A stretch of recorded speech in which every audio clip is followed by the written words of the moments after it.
Hey y'all, we are live now. Welcome to the Green and Go G Lounge. I'm your host, Ahman Green, along with my good friends and teammates, Mr.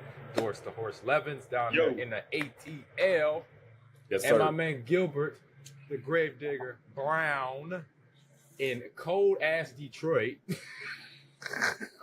Jelly, said what's it's the cold as temperature up there? hell. What's the temperature? Man, it's G? cold. I don't know what the hell it is. Y'all got Oh snow? man. No, it all washed away. It was a big ice storm in Wisconsin the other day. Oh, was it? Okay. Yeah, that's this time of year. I Yeah. got a light off. Hold on. All right. Hold on. Yeah, so it's 68 and foggy for me. It looks like one of them horror movies And I ain't with got all, no with all the sympathy smoke for, and stuff. for you 7-degree some bitches. What's it for you, Dorsey? In the ATL. It's supposed to get up to 70, so it's on its way now. Nice. It's like 65. Yeah, I'm right there with you. I'm Man, 68. it's so cold. I went and bought me a sweater. Look at that on the back of my chair. Oh man. Turn the heat on, man. Man, hell no. The heat price is up. You like my mother, man. Growing up, Oh, Come in the you house put a and cover freezing. on. Put a cover on. hey, who turned that damn heat on? Hey, man, it's 60 degrees in here. And you know when you was growing Freezing. up, you heard the furnace come on. Oh yeah. I mean, kind of like how your shit be making all that noise. Yeah, but my shit right here next to me though. That's why. The heat. All Yeah. right. Yeah. In the My chat. mom's like, man, you better go grab a blanket. For I know sure. all y'all have blankets on the couch because y'all couldn't turn Yeah. it Oh yeah, I still got 100%. blankets on the Still couch. do I that still today. got- Still that in my living room. We got like three covers on the couch. Mama be Yeah, crocheting. right now. Mama Right be now. crocheting blankets. Like all my couches got. Mama crochet 'em. Oh yeah. Yep. Oh yeah. Yeah. What's up, Average Historian in the chat? He says, Average Historian says to you, Dorsey, I was driving in Wisconsin last week and thought how bad I screwed up leaving Atlanta. He used to live in Atlanta, so he's like, man, I wish I was still down there Yeah, where Dorsey lives. it's only bad in Wisconsin 10 months out of the year, and then you get 2 months of summer. Right. Oh my goodness. It's 2 months of spring/summer. Nah. Hey, yeah, y'all see that Netflix special Jamie Foxx? He said Atlanta saved his life. Yep. We watched it last night. Actually, we watched it last night. It was a good one. It was I a haven't good seen one. it yet. Yeah, I saw a preview of it, or I watched a little bit of it. I didn't know if it was brand new, but it is. It came out. It's new, so he shot this probably like a couple months ago, and then they threw it up on Netflix. He shot it in Atlanta. Yep. I can't remember I didn't get the theater name, but it was in Atlanta, and he was talking about, the last one segment he had is telling, hey y'all, I wasn't cloned. He went on a whole tangent about How you not being cloned. People crazy, man. How you gonna clone somebody like What did he say about Diddy? That too, something like I didn't get cloned by Diddy. That's what he said. Yeah, I didn't get all that wasn't me or what something. He just went on a little okay. tangent. All right. Oh, he hit Diddy a couple times. Yeah, he did. Yeah, basically, I ain't in all that or something like that. Something real simple. Everybody hitting Diddy, man. How was y'all Hey. weekend? It was good. Yeah, I was good, man. I was out slinging beer as usual, slinging some beer. Oh yeah, you gonna bring it to Appleton this weekend? You gonna have some with you? I gotta have them. I gotta try one. Tell Dan, Dan said he wanted to come see you too, so Okay. he helping me sling some beer too, so I have him bring you a 4-pack. What's this called again? Klopskis? What's it called? Stop. That's what it's called. Stop. It's called Stop. What is it? It's called stop, fool. Klotchkis. Killer Kolsch. Killer Coke. And Kolsch is some form of a beer. You know what I'm saying? It's kind of like I need you to know what is in the beer that you're selling. I need to know that. I'm gonna tell you what it's called. Left hook. If you keep talking, that's what's in that motherfucker. Gee, you gotta know what you got. Man, All the way down to the I bet you detail. ask anybody. I bet you if you ask, what's that boy name? Leroy Butler. If you say, "Hey man, what's in that Leap vodka?" I don't know. I just drink it. But he don't drink sell it. it. I mean, I just sell Listen, it. if you invite me to have a beer, and I say, "Hey man, what's in this beer?" and you say, "I don't know," man, get You that better shit out rattle here. off all the ingredients, G. I am not a beer enologist or whatever the A people. beer. You just made up a whole new That's word. awesome. I don't know who. Oh Don't nobody know man. what's in Bud Light. They just drink it. What'd you say? Acknowledges? Beer. That's about Beer it. knowledges. Acknowledges. That's the word of the day. Beer, Acknowledges. yeah, beerologist. There you go. There you go, Beerologist. man. The God, beerologist. So what's up, Bane in the chat? He said, Hey, how everybody doing? We doing good. We catching up with each other. I was in Seattle this week and went back to my old stopping grounds there. Stayed with one of my homies that I grew up with in Cali. He moved up to Seattle a few years ago. He's teaching school up there. So got to hang out with him. And it was a typical Seattle weather. It was chilly. It was rainy. It basically went from, in like an hour, it went from the sun being out to a torrential downfall to sprinkling within an hour. And I was like, yeah, that's Seattle, It's depressing, but good. But we went to grab some grub. It was some good barbecue place right by my boy's house. It was really good. Man, barbecue. Oh yeah, up in Seattle. Yeah. Hey man. Shout out to Madison. For that shooting craziness. So Gilbert, I don't watch the news because I told we had this discussion already. So tell me what happened. Well, what happened was I turned on CNN as I normally do. Your favorite bad news channel. Y'all don't know nothing about current events. But anyway, some young child shot up a school in Madison. I think she was 15. Killed 2 people, and I think she killed herself. Oh man! And about 8 other people were injured. 2 are still in critical condition. High school? It's a K through 12 school. Oh God!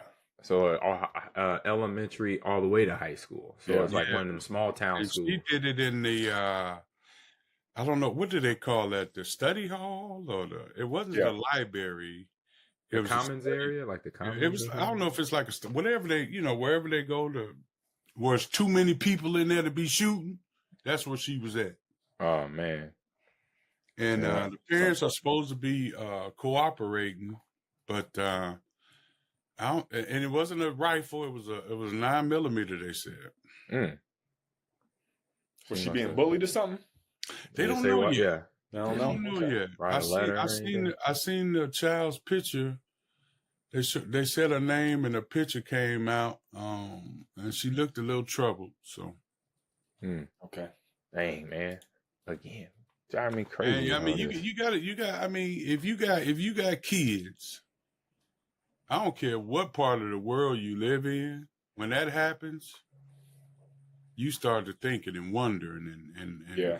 Oh yeah, that's always a concern, man. Especially we got kids. Yeah, I got kids. I got grandchild. I got nieces and nephews. You a grandfather, AG? Yeah, Yeah, Paul. Yeah, Paul. Exactly. That's what she called me too. Paul. You look like a Paul. Half dead Paul. Well, I ain't half dead. Let's be real on that. But thank you for the. Gilbert, you a grandfather yet? No, sir. Gilbert be going to Costco to get condoms for his boys. Oh Lord, Costco. He giving that serious talk every day. Man, besides the chicken at the gas station, I be getting those there too. Here you go. Get on. Give me a full pack of wings and 2 condoms, please. You got 3 boys? I got 3 boys and 1 girl. Okay. Oh yeah, you get the 200 pack from Costco. Oh my goodness. Jamal, he used to be checking us out. He called me. He called me last night talking about, Dad, I think I'm gonna be a corrections officer. I said, son. Why? I said, son, them windows ain't big enough for your big ass to be jumping out of when it go down. Now you gonna get stuck. You gonna get stuck. Then I'm gonna have to come in there and get you. Let my baby go. Oh my goodness! You said he gonna get They pay good pay. No, but for real, they get paid good money, man.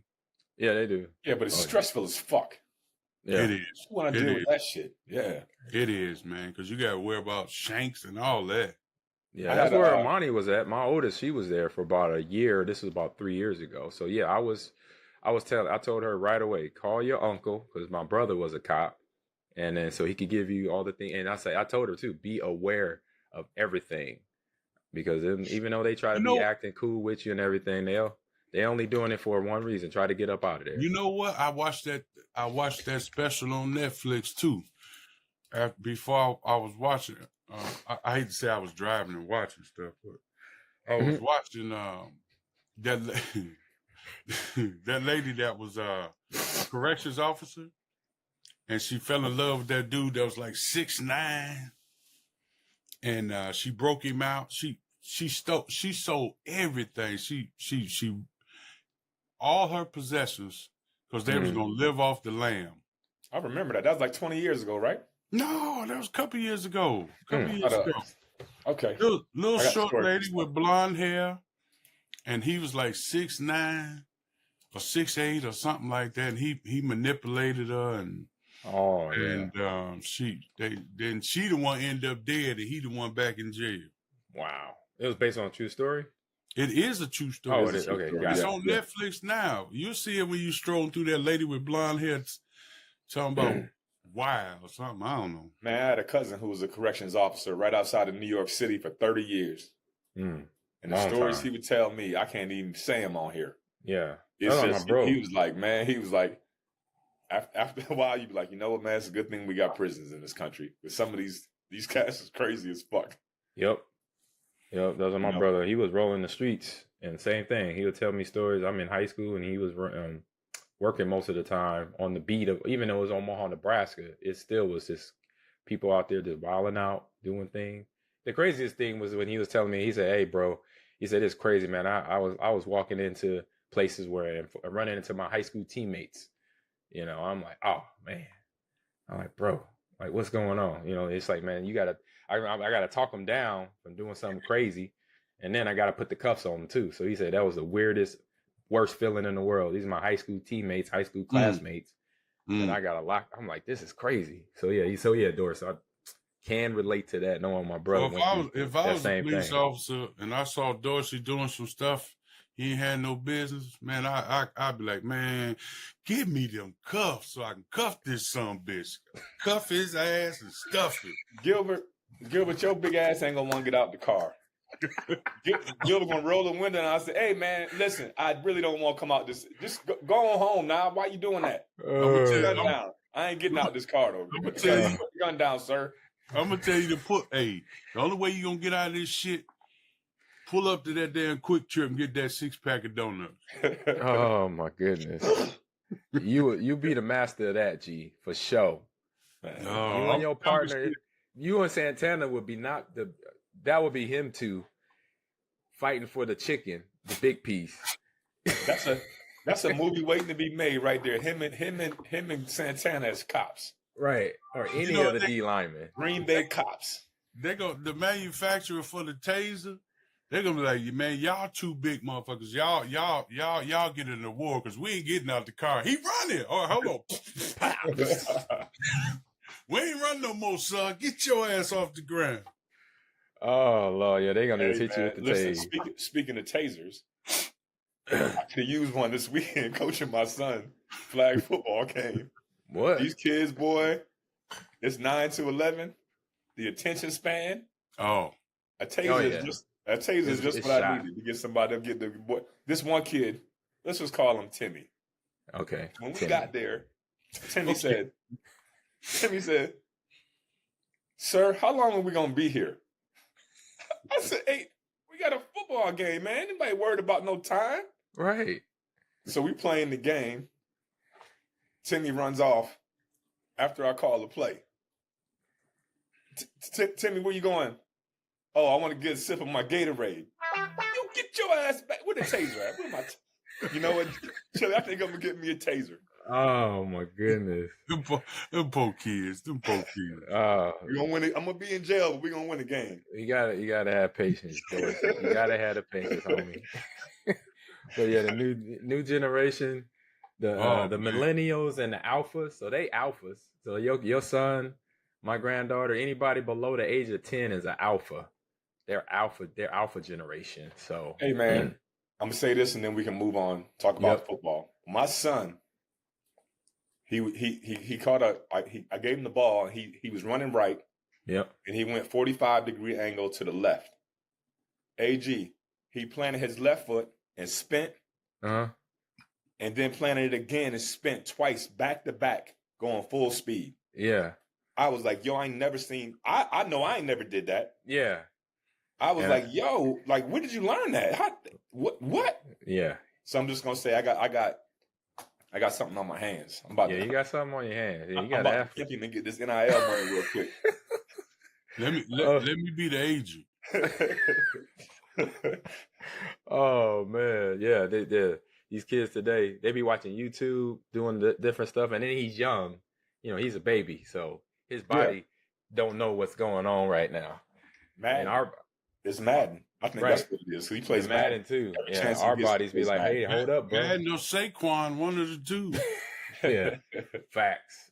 All right, in the chat, we got a lot of people. Dome Rock is in the house. He said, Gilbert, is your beer hoppy or is it an L? He don't know. No, he don't. Hoppy or Smitty? What do you say, Hoppy or Smitty? Hop. So is it hop? Does it have hops or is it an L? A-L-E. From L. Sanford and Son?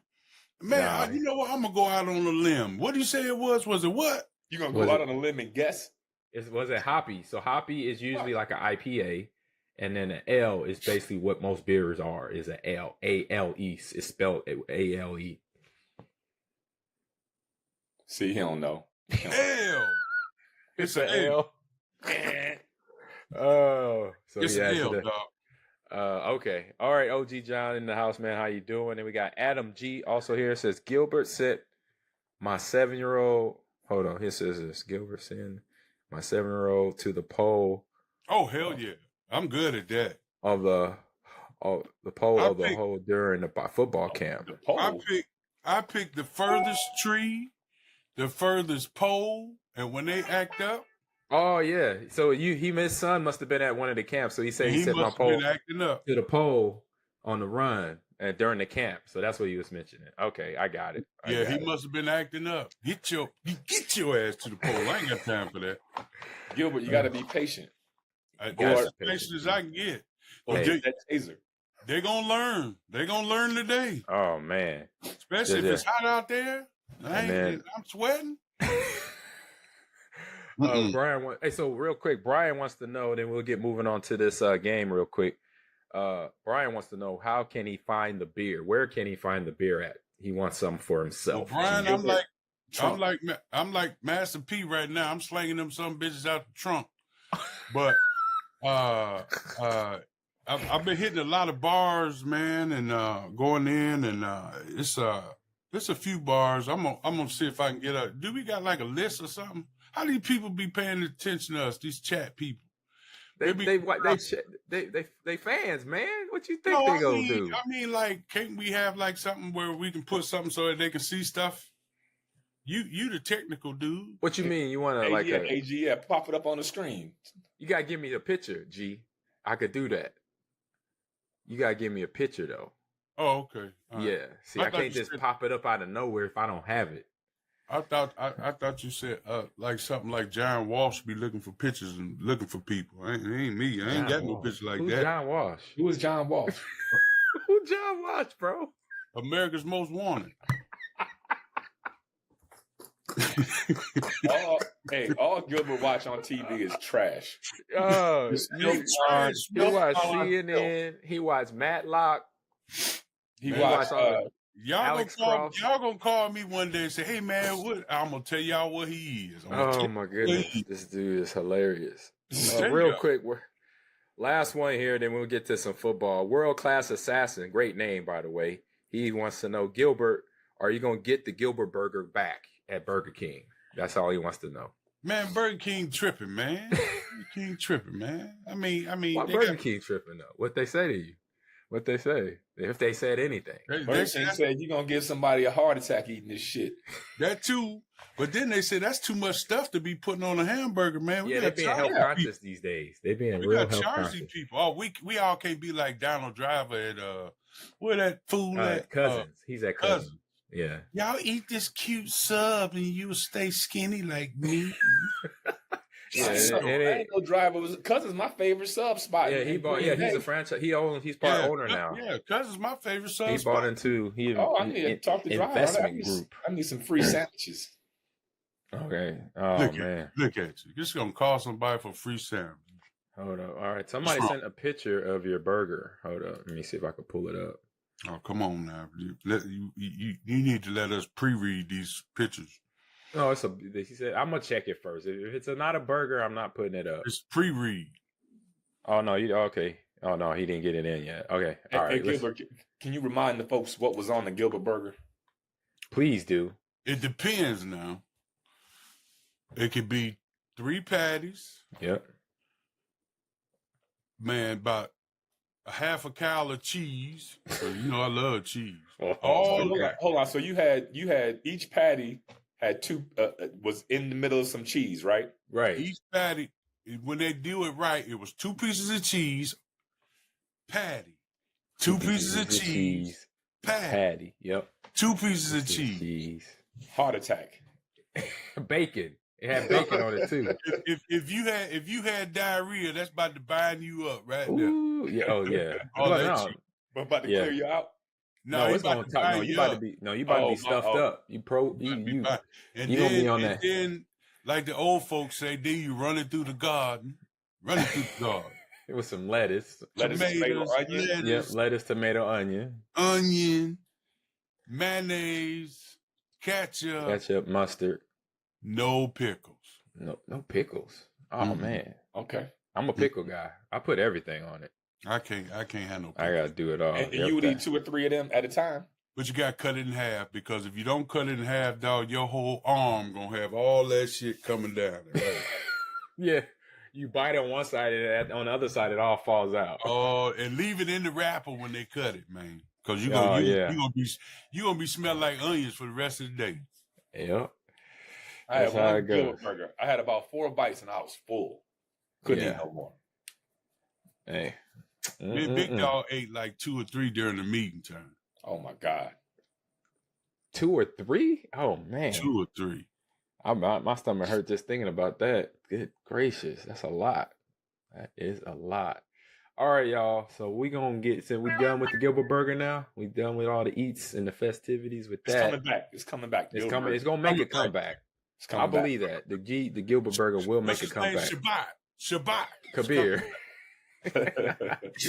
Yeah. Oh man. So our boys went up to C-Town, as they call it, to play against them Seahawks and gave them the business. Came out with a win in a tough place. Josh Jacobs touched the ball 30 times, 94 yards rushing and touchdown. Jordan Love had a good game. He only missed 7, received 7 passes, 20 for 27, 229, and 2 touchdowns there. So Dorsey, since I know you watched the game. What happened? I had to blow my nose. Oh, okay. Check Since your you stuff. watch the game. Back on camera, man. You don't want make sure I got everything on the boogers. You good? Yeah, you good. Yeah, you good. So, what are your thoughts on this big win in Seattle? I thought it was a huge win because going down there, we thought the 12th man was going to be an issue, but it really wasn't because the Packers was down there deep. Yeah, AG, the fans, I could hear go walking into the stadium, like from the outside. I was like, oh, they in the house tonight. Yeah, you could hear it on the telecast on TV. Oh, wow. Impressive. I think, man, the thing that impressed me most about the Packers is that I thought there was a physicality that we hadn't seen all year. It was almost like playing those other teams got them a little tougher. Yep. I said that. Not saying they were soft, but they looked like the more physical football team. Like they physically dominated Seattle, especially on defense. Yeah. Like they couldn't do anything on offense. So, yeah, man, for me, that's a confidence booster. I mean, regardless of the fans that travel to Seattle, that's still a tough place to play. That's still a good football team. But they punched them in the mouth. They did. Offensively, Seahawks, you got 128 passing and 80 rushing as a team. Yeah, that's it. Kenny Clark and crew did their business, Mr. Brown. Hey, y'all, wait a minute. I don't mean to jump off subject or anything, but somebody explain to me what that boy did down in Frisco. Oh, the line. Oh, yeah. He was a former Packer, Dorsey. I don't know if you saw it. You probably saw it. Devondre Campbell. Yep.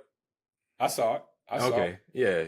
He walked out before he walked out the field, he just told Shanahan to his face, "I'm done playing for today. I'm going into the locker room." Or something like what that. Happened was what had happened was what, Mr. He was Mr. starting Levin? all year long, but they brought him in because Dre Greenlaw was coming off an injury. Right. Dre came back healthy, put him on the bench, and then Dre got hurt again. And they was like, "Hey," he was like, "Nah." Oh, so it's that business that was left out, that information. Yeah. Yeah, I thought it was like, I didn't have enough information to be like to go in on them. I just like, man, I know that's something I wouldn't do, but I don't know the whole context of the situation. Yeah, the 49ers suspended him. I thought he was gonna get cut. I know one of his teammates said in the post-game interview. Yeah, they said Mom will cut him. He was like, "Yeah, he probably gonna be cut tomorrow." 100%. You know I mean? I think it was a defensive back. He said, "I think he's gonna get cut tomorrow." I thought he's going to get cut. He's just suspended. But I also thought, I don't know what San Francisco's chance. I think the 49ers are out of the playoff race. Hold up. I got that right here. The standings. I know in that division, Seattle and the Rams are ahead of them. Nobody's eliminated right now from the NFC West. It's still up for grabs. That's how bad the NFC West is this year. Okay. So that's why. So Seahawks are not eliminated. The Cardinals are not eliminated. The Rams are not eliminated. Nobody, the 49ers not eliminated yet because there's no clear. It could be the 49ers winning in the next 3 weeks if they win the next 3 games, basically. So that's why he wasn't released, because you don't want to release him. Now he got an attitude. And he goes in one of them teams you got to play. Facts. Down he can get picked up real quick. A lot of teams. Right. But if you get pick up guys like during now. What's that, G? But if you get cut like that, would you want that son bitch on your team? Well, they also said he was going through some personal shit. I think they said he lost a 15-month-old child recently. You know what I mean? So he was going through some stuff. So I don't know, man. You know what I mean? I don't know. If you know, teams, if there's a team that needs a linebacker, I was thinking Detroit with all the injuries they got. Right. If I was the Detroit Lions and he got cut, I would pick him up. Because we're trying to win a Super Bowl. Had that conversation, like, listen, man, this is why you here. Mm-hmm. That's why you had that ain't got no conversation GM in San job Francisco, right there. And he just didn't. You know, it's a lot of. What it sounds like with everything, like you mentioned, you know, you lose a child and other stuff. If that is going on, then yeah, it's hard. That's a tough situation. I'm not saying that nobody's been in that situation, but everybody handles that type of stuff differently. And he handled it in a way for himself. He thought it was okay, but you know, so can't be too hard. I'll just say, not enough information. Can't be too hard on him. Yep. So that's what happened in San Francisco. Yeah, that was or Santa Clara. Yeah, I didn't know the second part, what you just said, Doris, about the potential, the 15-month-old child passing away. Yeah, I didn't hear that either. If that's the case, that is tough. Yeah, that's life. That's and we have life in football. There's no way he could possibly be in the right frame of mind. Hell no.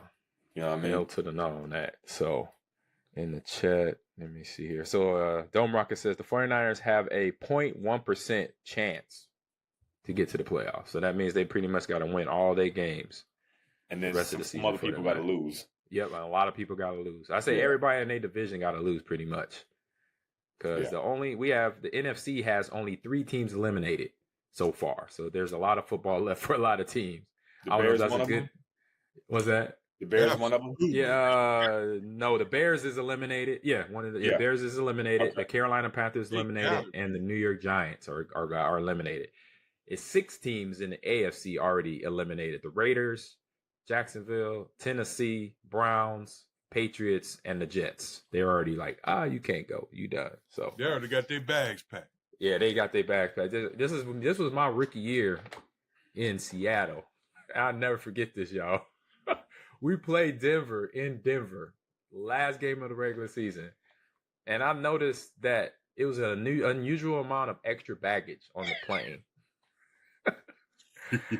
And I'm like, what the hell? Why these dudes got extra bags? And then I think it was we had It was either Joey Galloway came up to me or Cortez came up to me. Kennedy. He said, "AG, some of these guys flying straight out of Denver home." I'm like, "Huh?" I said, "They could do that? That they could get on their own plane and fly?" I'm like, because I'm a rookie. I'm thinking we're all flying back to Seattle, and then everybody dispersed from there. They're like, "No." He's like, "No, G. They flying out of Denver. They going wherever the hell they want to go, right? Because our season's done. We ain't going to the playoffs." I'm like, "Oh." I'm like, "Wow." I said, "That's so different." I was like, "Oh man." I was like, "Okay." I was like, "All right, rookie year. I'm learning. This is interesting." So, but yeah, watching. Let me toss this out there real quick, right? Yeah. Well, you mentioned all the teams that are out of the playoffs. Right now, it's projected that the Jets and the Giants are going to have the first 2 picks in the draft. And then the Patriots will have the 3rd, and they'll probably get Travis Hunter. One of those teams is going to get Shedeur Sanders. Right. Both of Deion's sons are leaving Colorado this year. Yep. What are the chances that Deion gets one of those head coaching jobs along with wherever his son goes? Whoever gets the number 1 pick. What do you think? If we got to put a number on it,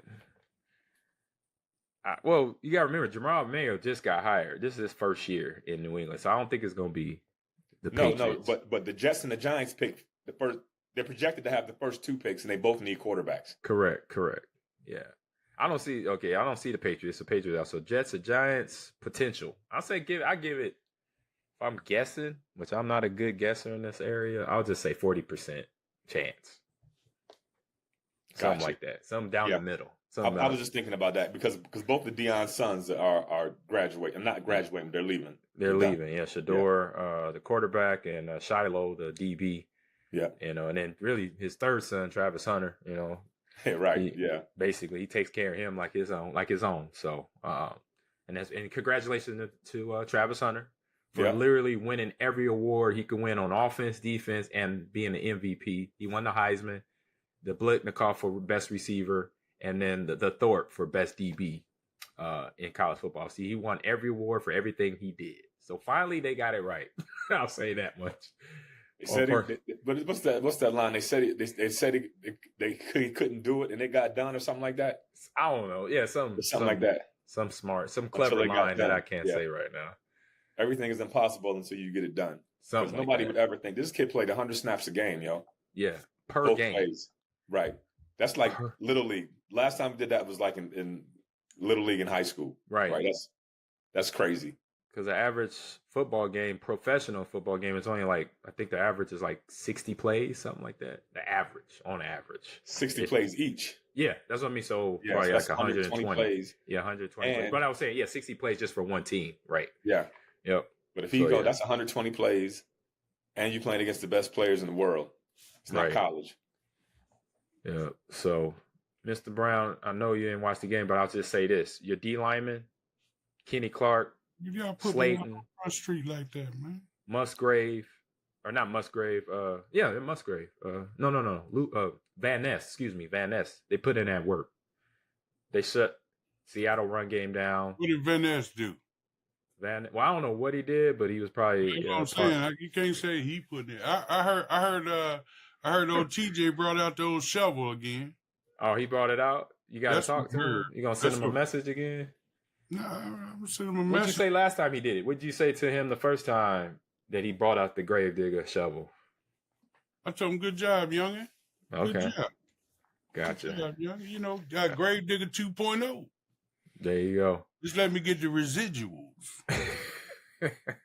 I hope you are, bro. Anybody touch that shovel, you get it. The man, you know some of them people they ain't gonna do right, man.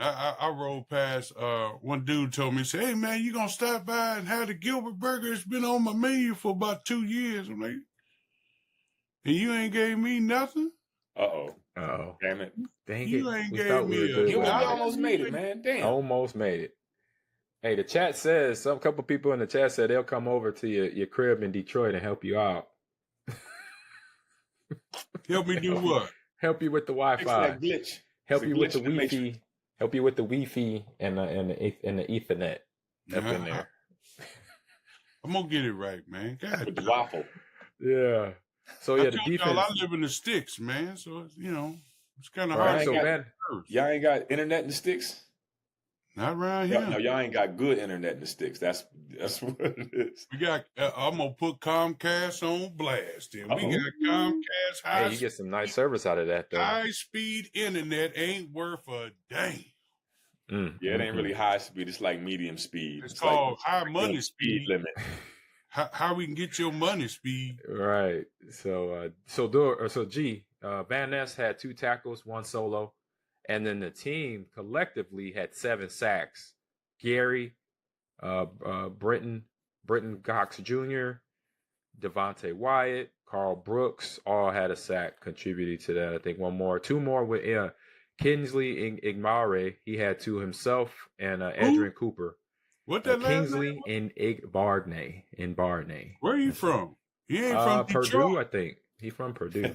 Oh, okay. I think he went Big Ten school. No, sorry, I'm wrong place. The SEC, South Carolina. Excuse me. You'd have been proud of them boys on defense, man. Them boys defense did their thing. They look like y'all back in '96. Yeah, there was a problem. Seahawks had a problem trying to run the rock. You know, Yeah. Sack the quarterback. Charbonnet is his name. We called him Chardonnay last week. Charbonnet. Yeah, he had a touchdown, but he only had 8 touches for 54 yards. So and that was in the first half. They had a nice little drive in the first half to start the game off. Got the ball in the end zone, and that was it. They scored 3 points after that. So, 6 points after that. Excuse me, 2 field goals. Sorry, a touchdown and 2 field goals. So, defense showed up out there, and that's what we're gonna need in this home stretch. Yep. Big home stretch game here. So, like I said, I love the fact. Oh, go ahead. I did see. I forgot where I was, but it was on the screen because our game came on late, so I was trying to get back on the road. But I did see Buffalo jump off in Detroit ass. I did. Yeah, they did. Yeah, they did. That game got interesting. They lost between losing the game and they lost Montgomery for the season with a PCL. Lot of people. They lost 3 more guys on defense, I think. They did. 3 more guys on defense. So, like Dorsey said, if Campbell, if he didn't get like cut, he could be out in Detroit potentially. So. Yeah, Detroit, man. Detroit, they can't nobody stop them offensively. That's a problem. But their defense is real porous. They got holes everywhere in that defense. Right now. Yeah, you just because of the injury side of it. You just got to keep pace with that offense, man. That's it. Yeah. So that means Jameer is going to get a lion's share of the carries, and whoever Montgomery's backup is, we'll find out who that is this weekend. Real quick, but yeah, Detroit. So it's just an interesting. Now you talking about playoff, right? Looking at our division, the NFC North, it is a problem. We got 2 teams already in the playoffs. So Detroit and Minnesota already got their spots, and then Green Bay, they win this weekend. I think they're in. So and then Philly's in too, right? I think Philly's in already. Philly's in. So in the NFC, we got Philly already clinched a berth. Washington and Dallas still got games to play, so they're not clinched yet. So one of them. Well, probably Washington, and they got a tough game against Philly this weekend. We'll get into that in a minute here. But then Tampa Bay. So the only teams that clinched that are in the playoffs right now is the teams I just said: Philadelphia, Detroit Lions, and Minnesota Vikings in the NFC, and that's it. Everybody else has to play games. They have their 3 games left in the regular season. And for your fantasy football leaguers, these are the last 2 weeks of your regular season. So it's playoffs this week. We're in the playoffs already. Yeah, playoff this week, and then should be over next week. So that means you better draft. You better go to the waiver wire and make sure you got some guys that's going to get put in, because some of these NFL teams, as we remember, guys, some of these players might get benched that are starters. So just giving a fantasy tip right there. Go to the waiver wire this week, pick up some backups for the key players that play for the Vikings, the Lions, and the Eagles, and then other teams like the Buffalo Bills. They actually clinched the division too, and Houston Texans already won the conference or division. So Bills won their division already. The Texans won theirs already, and Chiefs already won the AFC. So really, in the AFC, 3 of the 4 divisions already been won by the team already. So that's interesting. What about Kansas City though with Mahomes? He got a high ankle sprain. So I think who's their backup? Good question. Let's find out. Yeah. Whoever he is, he don't play a whole lot. But Mr. Adorable. I think they would, because Kansas City's 12-1, right? 13-1. 13-1. Yeah, you got to sit him for them last So couple games. you got your boy Carson Wentz. Is okay. Pat Carson can play. I mean, he gonna be rusty because he hasn't played in a while, but exactly, he can get it done. Yeah, he could run a little bit. He could pass. I'll say, look, I know how Andy would tell it to y'all, G or Doris, like, hey, just do this, right? just I need you to do this. That's all. We don't need you to go be Pat Mahomes out there. Go be you. Man, when one of my years in Philly, Donovan got hurt for like 3 or 4 games. Yeah, I remember he had a bad ankle sprain one year. Yeah, and Coy Detmer came in. And I don't want to say we ain't miss a beat, but we ain't lose no games. Okay, there you go. So Andy Coy is the most athletic. He ain't even look like a kicker. Facts. Like he won the Heisman, mind you. He won the Heisman, mind you. Right. I was like, yo, look at this dude. But he was in there. He's a real smart player. You know what I'm saying? In these systems. Yep. You just gotta learn how to read defenses. Exactly. So did your boy all right, we got a good victory there. Now did your boy get what's up, G? Cleveland. Right. He threw a couple more interceptions this week. Oh, Winston? No, he's still the starter. That's all they rolling with. Nobody. I mean, they ain't got nobody, bro. I mean, they didn't take him out. He threw like 3 or 4 interceptions or something. They might have took him out, but he's gonna be the starter next week. They ain't got nobody. I mean, listen, they got somebody. We could look. Let me see. No, Winston. Now listen, y'all know what the deal is though. He might hit you for 500 yards passing, but he might hit you for 500 yards passing, 5 touchdowns, and 4 picks in the same game. It's like we were talking about the like Jared Goff in a win, he had 5 interceptions, in a win, and then in a loss this past weekend, he had 5 touchdowns. So that's an interesting stat right there in itself. But let me see, Cleveland Brown back up. So they got 2 guys. They got Belly Zappi, which I remember him, and then Dorian Thompson Robinson is Jameis backups there. So he got 2 backups there, so they could pick and choose. But I'm pretty sure Jameis, they probably just set him down and say, hey, good day, but you had a rough, we're gonna sit you on down. Cleveland as a franchise and the New York Jets as a franchise, I feel like they've been cursed for like the last 50 years. Yeah, it's rough. So we got New Orleans coming into town, y'all, from down here in the South. So we already know that's going to be interesting for them because we know how it is in Detroit right now. It's cold. Green Bay ain't going to be nothing the same. Y'all got anything real quick before we head into these picks of today? Mr. Brown, anything on New Orleans coming into Lambeau trying to get a dub on Monday Night Football? Yeah, it's gonna be. We got to show up right anyway. Zaire came back, right? No, he's not back yet. Still not back. He's still not back. They said he practiced last week, but Florida said he wasn't back up to full speed enough. Yeah. So we got the Saints and who else? Saints, Bears, and Vikings. And Vikings. So I think Vikings first. So it's Saints, Vikings, and then the Bears. Bears is the last game of the season. So pop the Saints, pop Chicago, dog fighting in Minnesota. Yeah. We can win out, man. Yeah. We can. I think that the New Orleans game, just mentally, New Orleans ain't gonna be ready. And they starting a rookie quarterback still. Yeah, Derek Carr had been beat up all year. Just lost him last week, so it's probably 70 degrees in New Orleans today, and them boys have already checked the forecast for Green Bay. Monday night, any night game in Green Bay, it might be single digit. This time of year. This time of year, right? Oh my God! I know. When them schedules came out, they was like, "You got to be kidding me!" I know. Yeah, all the Saint players is like, "This December, is some bullshit." And this is some bullshit. No, bullshit. Bullshit. They're gonna be like, I can't wait to get back. They're gonna be like, hey, I'm waiting until we get back to New Orleans. They're gonna be like, get that A2 warmed up on that plane, baby. Yeah, so right. So we'll get into that game after the game next week. So we'll talk more about that. We already know them boys they already beat up. They're having a rough season. And see where they at in their conference or division here, since I was in the divisions there. So NFC, they're 5-9, 3-5 at home, 2-4 on the road. So they had Spencer Rattler is their quarterback now. The kid out of, was it South Carolina or Cincinnati? South Carolina. Yeah. So he played last week. He did the best he could. Young guy coming in. He did what he could do. So he's got to have that load.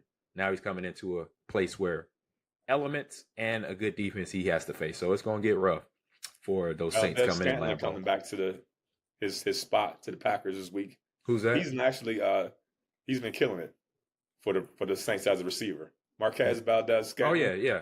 He just got picked up. Yeah, that's right. Yeah, I forgot he was there. He was in Kansas City, right? Yeah, he was in KC. He was in KC. Yep. He was somewhere else last year. He's bounced around a lot the last 3 or 4 years. Mm-hmm. Yep.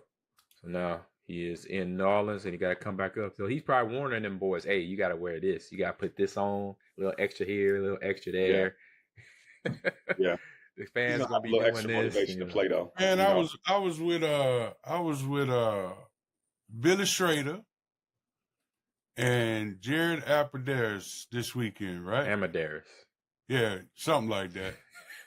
And I'm sitting here and I'm listening to them dudes talk. I ain't never heard 2 dudes talk about hunting as much as them 2 dudes do. So I'm sitting there and I'm listening. And then Billy Schrader shows me a picture of he shot a mole with a what you call them things? Bow and arrow? Yeah. Is it a mole? A mole? A mole. He saw the mole. Yeah. So I told him, man, I'll hire you to come to my house, and every time that son bitch raises his head up, shoot that son bitch. He killing my lawn. He killing my lawn. Oh, you got potholes in the lawn with the mole? That's what they do. They dig there. So people usually eat what they kill. They eat mole? Hell no. He bet not. Ooh. A mole look like a big ass rat or something. Yeah, I was gonna say it's like a rodent. A rat that got punched in the face. His teeth all messed up. Yeah, it got a crazy nose because it has its senses in its nose, so it could smell and know everything's right in front of him. So yeah, because moles are blind, ain't they? Yeah, they catch a blind animal, Gilbert. That some bitch out there. He ain't blind because he showed people straight line on my lawn. Hey, well, shit, I'm gonna be next now since we got Dorsey with a squirrel named Nuts, and then now you got the mole. What's his name? You name it, G? Dead motherfucker. When I get his ass, that's what his name gonna be. Oh man, but Mo, watch your back. Watch your back there. All right, let's get into these picks. Him and his homeboys laughing at me. Right, let's get into these picks, y'all, to whack up the show here in a little bit. We got a good little fun part of the show, and then also... That ain't fun no more, nah. Bullshit. Well, we told you. It's usually more fun when we ain't talking about football. Exactly, but we told you, G, every time, man. Just pick the Vikings to win. This year, you would have got 13 dubs right there. You could have added 13 wins to your win total right now. Which games? Oh no, what happened to the Chargers, man? The Buccaneers beat the shit out. They did. They banged them. We all picked the Chargers, didn't we? Yep. I'll go to the 2 games. We had about 2 or 3 games we all picked, and that was one of them. We all picked the Cardinals, but the Cardinals won. Damn Baker Mayfield. And we all picked the Ravens, but the Ravens had the Giants, so they came away with it. And everybody else won. Everybody else won that we all picked. The only game we slipped up on was the Chargers getting beat up by the Buccaneers. So we good here. All right, here we go. First game on the list here. Week 16, y'all. Week 16.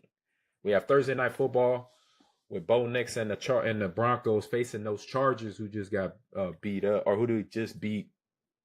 Who did they beat? They beat the Buccaneers just beat them. Excuse me. Buccaneers. So, Mr. Levins, who is your pick there? I'm going to go with San Diego. San Diego. All right. Yes, sir. Mr. Brown? You said Chargers and who? And Broncos. Where they at? They in L.A. in SoFi. I'm going against the grain. I'm going Broncos, man. You're going Broncos, and they're 3.5-point favorites there. So, all right. I said Broncos, right? I did say Broncos, right? No, you didn't. You said Chargers. You said Chargers. Oh, I changed my mind. No. Yeah. My bad. My bad. All right, so Broncos, Dorsey. Broncos. All Broncos, because the Chargers got their ass whooped at home against Tampa Bay. Right. I ain't betting on their ass. And this is a rivalry game too, right here. Right. So, this is a tough one for me too. This is a tight one. Denver's defense is balling out. They are. They're having a hell of a season. They 9-5 with a rookie quarterback, everything. So, and he threw 3 interceptions and they still won. Yeah. I'm gonna go Broncos too. I'll roll with y'all. All right, next one on the list here. We got the Texans going up to KC to face those Chiefs. That we'll find out by the weekend if Pat Mahomes is playing or not. And so the Chiefs excuse me. Houston is a 2-point favorite, guys. Houston. It's a 2-point close favorite. to them games the Chiefs been playing lately. Yep. So who is your pick, Mr. Brown? Cheapies. Hello? Chief? I was like, huh? Yeah, he glitched Who you again. say? Yeah. Who you I say? said you glitched again. You glitched again, Neo. He said Neo. Who you say? Who's your pick, Doris? Who'd you who's say? talking about Wait it a minute, man. I ain't get my pick yet. What? I said Texans the Chiefs. versus the Chiefs in Kansas Cheapies. City. Yeah, cheapies. Yeah. Okay. Yeah, I got you. I'm gonna go with the Texans. Texans. Oh, nice pick. Go against the grain a little bit there. What's wrong with you? Gilbert, you was in the car all Sunday. We talked about Mahomes being hurt. He got a high ankle sprain. They still gonna beat them.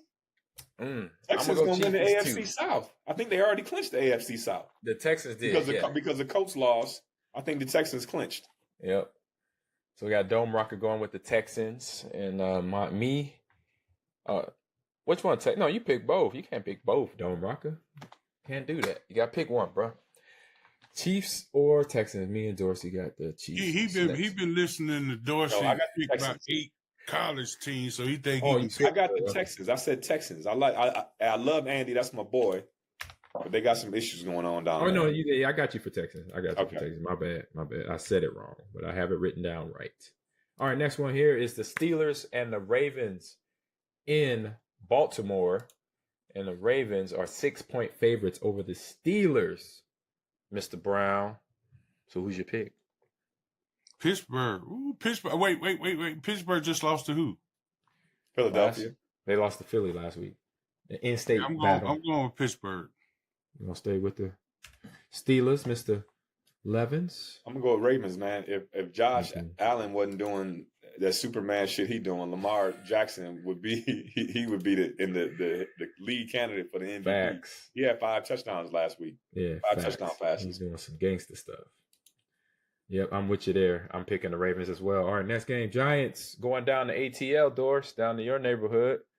Face those Falcons, 10-point favorites, 10-point spread for the Falcons. I'm sorry. So who is your pick? I'm gonna go with the Falcons. I'm pretty sure the Giants already done packed up their bags. They just counting down the days. It's time to go. Facts. Mr. Brown, who's your pick? Man, I watched Life this weekend, so them both two can't get right. I'm gonna go with the Falcons. All right. Kirk Cousins playing like straight garbage. Yeah, he started well. Remember, he started the season good. He got paid a lot of money to play like garbage. I think he had one game with 5 touchdown passes. He did. I know he had 4. He did. He had a hell of a game.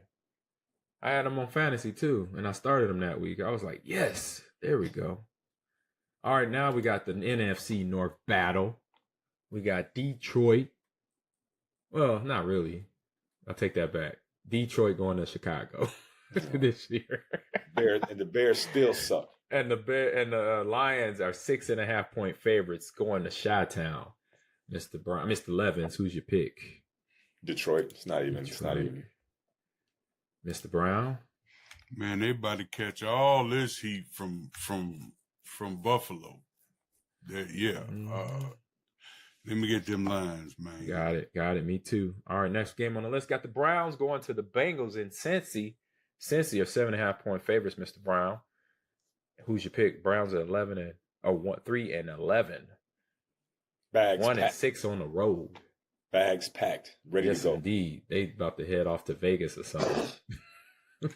Yeah, let me pick, get Mr. Brown. Cincinnati. Cincy. All right. Same. Me too. All bad, man. Boom, boom, boom. All right, next game we got the AFC South matchup. We got the two get rights in that conference and division. The Titans going up to Indianapolis to face the Colts, and the Colts have a 4-point favorite.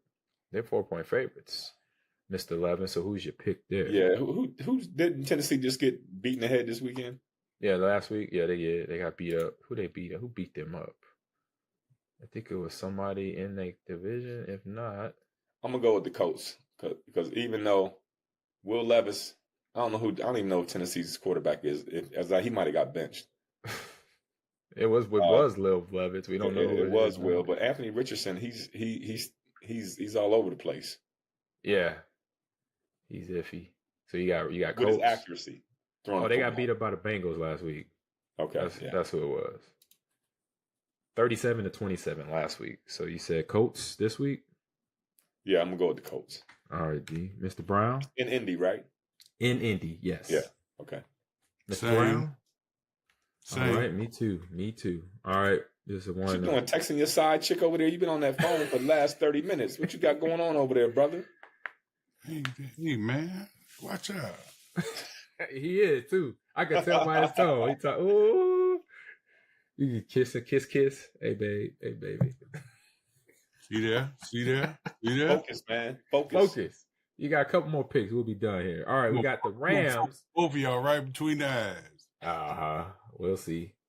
Hey, just bring me my beer on Saturday when I get there, too. I got you, babe.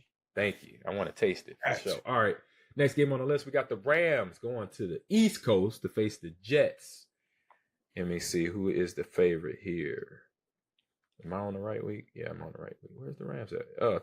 Rams are 3.5-point favorites, Mr. Brown. So who is your pick? Rams versus Jets. You know I'm rolling with Blake and company.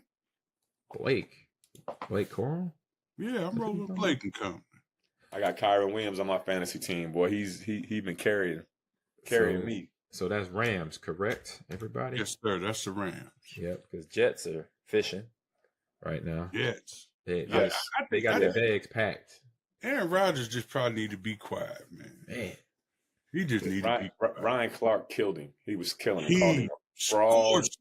Oh my God! I was like, God, he can't kill nobody. He shouldn't be scorching nobody. He need to watch his mouth. You know, Ryan Clark. Yes. No. So I done knocked him out plenty of time. I just want to put it out there. So Aaron on the Pat McAfee show, he said they're guys. What you say, Gilbert?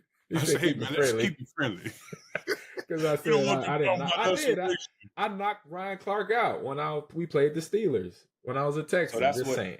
That's what Aaron alluded to on the Pat McAfee show. He said these guys who are analysts are saying things so that people will remember them because they couldn't remember anything they did when they played.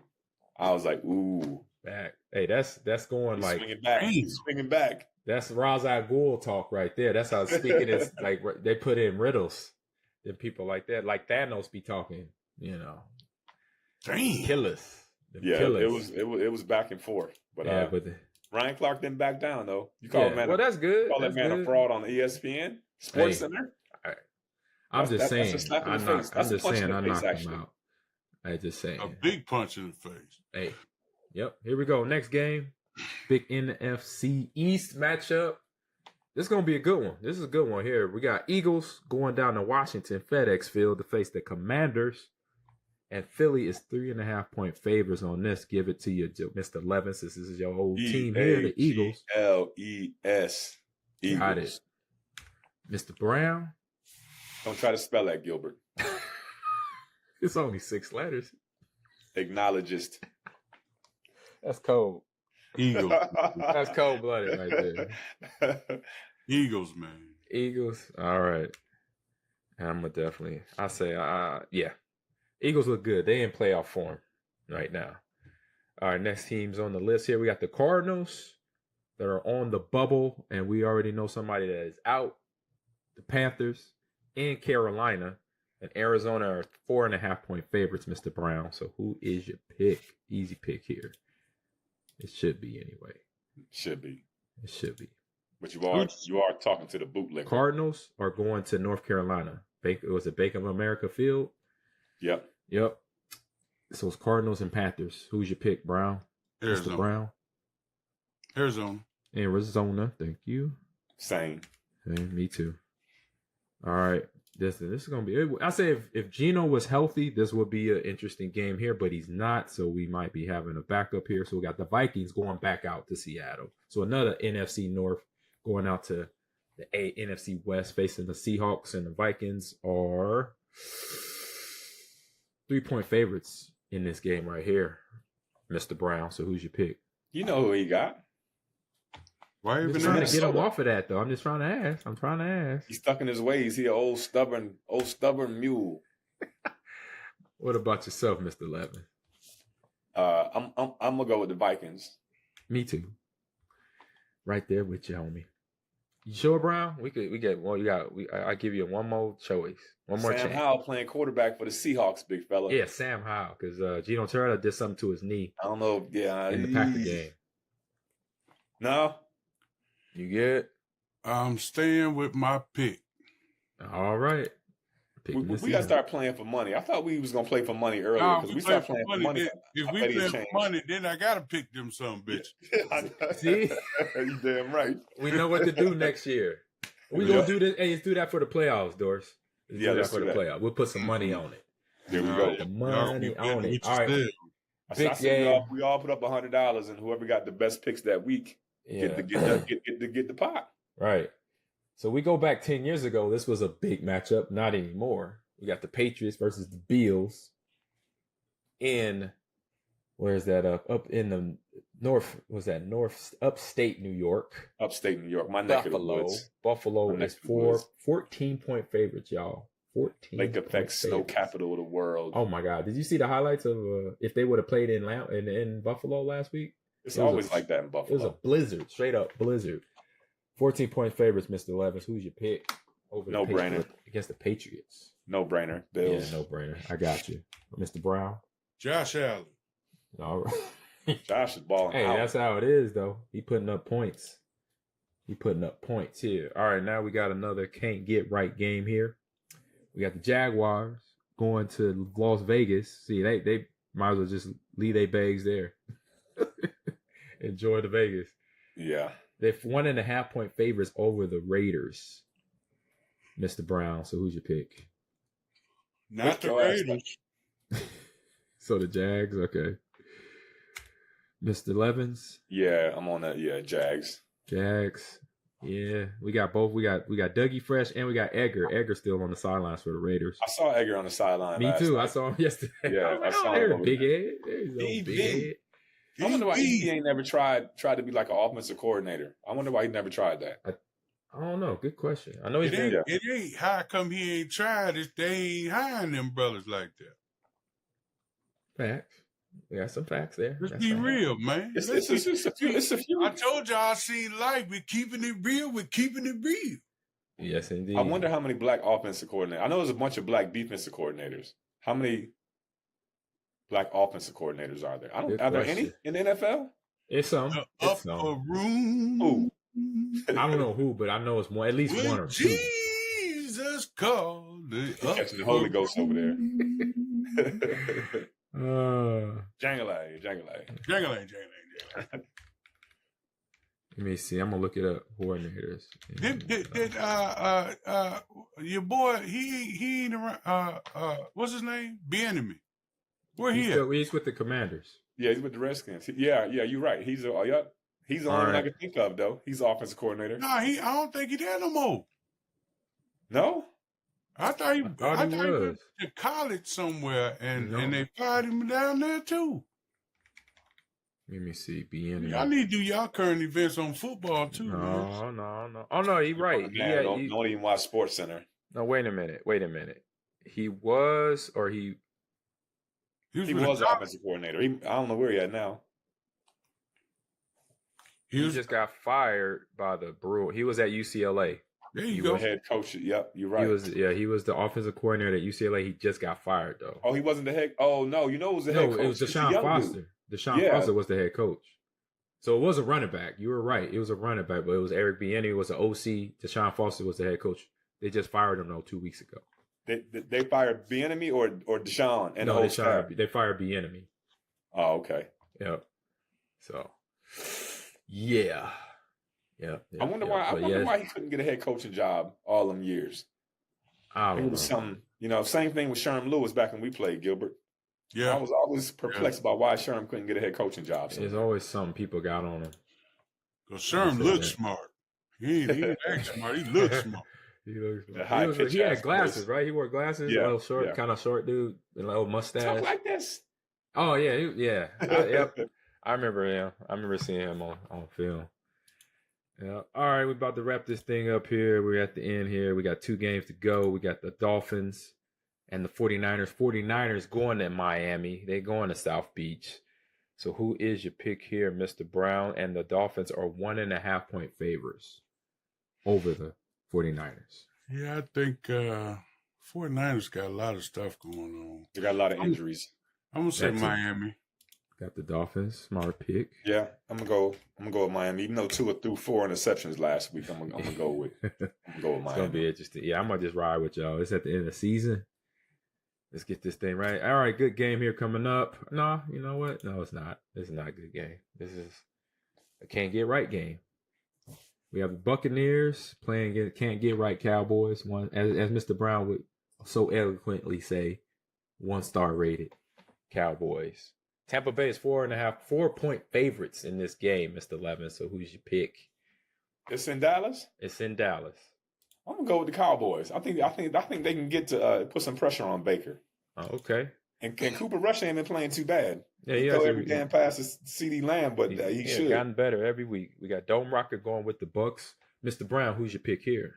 Ain't no way Dallas gonna beat them. Trash. So Buccaneers, I take Buccaneers, man. Yes, sir. And all right, we are the last game of the week. Monday Night Football. We already know who we're picking. What is the score going to be in these Packers versus the Saints? Coming to Lambeau Field. Lambeau. Mr. Brown, what's your score? They are 13.5 point favorites in this game. Yeah, I'm gonna say that means an ass whipping is about to take place. I'm gonna say 28 10. Yeah, that's what I was thinking. 35-10. Okay. Great minds think alike. 35-10. I'm just trying to be nice. Yeah, I think. Yeah, I don't know. I've got all the receivers back healthy, so we might. I'm gonna say 35. We toe catching them. 35. Yeah. I'm gonna go 35-13. Yeah, Dobbs had a hell of a catch last week, and did Christian Watson. Dobbs had 2 nice ass touchdowns. He dragged 3 people in the end zone on the first one. Yep, grown man. That was a hell of a catch right on the there. second one. Yep. So I'm seeing my score. I'm gonna go 28-10 on that. Boom, boom, boom. And that we all agree they ain't gonna score too many points, huh? Nah, Saints ain't gonna do much. They're gonna be cold, and especially they beat that up. defense showed up the way they did in Seattle. Exactly. Because the Saints offense ain't nowhere near as good as Seattle's. Man, I believe the Detroit game gave a lot of them guys like, oh, wait a minute, gave some little confidence because they know that everything goes through Detroit this year, regardless of how that. And Detroit is looking quite vulnerable on defense right now. Yep, they that's their only weakness right now is that it's the health bug. Yeah, so we have Dome Rocker. His score is Packers 31, Saints 10. That is his score. Thank you, Dome Rocker, for that. Right there, the average historian says, I saw the Packers had they had James Jones, and now we got Guardian Cap Romeo Dobbs. Oh, he wears the extra cap on his helmet. My man, he coming off a concussion. Why you making fun of that man? What did he? Was he concussed? Yeah, he was a concussion. That's why he missed the last 2 games. Oh, that's that. I didn't know. I thought it was because I didn't even know he missed. Both games for that reason alone. Okay. Mm-hmm. Yeah, I think he's just saying, Doris.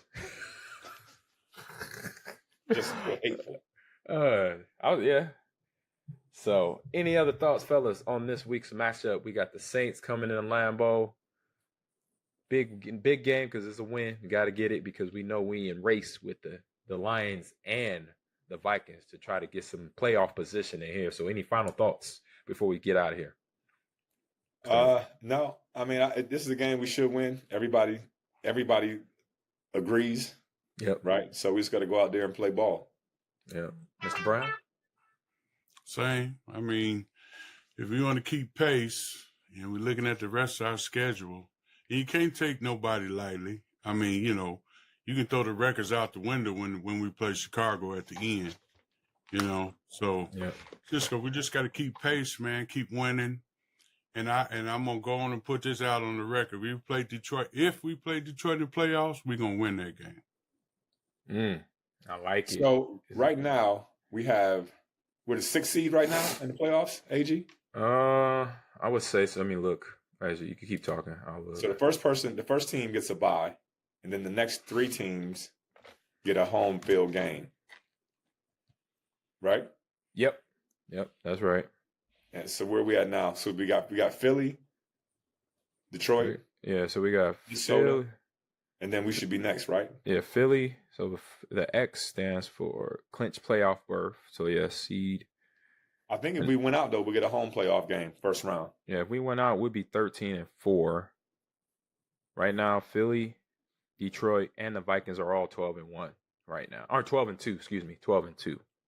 So they all got the same record, but it's going to obviously change here in the next 2 weeks. They're all going to change there. So looking at wins and losses. So we are, so say just going in order, Philly's number 1 seed, Detroit's number 2, Minnesota. We literally are the 4th seed. 4th seed, yeah. Right now. Yep. So the first place is a bye, and the next 3 get home games. Yep. So we are the 4th seed as of now. Playoff started today, then we're the 4th seed, so we got to play this out. We control just like any time of the year where you want to be in the driver's seat of your own destiny as a team in the NFL. We all know this because we were that team a lot of years where we were in front of the pack or in front of our division or in a place in our division where we could take the lead or win it, or we already won it by this time of the year. We were all teams that did that, so we know the mental mindset, keep mistakes to a minimum. No, not a lot of turnovers. Make the big plays when you can, and make sure we can come out as healthy as possible. As we know, Detroit and a few other Minnesota too, a little beat up. Every team is beat up this time of year. We're all sore. You cannot have a piece of your body as an NFL player that is not aching this time of the year. So everybody's hurt. Everybody is beat up. So you need to get your butt up there. Get out there, get in that cold tub, hot tub transfer. That's what you got to do, that contrast. Cold tub, hot tub, so you're not all beat up come the last 2 weeks of the season. So you can go out there and play the baseball you can as a player. Mr. Brown, you want to add anything else before we get out of here?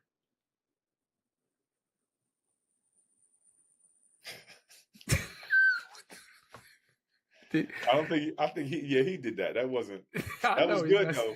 That was good. I wasn't sure for a minute. I was like, did he freeze again? No. That was a good one. Because I could see him not moving. I was like, he over here gonna stay paused, like he's broken up over there. Like the internet, like the Wi-Fi is frozen. You got anything to say, big head over there? No, man, I'm good, man. Let everybody know we're gonna be in Appleton this weekend. Yes, indeed. Hold up. Without our compadre in the middle. Yep, I got it right here. Let me pull it up. I got the times and everything right here. And then did he call you? Who? Yeah, he called me. Well, Mayfield or said you said on the show you wasn't invited. I said I was talking about Shields. I wasn't talking about you, Mark. Like, damn, Mark, just go back and look through the text messages we traded back and forth. He forgot to get me in there, y'all. That's what you told Mark. Hey. Gilbert got him all riled up. You just said Gilbert just a trouble starter, always instigator. So he said. So check us out this Saturday and Sunday, December 21st, 22nd. On Saturday is 11-1 and then 12-4. Yeah, Fox River Mall in Appleton, Wisconsin. Sunday, 11:30 to 3. So pay attention. We have 2 times on Saturday, 1 time on Sunday. Saturday is 11-1. Then we take a break. Then we're back from 2 to 4. And then Sunday is just 1 time, 11 to 3 p.m. And that's it. So it's myself, Mr. Gilbert Brown right there, Santana Dawson, Antonio Freeman, Leroy Butler, Mr. Eddie Lacy, Rookie of the Year back in 2013, and Andre Black Moon Rising, as they would say back in the day. So we'll be there signing autographs, football helmets, whatever. Yeah, it's Bad Moon. You got a nickname. Bad Moon Rising. Sorry, you might as well just say whites only pie. That's what you might well. My bad. My mistake. That's like calling you Robin. Bad Moon. For Rising. real. Bad move. I did the B was there. I just made it. That's what happened. So, hey, listen, I tell all the fans at home on Saturday when there's a break, follow Gilbert to the food court. He loves when people come and ask him for autographs while he eating. He just want everybody to eat lunch with him. And he loves to share stories with the fans. Don't even get in line to pay for it. Just go to the food court. Yeah, he'll take care of you. Intermission. Especially if you want dessert, he'll get you any cookies or milkshakes. I'm gonna be looking around like somebody trying to prank me, right? Somebody trying to prank me. That's so as soon as we go to the full court, it's everybody wait on Gilbert as we walking into the full everybody court. Free autographs. Everybody give him so you give him a big hug. I appreciate that. Yeah. Oh man. All right, y'all. So what y'all got this weekend? I know what we got. What you got, Mr. Levis? I know you back home. Coaching. Yeah, no, we ain't playing this week. Okay. I'm gonna order my taser off of Amazon so we can play next time. Get the low level. Hey, I'm gonna get these kids to pay attention one way or another. Get the low level one. Don't get the high one. The low one.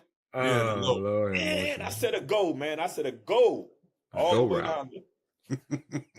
Go right. Oh man, that's funny. Yeah. So no, we it's the break. So all the sports are down. School is out. This is the last week of school and the kids out. So just hang out with the boy. Got it. Beautiful. I know that's gonna be fun, man. That's everybody always got the good. Christmas shopping done? Not one thing. Hey man, you got internet. You got man, Amazon, like Mr. Brown, I'm tired of you throwing stuff on your porch. And I get mad at him because I got a camera on the front door and the dude be standing like on the driveway zinging my shit on the porch. I be like, hey, yeah, they be throwing it. Say my man. Don't get, hey, if it's broke, that's your ass. He said, listen, I get 90% of my shopping done at Walgreens where the gift cards are.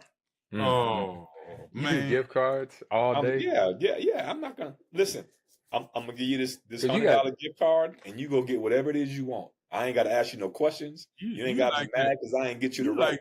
You like that auntie back in the day that just gave out socks for Christmas. Socks. I'm giving out cash. Cash is way better than socks. You can get whatever you want. You can get all the gas station chicken you want with that Visa gift card. What's your daughter asking for? It's Amani. How old is she now? My daughter is 23. She know her father. She put all the types of gift cards that she wanted. That's awesome. Yeah, that's when they know you. When they know you well. Yeah. Yeah. Oh my goodness. I have been called a Scrooge once or twice in my life. You have been? I have been. Oh. I have been kids? called Scrooge. No, mostly by adults. Oh. Because I'm like, we doing this shit for the kids, not for us. Settle down. Like, why y'all all excited about Christmas? I ain't even gonna say nothing on here because the kids might be watching. Facts. Hey, I figured it out when I was like 8. I'm gonna just be real. I said, Mom, Dad, hold up, time out. We living in Los Angeles, California. We don't have a chimney. It is not no snow on the ground. And how the hell does Santa Claus get around the whole planet in less than 24 hours? My dad said, boy, shut up. Don't say nothing. Magic, right? Right. My dad said, boy, be quiet. Your nephew. My daughter was like, in the 3rd grade, she came home crying. I was like, what's the matter? She said, the boys at school called me stupid because I believe in Santa Claus. I was like, they called you stupid? All right, sit down. We're going to have a little talk. She said, I told her eyes welled up. She was like, what about the tooth fairy? I was like, sorry. Hey, it's hard. Sorry, I got to break it to you. Hey. Yeah, but I can't be having people calling you stupid in the school just because your parents ain't told you the truth. That's on me. My bad. Detroit Santa Claus come down the chimney. He take it. He don't give it. That's Detroit. That's South Central LA.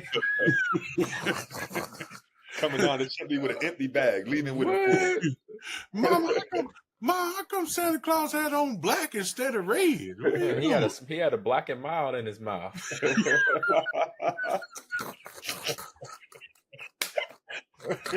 Oh man. Hey, if you ain't from the hood, you don't know what I'm talking about right now. But everybody laughing in this chat and on the screen right now, we know. We know.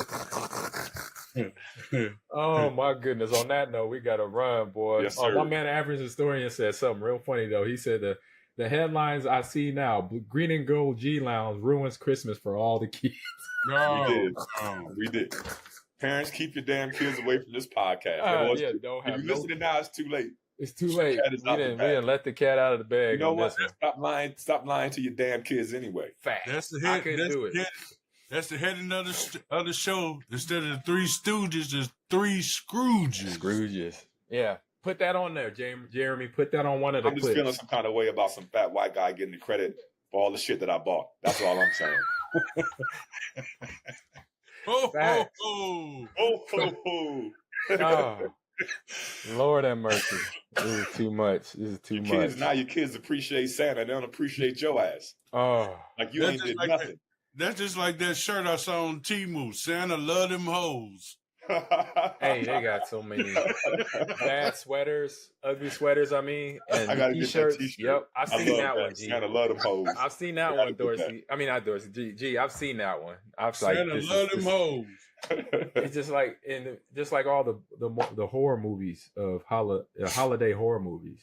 You know, last one was last year they did I think it was Silent Night with the dad. If you remember the cop, do you watch Stranger Things? He's an actor. He was he was Red October in Black Widow. Did you see that, Gilbert? G? Yes. So that actor, he played a Santa Claus that was like John Wick. I'm like, why Santa Claus like John Wick now? He putting hot ones in people. Yeah. He killing all the monsters. He killing all the criminals just to put some presents under a tree. Why can't y'all just watch like Frosty the Snowman? Why can't y'all watch a regular Christmas movie? I had to watch it, man. I was like, wait a minute. They got Santa Claus like John Wick up in this piece now? I'm like, what else can you come up to put Santa Claus in the situation of? It's like, wow. I seen it all. They got Santa Claus like John Wick just putting bullets in the chest and the brain. I saw real Christmas done changed. I saw real reindeer. So yeah, don't let your kids watch this VOD of this, please. Did y'all hear me? I saw real reindeer. They exist. Yeah, real reindeer actually exist. So we'll be with there. the big antlers. Yeah. Where they at though? These was like up Alaska, at the campground this weekend. No, the campground. Really? She had them up at the campground this weekend. Yeah. Oh yeah. She had somebody bring them in. Yeah. Oh, okay, cool. I thought you meant wild reindeer. I was like, okay. No, you don't want none of that. They'll be kicking everything. I thought I saw Rudolph and C. New running off in the corner somewhere.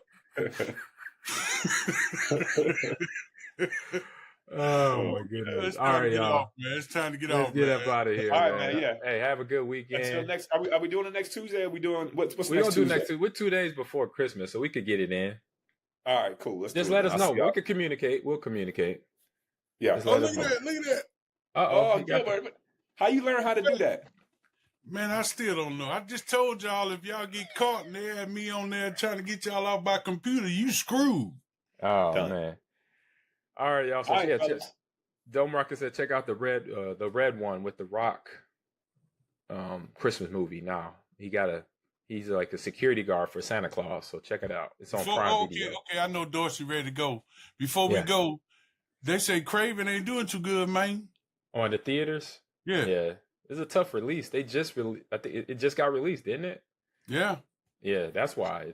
It's in the time people are shopping and people are not heading to the theaters a whole lot. They're putting that money in the Christmas present, not watching a movie where the guy is like half human and half lion or whatever he is. He's a criminal anyway. He won a Spider-Man. He won a Spider-Man's film. Yeah, that's true.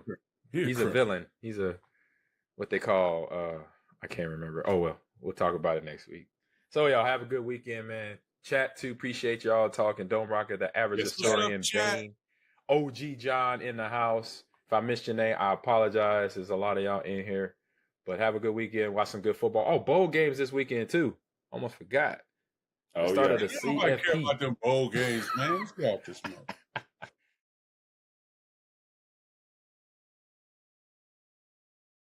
2-1. Yeah, Irish Nation, welcome to the playoff edition of Under the Golden Dome with your host, Wes Pritchett, Frank Stamps. We're waiting on Michael Stonebreaker. He has to see the oral surgeon today. He may have to get a tooth pulled. Oh. Yeah. So why are you upset? You're sideways on my camera. I don't know why. You know, that's funny because you're sideways on my camera. Interesting. Really? Yeah, you're standing. You're right. You're standing on your right shoulder. If that makes any sense. Anyways, now you're standing on your left shoulder. I don't know. Nice. I don't know, Frank. That's as good as I got. It's fine. Yeah, we were always a little. We played a little sideways. We are a little sideways. Yeah, man, my helmet was always on a little sideways, a little cocked, a little to the right or left. I'm wearing the shades today because the future's so bright for Notre Dame. You got to wear shades. Little nod to Huey Lewis in the news. But I am worried for the Irish big time. Big time. The more and more I look at this game, man, the more and more I'm scared. Signetti's a good coach, playoff experience. They've got a great run defense. This Curtis Rourke, one of the top quarterback ratings in the country. You know, they're talking about him going to the Browns in the first round. I don't know, man. I'm looking at the guys handling the ball for them. The running back and then Surratt, the receiver. These guys can play, and they're putting up. Well, I think everybody just kind of wrote them off because they didn't play a really overly tough schedule in the Big Ten. They did lose to Ohio State, but if you go back and look at that Ohio State game, it was a lot closer than the score. They had a couple of weird special team situations, like a fumbled punt, right? And I think there was another turnover. They had so Ohio State scored 14 points on right on like real on quick turnovers. Weird turnovers, right, big mistakes, right? But if you look, I mean, I went back and looked at their schedule They a little beat harder Michigan. too. They beat Michigan. They did beat Michigan soundly. Michigan was playing well at the end of the year. I mean, they beat Ohio State.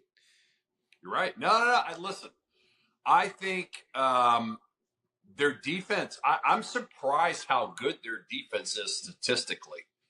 I don't know how they got the dudes in there. I know he brought in a lot of transfers, but the fact that this guy's first year, he brought in, I forget what the number is of transfers that he brought in. It's something ridiculous. Yeah, it was like 30. He's got like 19 transfers. No. I think it was even higher than that. I think it was even higher than that. But anyway, the point is that he brought the guys in, for him. And then he gels all these guys together, and they buy into his program and have the success that they have. I mean, it's truly impressive. It's ridiculous what he's done in his first year. I mean, they had 3 wins. They had 3 wins last year. This year they're in the play. They're 11-1 and in the playoff. Yeah. I mean, this guy. Well, I mean, like you said, I think they're the number 1 defense against the rush, and they're the top, like the number 2 scoring offense. I mean, I think Notre Dame. If you lined up all 22 people, Notre Dame's probably players are better, but that doesn't necessarily mean you win the game. I think Notre Dame. It's going to come down to 2 pretty good football teams, and I think it goes back to the 3 things that are the most important. You got to win the turnover battle, you got to win special teams, and then you got to execute. So, look, Notre Dame comes out and gets behind. I worry as long as we can stay in the game. I think physically we'll be fine. I just, they have a very explosive. I think they're a little more explosive than we are offensively. If we got behind, that would be bad. That's the only scenario I think would be. Right. Because if you get behind, then you're going to have to. I mean, I'm not saying, it all depends. you don't have to throw the ball. I mean, how far are you behind? I mean, what's the situation? Are we in the fourth quarter? Are you behind? But if Notre Dame comes out, and here's the other thing, if Notre Dame lets Indiana think that they can win that game, it's going to make it twice as hard for Notre Dame in the second half. Yeah, I think 100%. Indiana. Look, here's the deal. We just, I think everybody wants to just kind of blow them off because it's Indiana and they haven't had a great football team in a long time. But you have to forget all this. It's not the Indiana team that you've ever seen before. It was kind of like Vanderbilt Not this our year. parents, Indiana. Forget about the past because everything's changed. They brought in 36 kids. They have a new coach. You think about this transfer portal stuff, man. You can bring 5, 10 top players in every year. It changes your entire team, So I agree with you. I don't think it's going to be. I think all these. I bet you all these games will be closer than people think they will be. I agree with that. Right. I think these kids. I think the talent levels across the board are much. There's a lot more parity because of the transfer portals and this NIL stuff, and I think the teams that have made it to the final 12 they're going to show up and play, and I look forward to it. I think it's there's a lot of things I don't like about college football, i.e. the portal and all the kids leaving. They're going to have to do something about that. It's crazy, but I do love. They're not doing anything about that. I see Franklin over at Penn State. He was bitching and moaning. I think it's yesterday or today because his backup quarterback jumped in the portal, and they're getting ready for the playoffs. But Frank, here's the thing: it's there are no rules of who can communicate to your players. That has to be changed. They are allowing kids to enter the transfer portal before the bowl games and all that. To me, that is absolutely insane. And then I don't understand. If you think about, I was trying to understand, comparing it to the pros. The pros have a salary cap. The pros actually have rules on when you can talk to guys, right? The NFL, right. And then explain this to me. Why would the schools not lock the kids up with multi-year contracts so they don't have incentive to leave? In other words, look, I'll give you. I'm just throwing a number out there. We'll give you $100,000 for the first 2 years. If you stay 3 years, you get $1 million. You know what I mean? Like some kind of, because in the NFL, nobody leaves every year, right? Right. They got more kids flipping around in 1 year than the NFL's ever had, because the NFL is locking them up with contracts. But these kids have no contracts. It's the wild, wild west. There's no rules about who can communicate with them, when they can communicate with them. When they enter the portal, and it's just, you can do whatever you want. So the portal opened, whatever it was, 2 weeks ago. So that gives the right to every school in the country to contact.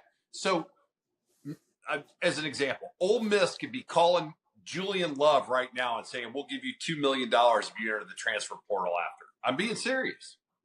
And there's nothing to stop them from communicating with him. Right. No, listen, man, you're right. It's the wild, wild west. Anyways, let's get back to Indiana. Let's get back to Indiana coming to town. They got a quarterback that, was one of the top quarterbacks in the nation. They got a running back that's prolific as well. The guy's got a tremendous burst. He's not that big, but man, he can take it the distance.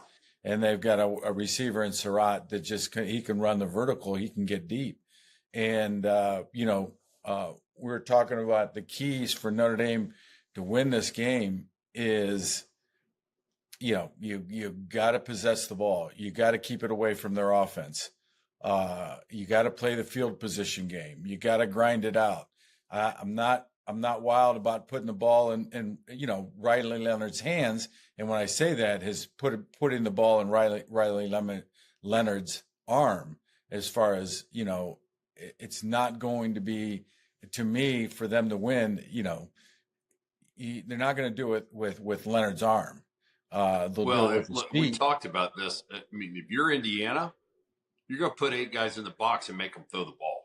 I mean, that's just the bottom. You're not going to let him. I would not let him beat me with his legs. I would put 8 guys in the box. I don't know. I mean, their defense is clearly pretty good against the run. I don't think they can do that. I don't think they're skilled enough. I think they're skilled. I just don't think they'd be able to cover. And this is the thing. I don't think they're going to be able to cover long enough to play man. I think that offensive line, hey, and this is another thing that's alarming. IU sacks the quarterback. They can get to the quarterback. And if they pressure him and force some turnovers, there's a lot of ifs. We're talking about a lot of ifs here. But the bottom line is Notre Dame has to be sound. They have to be sound up front. They got to stop the penetration. They got to give Riley, if they do get in a passing situation, 3rd and long, the key is to play, in front of the, play ahead of the chains, get into 3rd and shorts, have a big number on 3rd down conversions, be at least 40, 50% on 3rd down.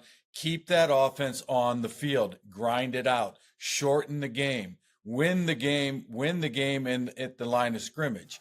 And if Notre Dame, to me, Indiana is going to be sound. They're going to have a hat in the hole. They're going to have I don't see them busting a lot of coverages. Now, is Notre Dame going to make the catch?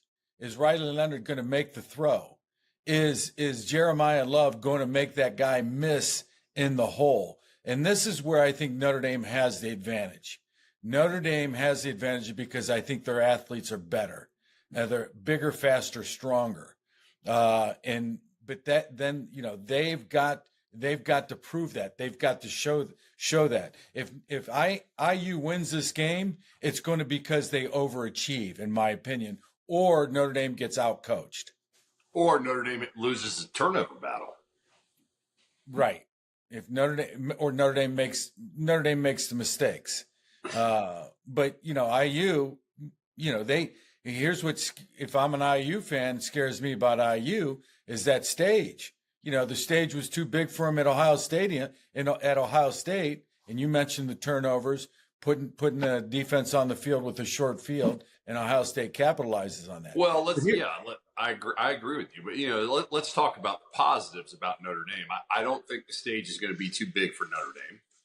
Absolutely, it's at home. It's going to be wild. It's going to be hostile environment benefiting Notre Dame. It's going to be cold. It's going to be at night. Notre Dame's got some intangibles. I cannot imagine the kids are not going to be ready to play. And I think, would you like to face our 2 running backs? I mean, our running backs are pretty damn good. Very good. I think our offensive line has gotten better all year. We had some young kids that have gotten better, and we're a matchup problem too. So Notre Dame. The defense is. We've talked about the defense all year. I mean, we definitely have a sound defense. So, and we can't. Notre Dame has to win on 1st down. They have to win on 1st down. They just have to. As far as you mentioned, the positives for Notre Dame, I think they can control the line of scrimmage. They're a better team. And enough of this talk about NIU. That's ancient history, Northern Illinois. I mean, everybody keeps going back to, I hear the sports writers talk about, Marcus Freeman's just got to, squash that. That's so far, it's ancient history. You shouldn't even be talking about that. This is a completely different team today, a much better team than they were in week, whatever it was, 2 or 3. Yeah. All right. So playing in the cold, what's the key? What's the coldest game you ever played in? I was trying to remember the coldest game. I mean, it would have to have been some of the games we played late in the year at Notre Dame. I mean, I remember the spring practice. We had a scrimmage. It was 10 below zero. That was about the coldest I think I ever played. And I also remember we played Southern Cal in late November, and it was about 35 degrees and raining, and we all had, shirts pulled up and no undershirts, and those guys came out in long johns and they had like hats on. And that game was over before we ever kicked it. I mean, I think, look, if you're playing, to me, the cold weather, I don't know if it's going to be windy or not, but, I think it'll affect maybe some of the receivers catching the ball, maybe the running backs. It could lead to, it could potentially lead to turnovers because of, the ball being hard and frozen. I would think kicking the ball would be a lot more difficult in cold weather. But I mean, both guys are playing both teams are playing under the same conditions, so I don't see an advantage to one side or the other. Yeah, I don't think the cold weather is going to be an issue. Indiana they know the cold. I mean, it's not that far. Yeah, and you know how it is, Frank. Once you play 2 plays, you don't get the weather. You don't even the weather's. You're not even gonna. If you're playing, you're not. The weather is not affecting you. Right. In my opinion. And the sidelines. I'm sure the sidelines will be well heated for both teams. I remember the coldest game I played in. We were at Penn State. You got when it rained, whole game. We woke up. We stayed at that motel, right? No, bro. I remember my feet and hands were literally purple when we got in, and I wasn't playing anything but special teams. That was miserable. I know what game you're talking about. At Penn State. God. It was at Penn State, right? It was at Penn State. Yeah. We stayed in that little motel not far from campus that every team stays in. All right. And woke up that morning. I had a hard time pushing my door open because so much snow fell against the door.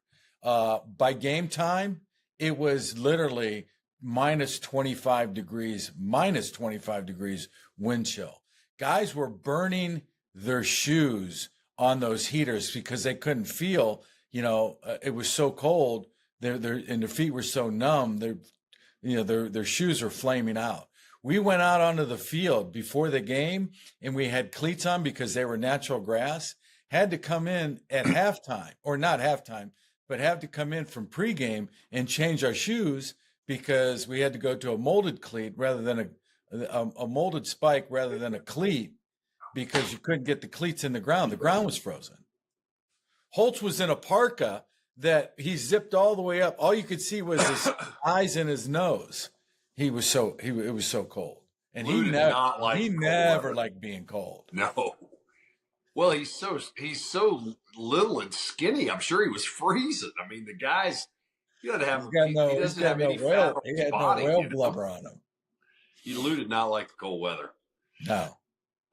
So, anyways, but you're right. The worst condition is the rain, playing in rain and cold, because once the rain hits you, it's hard to warm back up because it's the mid to high 30s and rain, sleetish conditions. Well, once the rain gets on you, you can't get the cold off you. Miserable. I mean, it just stays on you. When you're playing in, dry, cold conditions, you can heat up and stay warm with a jacket or a sideline heater or whatever and get back. You don't like it, but and you're right about the ball. The ball's going to be rock hard for the punters. Well, the thing I saw a couple of days ago was 20 degrees and windy.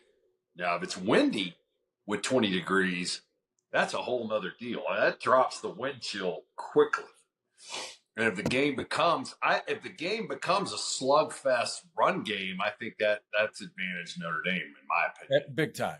I think it is going to come down to the run. I don't think because Riley Leonard, he was on a podcast I think earlier this week, and he was talking about this game and how it's a game.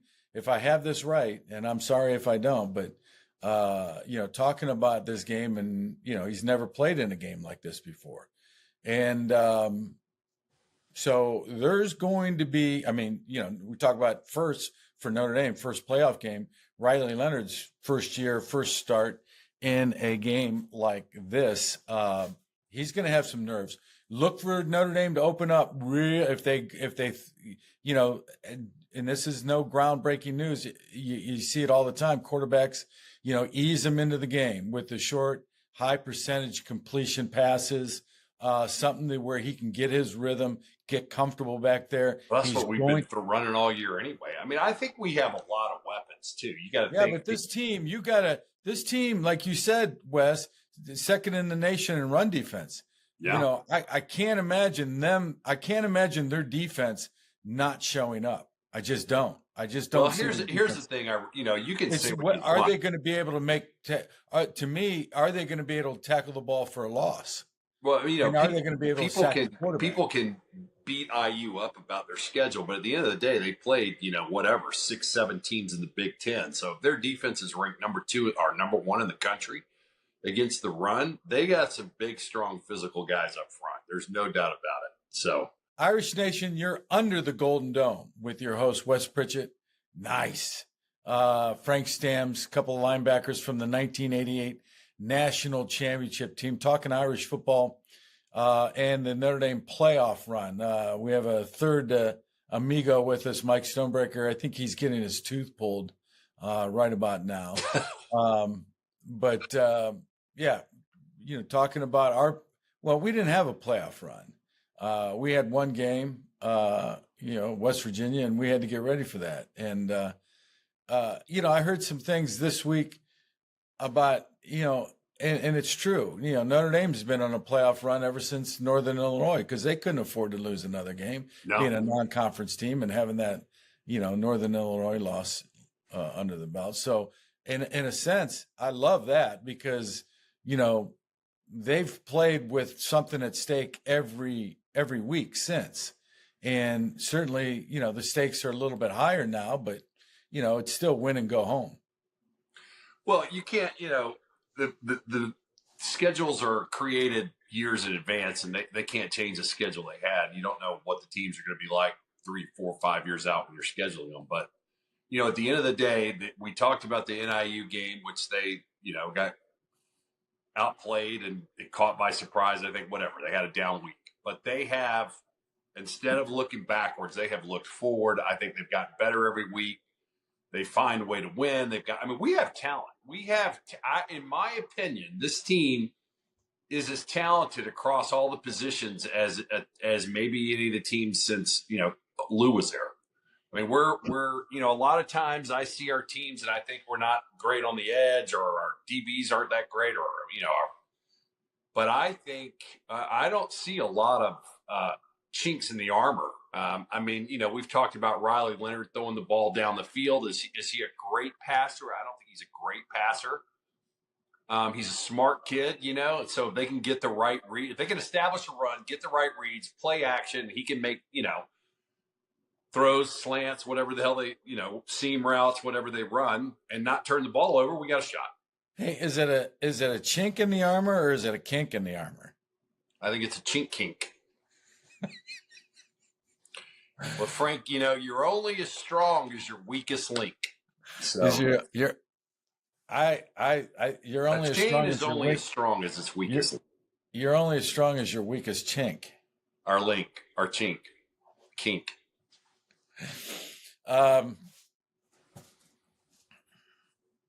So I think, if you go back and look at, the Irish this year, I think they have. Well, let me ask you this question. What team on the Irish schedule most resembles Indiana?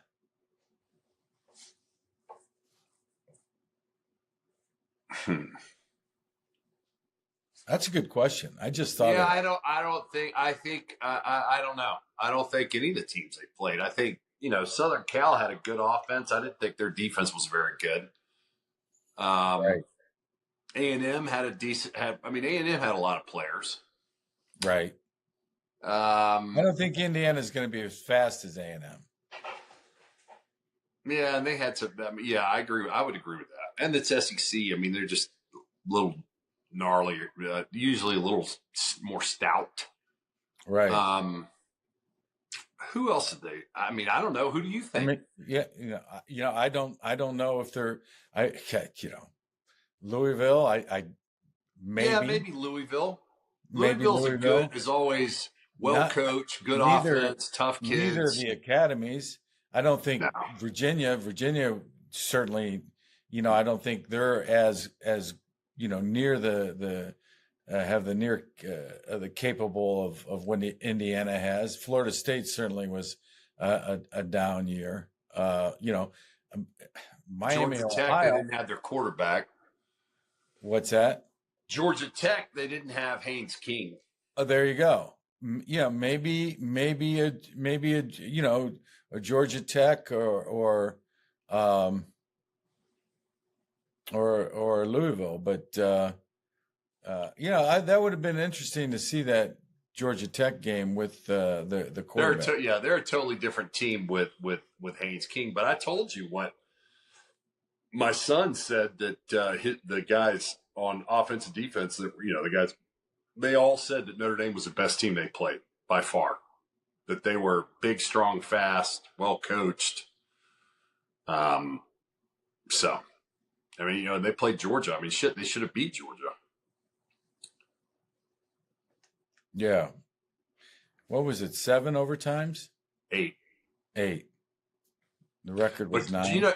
Tech was winning by 2 touchdowns with 5 minutes left. Yeah, no, I watched that game. I know you were at the game. And I couldn't They outplayed them. I mean, they got a couple of, a couple of questionable calls.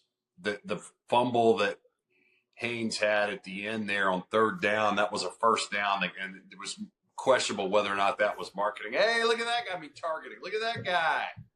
Why are you guys this way and I'm that way? Because I'm correct and you're not.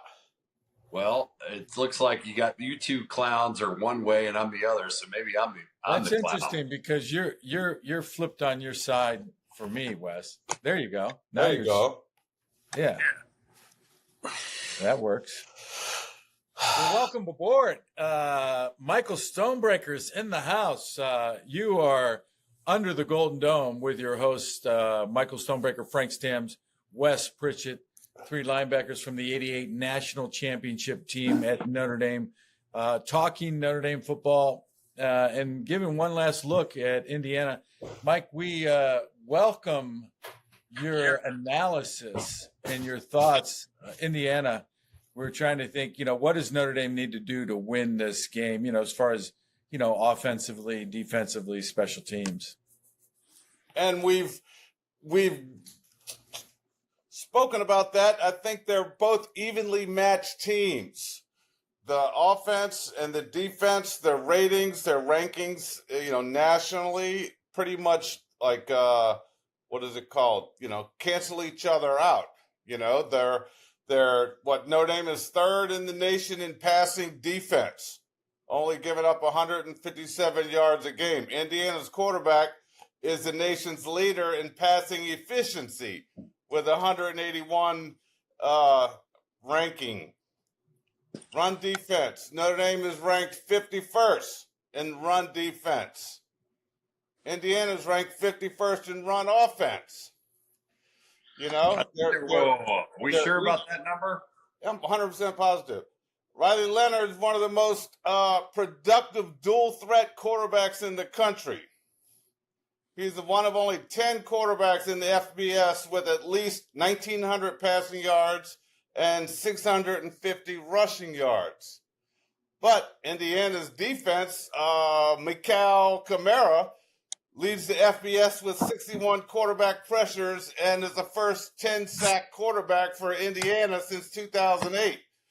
Nice. Notre Dame has 2 running backs that are Love and Price. They're averaging 7 yards a carry. Indiana only allows 2.4 yards per carry and only gives up 70 yards per game, and they're the number 1 ranked run defense in the country. So it's that time of year where you played the game, so you have hopefully the best teams in the country that are still left, and so it comes down to man versus man. We're even. Who wants it more? Who's better? Are you better than me? No, I'm better than you. Can you block me? No. Yeah, Stonebreaker bringing it with all the stats. You gotta love it. We were talking about that Wikipedia football. Well, we were talking I don't know if you guys noticed, but it's the first time I've done any research all year, so it's done me good today. Certainly, that's going to be on the highlight film from this episode. I think we should name this episode "Enough Already." Play the freaking game. I mean, I'm just hearing. I can't. I mean, not to be rough on people asking questions, but man, I'm hearing just the dumbest questions ever about these games. And really, it comes down to like what you said, Mike. It's, hey, we're both here, and who's going to win? And I was telling Wes this earlier. You're going to get guys show up. For example, if Notre Dame throws a perimeter pass, there's going to be somebody there that receiver has to beat for the extra yardage. Who's going to win that matchup? Who's going to win the matchup at the line of scrimmage on that tackle versus the rush end? Who's going to win that matchup? Who's going to win the matchup when they go man and Indiana brings pressure? Who's going to win the matchup on that man-to-man coverage? Jeremiah Love, is he going to make the guy miss in the hole? Because that defense is going to show up. And that's exactly right. It's who's going to, as Wes puts it, who's going to execute at the moment that it counts. Who's going to fly to the ball? Who's going to fly to the ball? What defense is going to be flying to the ball on every play? I mean, I agree with look, we can do analysis paralysis. At the end of the day, what did we think when we went out there and played? I knew, we had thoughts. All I thought about was I was going to smash the guy in front of me. Whoever had the ball, I was going to smash him. Whoever was going to block me, I was going to smash him. We were going to out-hit our opponents. Did we ever think we went into a game and did not think we were going to out-hit the offense?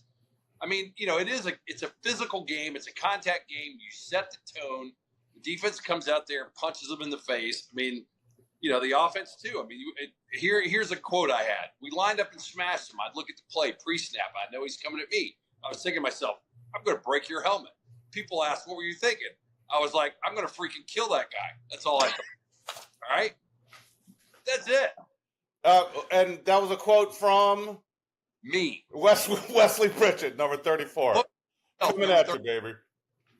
But I'm just saying, man, we were nasty. I mean, guys, we had schemes and we had calls and we had all this other stuff. But at the end of the day, you got to help. That's a great point because our playoff, like Notre Dame has experienced since Northern Illinois, they've been in the playoffs ever since. We had a playoff back then when we played in '88. It was called the season. Because if you lost a couple of games, you were out. So, you could argue that the goddamn season was the playoff. And I'll tell you, you're right, Wes. And Mike knows this is we took it to Michigan. We out-hit Michigan. We out-hit Miami. We out-hit Southern Cal. We out-hit West Virginia. We played more physical than the other teams. And then when you get this even matchup that Mike was talking about, it comes down to it. Who's going to out-hit? Who's gonna outperform? On the field. Right, and we did that defensively. We took pride in beating up and out-hitting the opposing team's offense, and it's the same concept of us in our mindset offensively, always wanting to establish the run and beat on their defensive line. From the start, from the beginning of the game. Establish that run, beat them up physically, because in the third and fourth quarter, you're going to have overpowered them. And that was our mentality on defense. Come the third and fourth quarter, these guys didn't want to block us, didn't want to get in the way because they were getting smashed. 100%. What was a quote that Lou used to talk about? I know he always used to say that it's the toughest game played by the toughest players, but what was it? Well, he had a quote we're talking about. Gosh, I can't remember what it was. I think it was like when you're down and you're at your worst, don't worry about it. Stoney's going to be there to make the play for everybody. Something like, listen. Yeah, no, I recall that too. Got it. Right. Prince has got it. It was Trust, Love, and Stonebreaker. Yeah. That's what it was. Stay out of Wes's way. He's got it. I think that was another one. Mike Cole, we're talking about a little bit about the weather. How'd you prepare yourself for the weather, the cold weather? Cold weather? Yeah. Put my pads on and went out and hit the guy at the first play of the game and was never cold. Mel Moore showed me a trick, and I never knew this. That my freshman year, I was playing running back. He said, and I've seen it since then, is to layer yourself with some Vaseline, and the Vaseline cuts that wind down and insulates you. Tell him, Mal, I'm very familiar with Vaseline and how it works. Is that what you told him? Yeah, so I thought that was a neat little. That's great. That's great that folks you're able to use that. If you go out on the field and you make a tackle, then you're not cold. Yeah, right. And guess what? If you get cold, then you make another tackle. You're not cold again. Once you're out there playing and you get hit 2 or 3 times, the weather's the last thing on your mind. I said if it's windy and really cool, what you're saying, 20 degrees and windy, I mean that can affect passing the ball, and maybe the ball's hard and you can fumble, but I don't think it affects the defense really. They're calling for snow flurries. You think this? I don't think the snow will stick. I'm here same. I get what I say latitude as South Bend and Cleveland. We have no snow on the ground. I don't anticipate any snow. We pretty much get the same weather, just maybe a day or two later. I don't see. There may be some flurries, but I see nothing sticking for the game. I don't see any. 8 o'clock on a Friday night. 20. Who knows what 29, 22 degrees feels like? It might be really freaking cold. I know what it feels like. It feels like 15 degrees. The field will be fine. It feels like if you're not on the field, then you're cold. Yeah. Unless you've got one of them big jackets on, or your ass is in front of one of the heaters. They have puffer jackets on the sidelines, Frank? I heard they ordered 100 puffer jackets for this game. Nice. Now, if you're Indiana, I mean, I don't know. What was I going to say? I was going to say, do you cut the, I don't know. All you need is a big jacket and thick boots for the cold weather. The Notre Dame jacket that had the huge block letters and just said Notre Dame on the back. Do you remember our jackets? That was the only like from the 60s. Yeah. We were still wearing. I still got that jacket. Frank has one. Yeah. Gino Neal's rolling over in his grave that I still have that. I think I took a windbreaker out of Holtz's locker, and I still have that as well.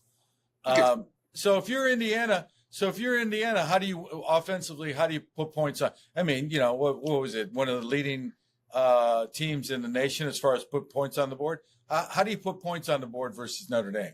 Well, IU ranked second in scoring offense in the country with 43.3 points a game. They do whatever they've done all year round. Long as they run the ball, that quarterback is a high percentage quarterback. Do what they've done all year. Just try to smash Notre Dame in the mouth. In your mind, you kind of think Notre Dame's got the advantage because Indiana's reputation is not the football school, but they're pretty doggone good football team. So you got to. Yeah, I think Notre Dame's got to be careful not to be like, oh, we're Notre Dame and you're coming to our place. We got this thing wrapped up. That is a team that has, maybe they didn't play the hardest schedule in the country, but I mean, their numbers are crazy. I mean, but neither did we. Number 2 scoring offense. I mean, they can their quarterback can throw the ball. I think, to me, I know we have better quarterbacks and safeties than we've had as a group, but I think we're still susceptible on some of the passing stuff. I think we're very good against the run, but I think they're going to try to stretch the field. 100%, they're going to try to stretch the field. They're going to try to stretch the field on offense, and I think they're going to put 8 guys in the box and make Riley Leonard throw the ball on defense. That would be my game plan. Well, I think passing wise, I think Indiana is going to make Notre Dame defend the entire field. And you talked about the deep threat. I think they're going to, Indiana is going to stretch. They're going to throw the ball deep and make Notre Dame respect that. What I see them when you get a passing chart, if I were to guess where they're going to throw the ball, I got to think Notre Dame's going to, or Indiana's going to throw the ball over the middle. I think as far as running the ball, I don't think they're going to try I don't think they're going to have much success on the perimeter runs. I think they're going to try to run the ball up the middle and scheme it so that they gash Notre Dame up the middle. I don't think Indiana has the speed that they can get the ball to the outside and beat Notre Dame, but maybe keep them off balance a little bit with some screens and draws. But there's going to be some trick plays Indiana is going to pull out, and just question is when are they going to do it?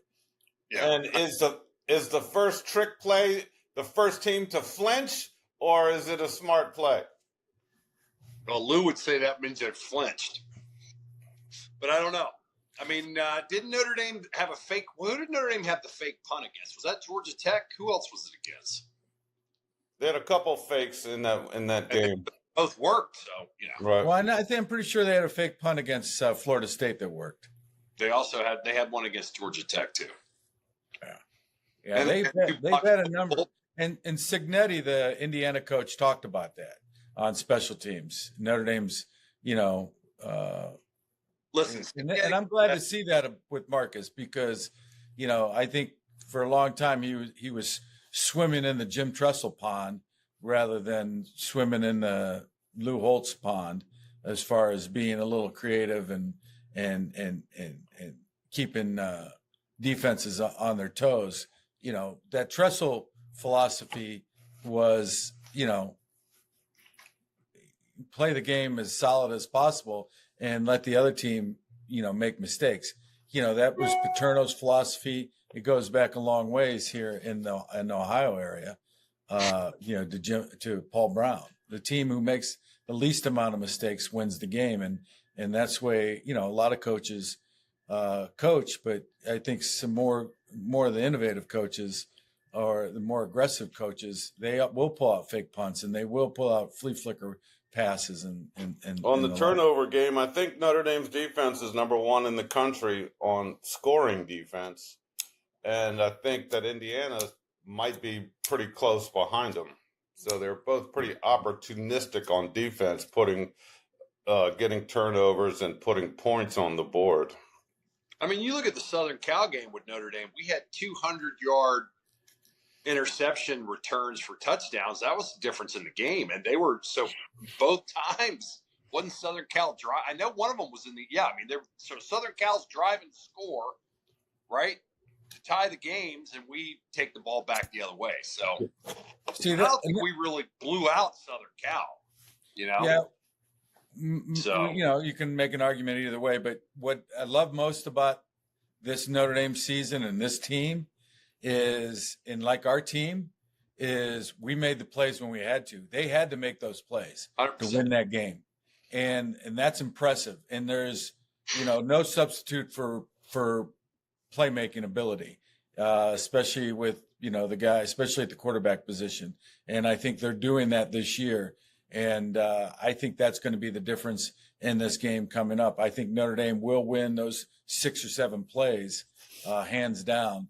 That cornerback against SC, they were going after that kid, and they got him a couple times, and then he turned around and put that pick 6 on him. So he did. I mean, you look at the great teams learn how to win, and they always believe they can win, and they gain confidence, and they don't get down. And I keep thinking about damn Georgia. They've won 30 games in a row at home. There's no way they should have won that Tech game. They never quit. They showed up. They played. I mean, I think Notre Dame's got a little bit of that now. I feel like they have a lot more confidence. They've gotten better all year. They're at home.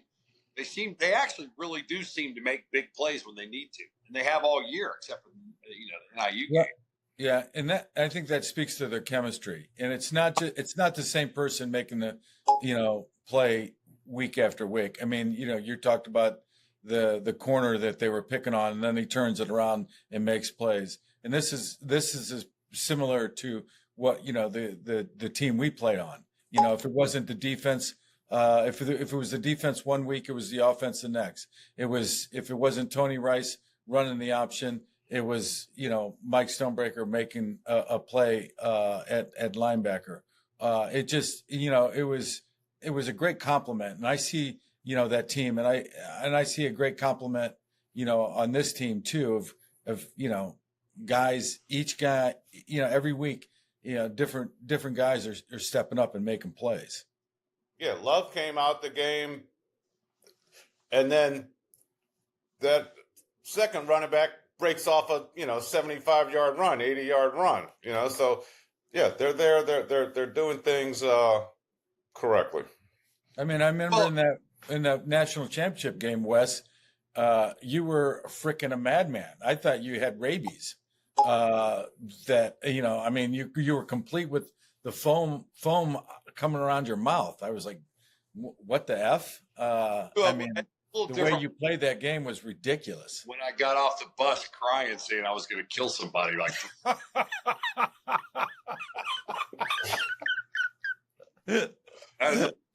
story. I don't know what happened. I was like on another freaking planet that day. I don't know what happened. I was not happy in the world. I never had a late hit in my life. I had 2 in that game. I think you hit me once late. I was like, Jesus Christ. Everybody whistling. Dude, I'm on your freaking team.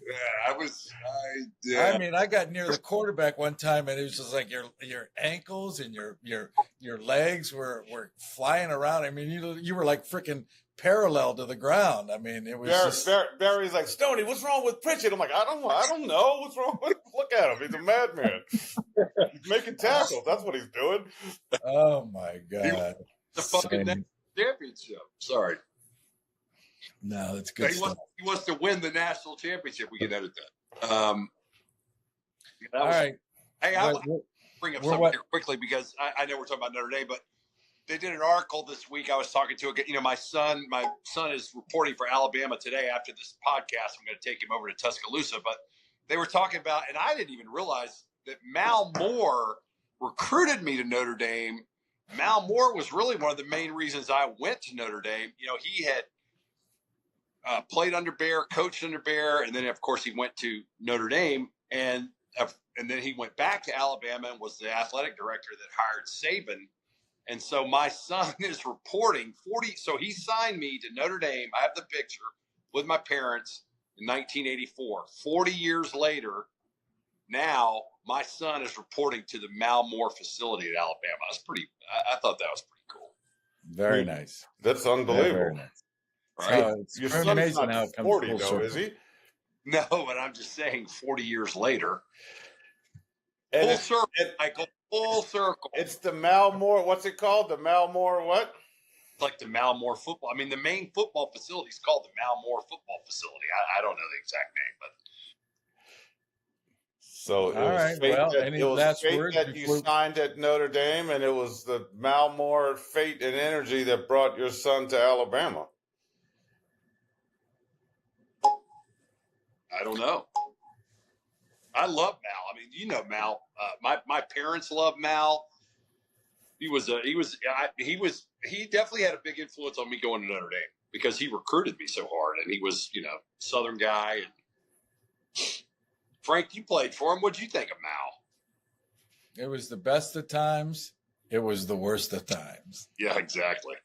Yeah. Mal was. Yeah, no, he certainly knew his football. He certainly knew his football. I think Mal was frustrated at Notre Dame because,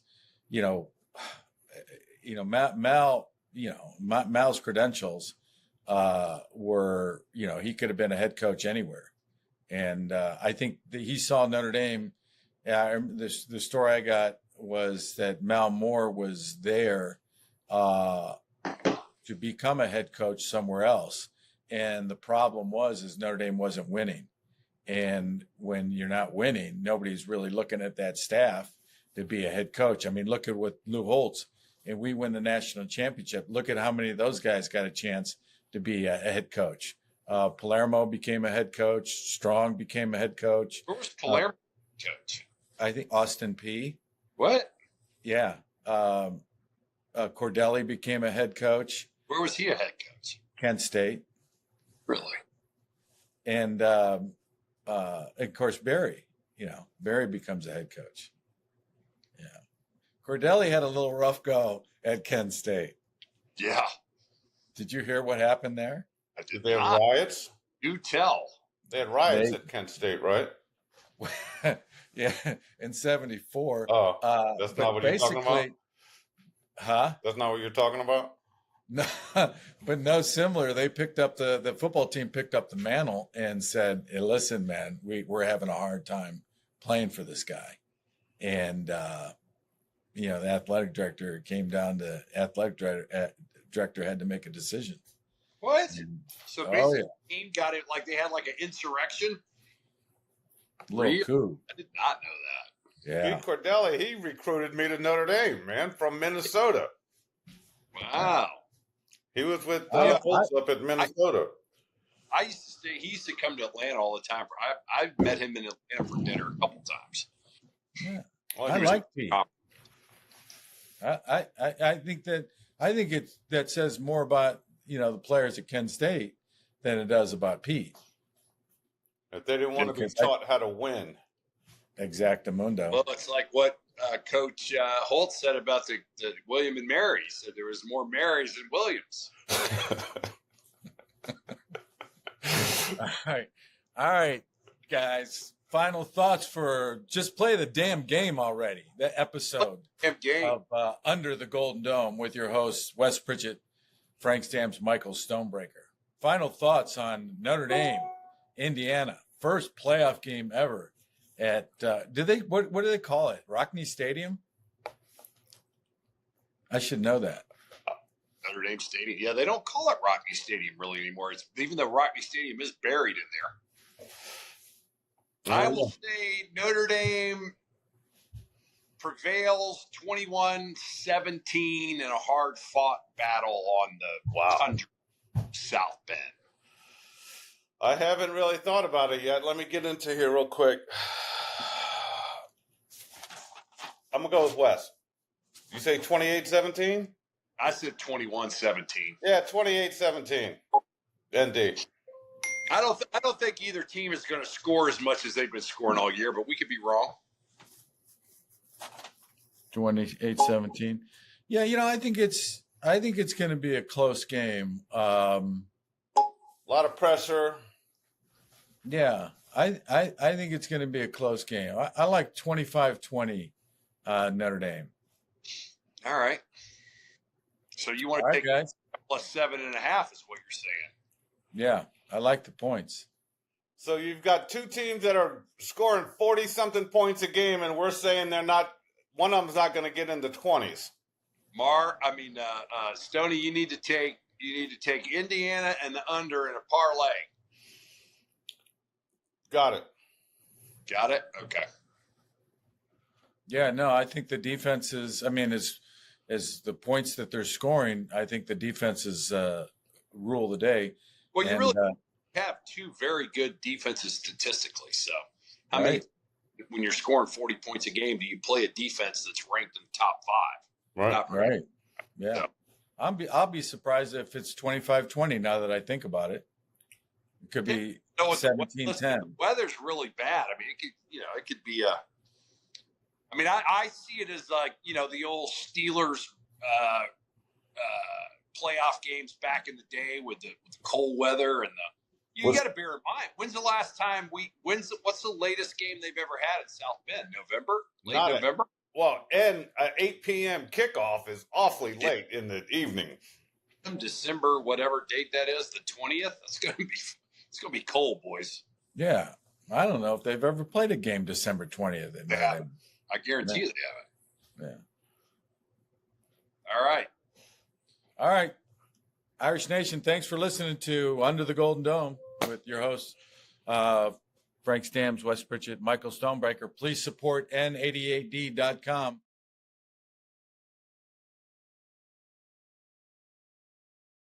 And we're back. We're on the Rock, baby, with Mel Farr Jr. and Rocco Bellagio. Mel, how you doing, baby? I'm doing great. How about you, Rocco? Good, man. Good, man. So we're just talking about the gym. Let's we're gonna get into fitness a little bit more today. Later on, we forgot to do that in that first episode. We just got so into the fact that Ryan Day should be fired, and among other things. But hey, listen, let's start off with a bang. I hate to say it, and it's funny you're wearing black too. I'm wearing all black today, and the big reason why, Detroit fans. It's one game, man. It's over. And look at it. It's better to happen now than later, right? If you're going to have a loss, it's better to happen now. There's one guy I thought on this team that you needed, especially in the playoffs. You needed a guy to be able to control the clock, to pound it down their throats, run the rock, if you will. Mm-hmm. David Montgomery being out now for the season with a sprained knee, and I think he's got to have surgery. They're done. It's, not only have they lost a ton of dudes on defense this year, their defense is pathetic, as we've seen. They've lost my man Hutchinson. He's trying to come back for the Super Bowl. They're not going to make it, folks. I hate to say it. This is the team I've been rooting for since my Dallas Cowboys have signed Dak Prescott and completely crushed me. This team is done, and this is the saddest I've been this whole season, because the Detroit Lions, the Cinderella story of the whole league, I thought this was going to be it. They started off with a bang week 1. It's over. It's over. One loss. It's one loss. It's better to happen now than later. At some point in time, you knew they were going to lose a football game. At some point in time, it just had to happen.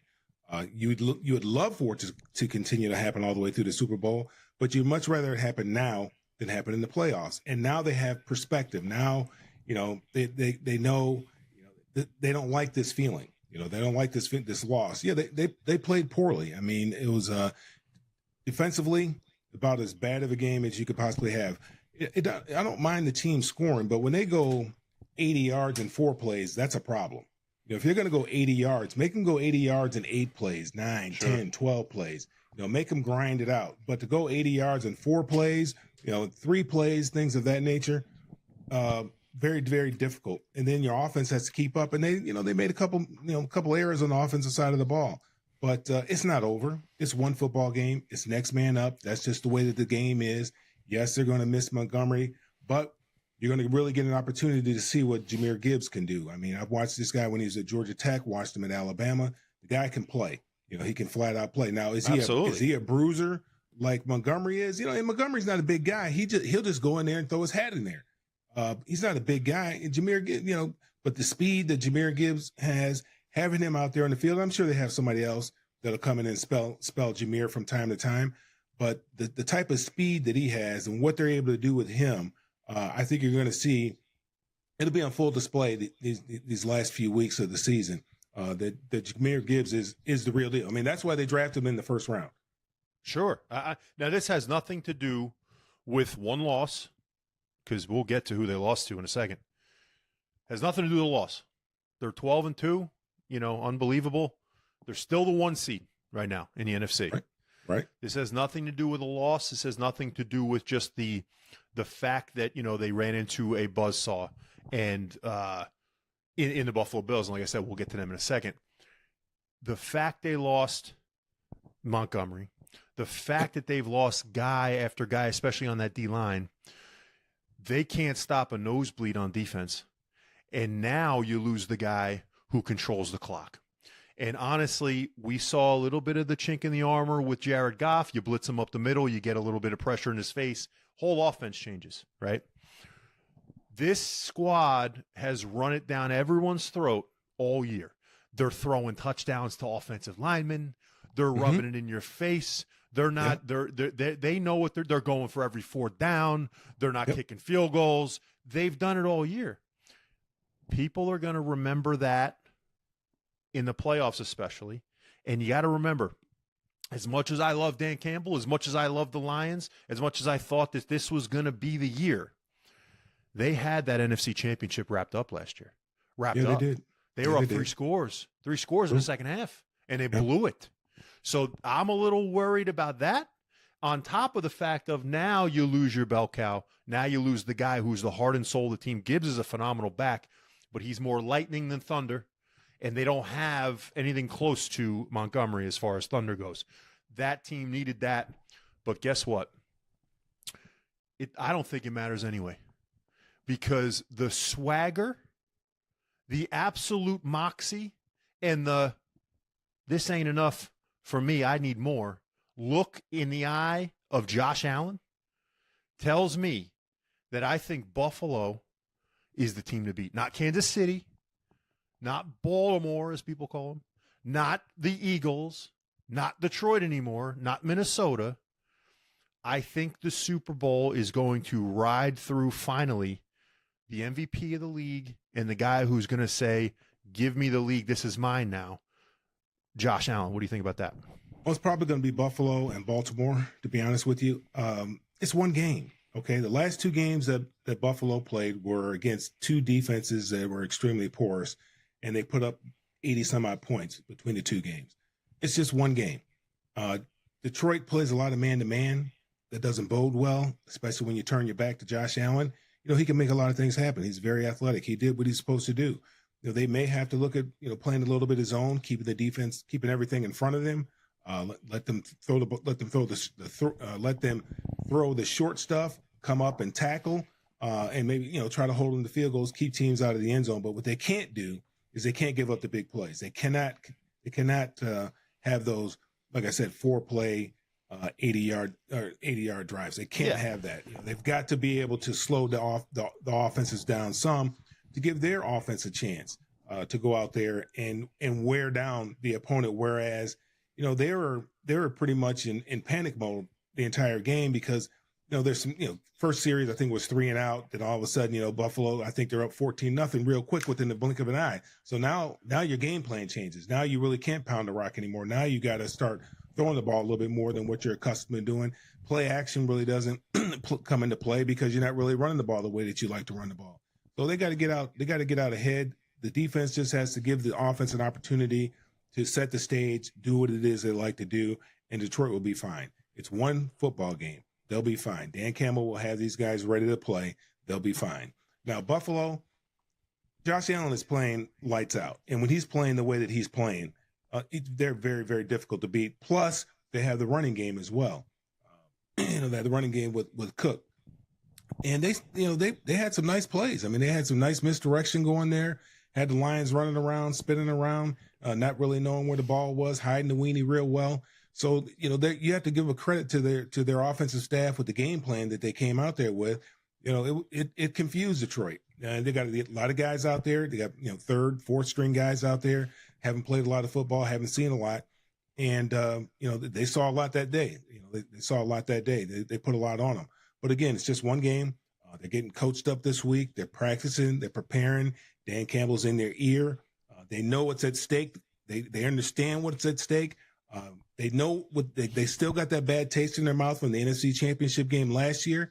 If they want to get back to the NFC Championship and they want to take it a step further, they want to make sure that the NFC Championship runs through Detroit. So they're gonna get the number 1 seed, and they're still gonna go to the Super Bowl. Everything is still in front of them. They control their own destiny.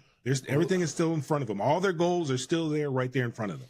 Listen, I'm not a huge fan of hiding the weenie. Okay, so I never really like hiding the weenie, but you got to think of 2 things with these teams. So Detroit, unfortunately, I think it's about the horses. They could want to do whatever they want. They could think about this. They can think about that. They have lost so many dudes. They've lost probably their offensive MVP now, in my opinion, in Montgomery. And then you lose your defensive MVP in Hutchinson. And now you're losing dudes like McNeil, who was a prime player on the inside. And your cornerback, Carlton Davis, who was a big free agent pickup. He's gone for the season. All of these guys, it's going to catch up to him, and I think it's coming. And with Buffalo, the amazing thing about Josh Allen, this guy has had – this is the least talented team he's had. Since he's been in Buffalo, I think this is the least talented team he's had. That defense is disgustingly terrible. They've given up 90 points in 2 weeks. He scored 42 against the Rams. They lost. Right. Okay? So he had 6 touchdowns in the game himself. He had fucking 6 touchdowns. Right. Himself. and they lost. Right. He's got him on he's wearing that JanSport full of the rest of the team. He's carrying the team on his back in a backpack, and he's going to take them all the way to the Super Bowl. Whether it's Detroit, whether it's somebody else, maybe. I personally think if I had to put money on it today, I'm taking Buffalo and I'm taking Philadelphia, and we're going to have a holy shit, running quarterback, offensive coordinator show with Joe Brady and with Kellen Moore.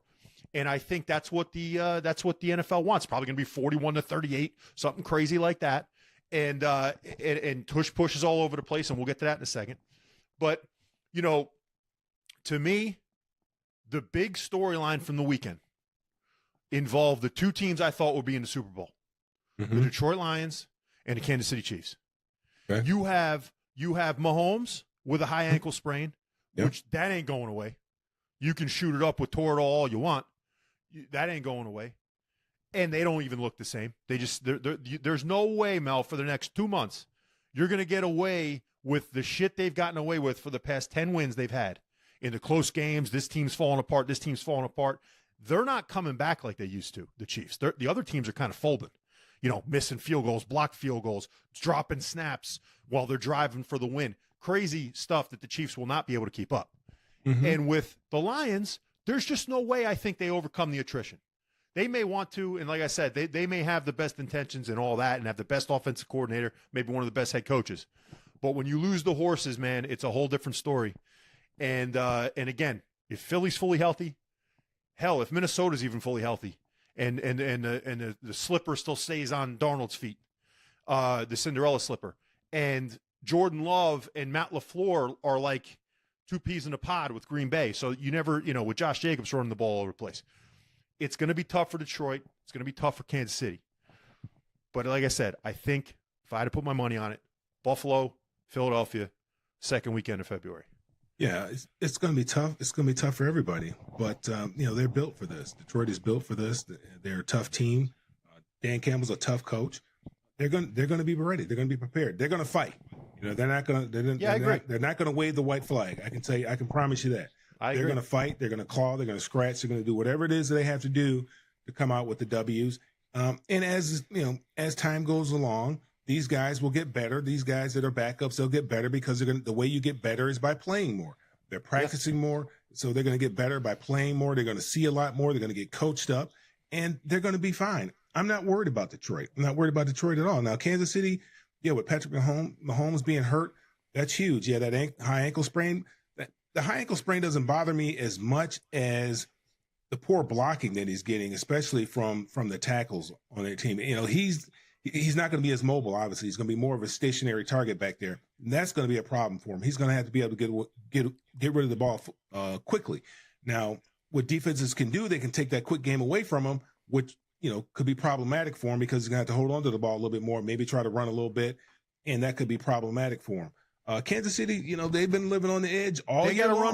They got to run the rock. Kansas City's getting away from running the football. Pacheco's back now. Pacheco's back now, so they can, look, running games we know travel. They've got to run the football, and that's what they've been successful doing. They've been able to mix it up a lot, throw that run game in there, keep the defenses off balance with Pacheco. That's what they're going to have to do. They're going to have to run the football. Obviously that's what the Lions do extremely well. They're going to have to rely on it as well. Get back to doing what it is that they're doing, but the defense is going to have them out a little bit. But if they have to score 100 points, that's what they're going to do. They're going to score 100 points. So all you got to do is win by one. That's all they got to do. Right now, if you had to put everything on it, yep. Who's making it from the NFC? Who's making the AFC after this weekend? What do you think? If I have to put everything on it? Yeah. What is it? What is it? If you had to say right now, this is what I bet. Who are you gonna put in the Super Bowl? If I had to put everything on it, I would put Philly and Baltimore in it. That would be a phenomenal game. I love Baltimore, but I'm afraid that Todd Monken is not going to give the ball to Derrick Henry. I think that's the biggest key. With Baltimore, it's, okay, do you trust Lamar Jackson in a big spot? You could say they had Kansas City beat, and the defense gave it up last year. You could say that. But then, and you could say Zay Flowers fumbles at the goal line, all that other stuff. But they had 8 carries, Mel. How do you have 8 carries in a game? AFC Championship, Todd Monken called 8 running plays. 8. But they didn't have Derrick Henry back there. It's absurd. It's absurd. They didn't have Derrick Henry back there, though. But still, this year they've shown that in games they will still not hand the ball off. Well, so if it comes down to it, he's going to hand the ball off. That's what I'm worried about with Baltimore. Football is a numbers game, so you have to look at the box. You have to look at what they're doing. They got single high safety, or there's 2 safeties back. That's going to dictate to you what you're going to do. I'm with you. But if you see 7, normally you're going to check. You check out. You say, okay, I got 7 in the box. Let's throw the ball. Derrick Henry can run with 8. Run the football. They have a pretty good offensive line. It's not phenomenal, but it's pretty good. It's not terrible. And you got to know that now you have the 2 most dynamic runners in your backfield. Yeah. Lamar Jackson and Derrick Henry. How then are you going to let the defense dictate to you, unless maybe if they stack the box with 9 or 10? Well, then it's like, okay. You can run with 8 because you have Lamar. So you have an extra number there because you have Lamar. Correct. Lamar can run the football as well. You can hide the weenie, him and Derrick, and Lamar can keep Listen, it. And stop hiding the weenie, okay? I don't want. Look, I coach Little League football. That's all they do is hide the weenie, man. I coach my nephew. Well, that hide the weenie is tough, man. You have to be very disciplined in your assignment. Well, just make sure they stay with that in high school too, okay? Because that's when you really got to make sure they hide the weenie. Exactly. But the fact is that I don't know. I mean, again, you get Derrick Henry. Maybe they're saving him for the playoffs. I get it. But he's not getting the 20 carries a game that I would have imagined. They're running Lamar. Winning. I get it, but they're running Lamar more than I thought they would, and that makes no sense either. So you got to save the quarterback. There's no question about it. But I mean, time and situation dictate what they're going to do, and I haven't seen the game film to determine why they're doing what they're doing. But obviously, there must be a reason why they're running Lamar a little bit more than they've been running Derrick Henry. And obviously, teams they understand what they want to do. They want to stop the run, and they want to make Lamar throw. That's what they want to do. They want if the Baltimore is going to beat us, Lamar Jackson's right arm is going to beat him. It's not going to be Derrick Henry. He's not going to be bumping his head on the goalpost. 80 yards, 80-yard touchdowns, 70-yard touchdowns. We're not going to let that happen. If they're going to beat us, Lamar Jackson is going to have to beat us with his arm, not with his legs. And so they're trying to take all that stuff away. Yeah. You understand those guys over there getting paid too, so they're scheming up things. I'm sure that Baltimore's working on stuff too to make sure that they're able to utilize Derrick Henry in the way in which they want to utilize him to be able to ground and pound, run that football, control the game, and shorten that game, the game. I just don't, like I said, I don't trust Todd Monken. I think that's going to be their bugaboo by the time the playoffs come, whether it's Kansas City, whether it's Buffalo. Honestly, the issue that I have with Baltimore is not even the fact that Todd Monken does like running the ball. I don't know where this defense has gone. Yeah, I have no clue where the defense has gone. Yeah, the defense is nowhere near what it used to be. No, it's brutal. And honestly, that's where I'll take a superstar like a Mahomes or a Josh Allen, and they'll dissect that defense apart. And then if you turn the ball over at least once on Lamar, it's over. So, so I worry about Baltimore. I love Derrick Henry, one of my favorite players in the league, but I worry about the play calling and all that. And I see this moxie swagger and almost like I'm the guy. Nobody's touching me. Haven't we seen that before with Josh Allen? I have not. Last year or 2 years ago, they started off hot, and I was like, man, Buffalo looks good. I mean, I can't see anybody that's going to beat Buffalo. I think it was 2 years ago. They started off real hot. Then all of a sudden, they just fizzled. I mean, maybe they didn't fizzle so much, but I mean, their kryptonite has been Kansas City. That's their Kansas kryptonite. City. They can't beat Kansas City, but Josh Allen has been phenomenal against Kansas City. It's the Buffalo defense, but also here's the big key, and this is what I wanted to mention about the feeling that I have about Josh Allen. Joe Burrow was a mediocre, game manager quarterback in 2019 for LSU. Okay. What made him turn into, in 2020, the undefeated national championship quarterback who broke record after record after record with LSU the next year? they changed the offensive coordinator, and his name was Joe Brady. Mm-hmm.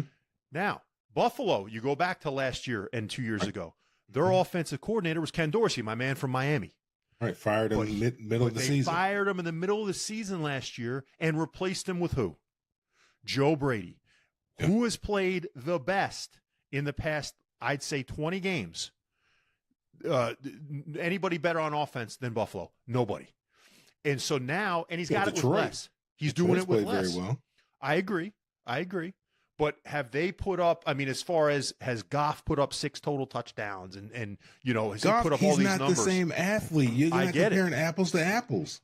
I get it. But what I'm saying is that this guy now knows, I think he's unlocked the game.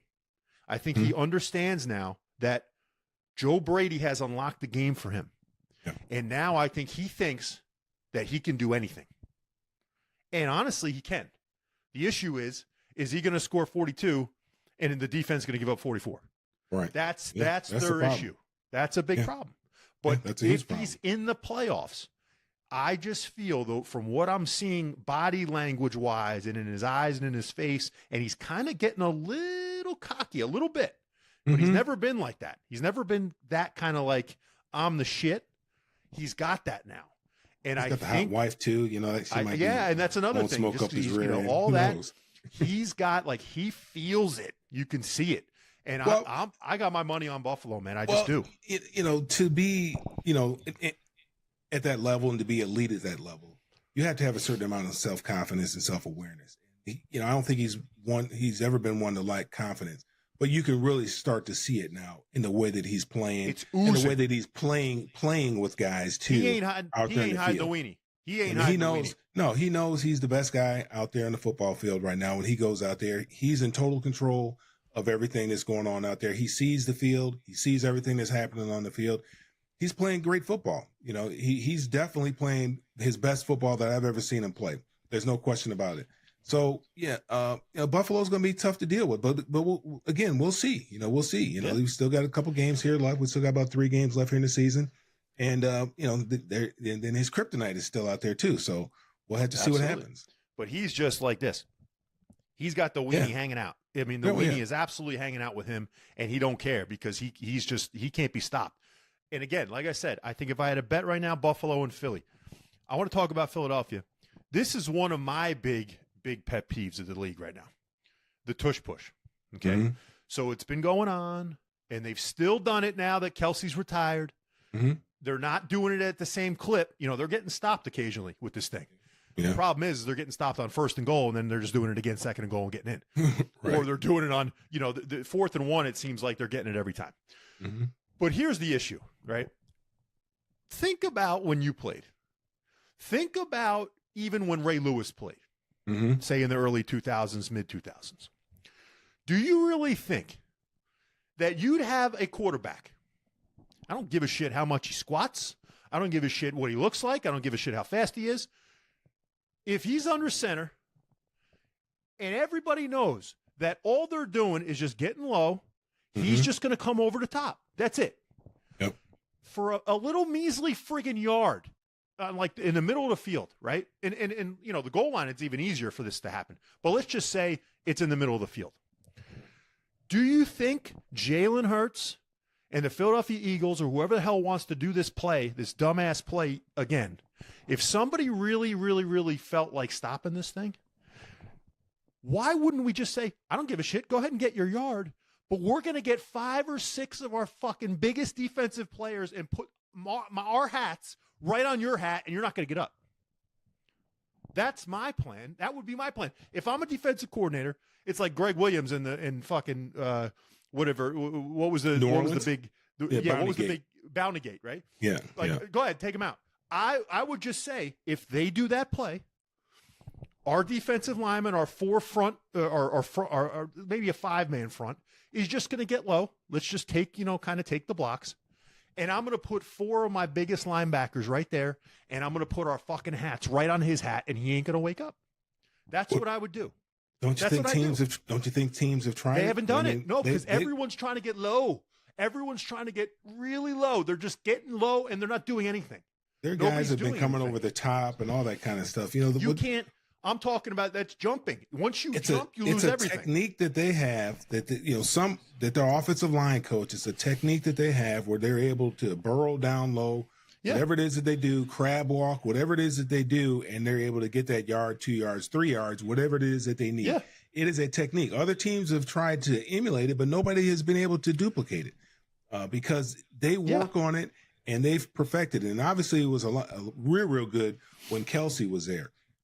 It's not the same that he's gone, but I mean, is a very, very difficult play to stop. But also you have to understand, the linemen aren't as big now as they used to be. The defensive linemen aren't as big. They don't have those big 340, 350 pound guys out there that much anymore as back in the old days where there would be a couple guys that'd be 300 pounds plus. Those guys are hard to move. So you got big guys on little guys, on defenders, and they're able to move those guys out. They're able to get leverage, and they're able to push those guys back a yard or 2 or 3 yards, whatever it is that they need in order to pick up that first down. Yeah. Now I get you as far as the defensive line. Maybe in total, you're not going to get Sam Adams and Tony Siragusa and these Tank Williams, like dudes that are just gigantic. No, not Vince Wilfork. You're not going to have those. But the defensive line as a whole is probably bigger in mass, even with the DNs and the D tackles and whatever. But the linebackers are the ones that are smaller. You don't have the 250 pound huge. You don't have the LeVon Kirklands anymore. You don't have guys like that. Jeremiah Trotters. You don't have those guys anymore. They're all safeties mostly. That's why the running game, for offenses have been more effective now because you don't have those big guys. But the offensive linemen are still big. Offensive linemen are still big. They're taking guys who played safety in college or even in the pros and making them the Mike linebacker. And then the Mac backer. He's a smaller guy, 6 foot 6'1", 230, 225. It's they all want about guys speed. that can run sideline to sideline. That's what they want. So now, I get it. I get it. But the fact is everyone's trying to stop the play. The technique of what the offensive line of the Eagles is doing is getting low and getting to the point where they can get lower. But what I'm saying is fuck they're getting low on defense. Just stay high. And put your helmet into Hurts's helmet. That's it. He's protected. It's a cocoon back there. If they're down, but he's going over the top. So he's protected. if you watch the replays, he's going over the top. He has to get whacked. I don't care if he gets 3 yards. Let him go 3 yards. Let him get over the line. Nobody even touches him. No schnoz tackle is even in there. Let him go over to center. But then on his way down, bang. Right on his helmet. Eventually, they'll figure it out just like they do everything. The Wildcat for a long time, they couldn't figure that out. Miami was running that Wildcat. They couldn't figure it out. I don't know if you can figure this thing out. Colin Kaepernick was doing the read option. They couldn't figure it out. Then they figured out, well, let's just hit the quarterback whether he has a ball or not. Then they started protecting the quarterback a little bit more. They'll figure it out. They always do. The issue with this play is, again, they haven't had to do it much.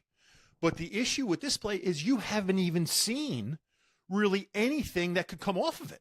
You can do multiple things off of this thing. Yeah, you can do things off of it. And they don't even have to because they convert. No. But, you can do any type something's of coming. Trust me, they have something. They can fake it and, hit A.J. Brown streaking down or Devontae Smith streaking down the field. Yeah. Anything. They wouldn't, one of the tight ends could easily leak out. You could do a fullback fake running back toss going the other way. Like there's so much shit you can do out of it. They don't even need it yet. But here's real quick, and just to get a little in the weeds as far as going to plays. I saw a play. Did you see the play New Orleans and Washington? Washington's up by 7. Last play of the game. It's the last play of the game. New Orleans is on this 2-yard line. There's 3 seconds left. They get the spike, even though there was a clock snafu, but who cares? Here's Spencer Rattler. He rolls out, bang, puts it right on his tight end, touchdown. It's 20-19, no times left. They go for 2 now. Okay, they're going to go for the win, which I get because they would have got smoked in overtime anyway. You go for 2. Now, what do? One of my big pet peeves in a 2-point conversion or a close play to the goal line. You cut off half the field. I hate it.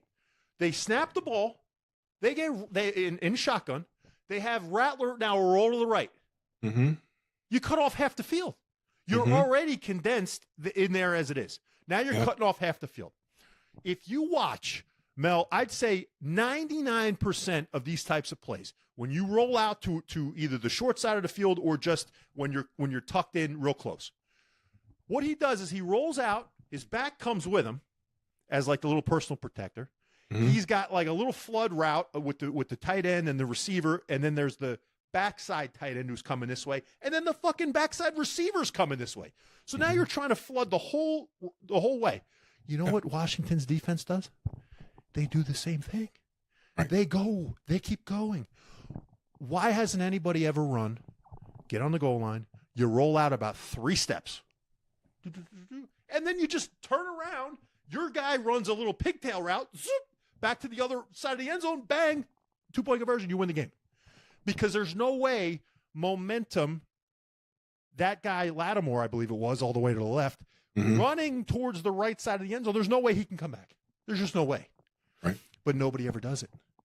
I'm watching an old school dumbass that's watching TV. I can say that. Why haven't any coordinators done that? I just don't get it. You need one play. You win the game. One play, you win the game. Yeah, I mean, they probably tried to simplify things for Spencer Rattler, try to give him a couple reads, even maybe a run pass option where he can, if he sees it, go ahead and run for it, get in there. That's why they brought the back out there as kind of a personal protector. I didn't see the play, so it's difficult for me to really speak on it. But I can just, they probably tried to simplify things for him. Didn't want to give him too many options. Move in the pocket that prevents him from having to stand there and scan the entire field and potentially get sacked. Give him something where he can be on the move, where he's comfortable. This is probably a play that he's very, very comfortable with. They probably ran it over and over and over again, and it wasn't there. It happens sometimes. Probably wasn't necessarily the best play. Probably not the play that they would run if they had Derek Carr in there. But for that time and situation and who was involved in it, they felt that was the best play. But do you agree? So why, again, like say. Same thing with running either a pitch play or an outside, stretch run to the right side of the field when you're on the right hash. Why do you run to the short side like that and cut off half the field? Something like that, rolling this kid out, you're already on the 2-yard line for a 2-point conversion. You're cutting off half the field. Now you're cutting it even in half even more. It's crazy to me. Yeah, crazy. I mean, at least have somebody leak back to the wide side of the field and where he can throw a ball. It was crazy. To the back pylon, and the guy can run underneath it. Just have somebody sneak out of there, fall down on the ground, act like he's, fell down, and just sneak over to the back and just hit the guy, and it's probably going to be wide open. But, and that's what makes me think in those situations, it's like, are you trying to lose the game on purpose? Like, there was no way that play was happening. No way. Because everybody was there. There's no way. And, and again, they lose by 1, and Washington is, I believe, 9-5 now. So that was something there. Now, I know you wanted to talk huge transfer portal stuff. Get back to our college roots, the college way, if you will. Tell me about your thoughts about the transfer portal. I mean, I don't understand why they have this window open right now.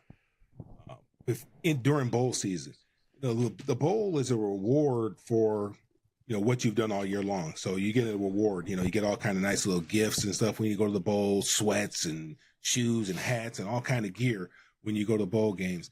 Now they've kind of diminished the value of the bowl games by having even the championship series. I mean, some teams who are in the playoffs, guys are going in the portal, and some guys are going in the portal, but still are a part of the team. Now, why would you? That's like feeding a dead horse. I mean, who does that?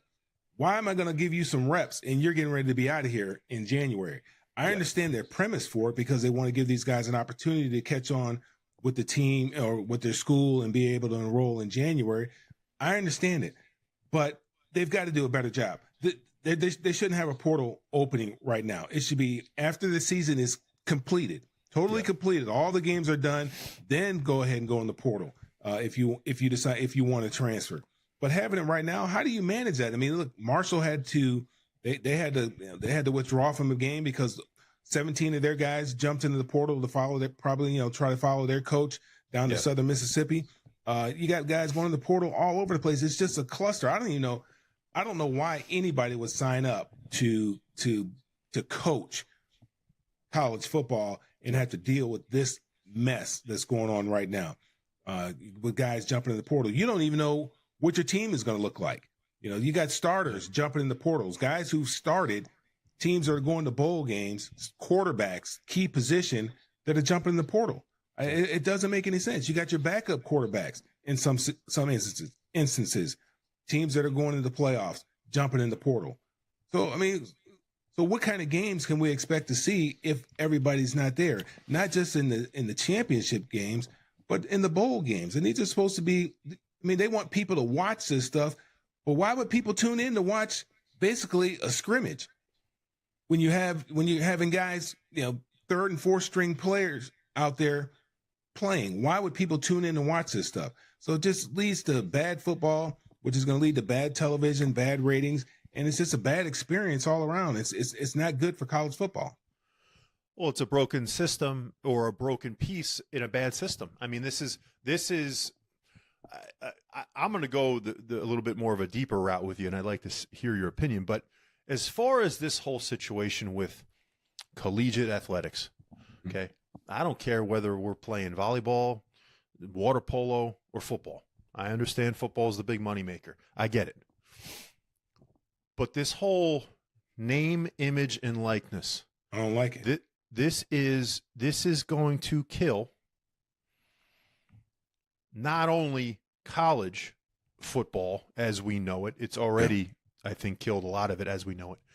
But I'm going to get a little deeper with this. I think it's killing our kids. And here's why. It wasn't Dylan Gabriel. Dylan Gabriel's got 3, but they were talking about a kid that now you have to say, like, when you watch the game and they say, hey, this guy by way of, Cheyenne, Wyoming, and he transferred from a JUCO in fucking California. Now he's here. Mm-hmm. Okay. You used to hear that, whatever. Or, this kid, he was a medical red shirt at Florida and had to sit out another year, and then now he's here at Mississippi State. Like, you know what I mean? Like, you heard that. Right. I heard this fucking kid who was on his 4th school. Yeah. 4th school. There's a guy that's in his 9th year of eligibility. Come on. Okay. 9th year. He's a career student. So, okay, but think about now if you're 9th year at the same school, okay. No, he's not at the same school. I'm just saying, but there's no way you can do that now. But before, it's like, okay, if you had knee surgery every fucking year, then they gave you extras, whatever. He's doing it now. I just watched the game this year. The guy was in his 9th year. I forgot what team it was. It blows my mind. But the fact, let's just think about this logistically, not just in football terms. Okay. Yeah. Say if this kid, is on his 4th school in either 4 or 5 years. Okay. Yeah. You're talking about now moving, he's around people at a school, thinks that this may be it.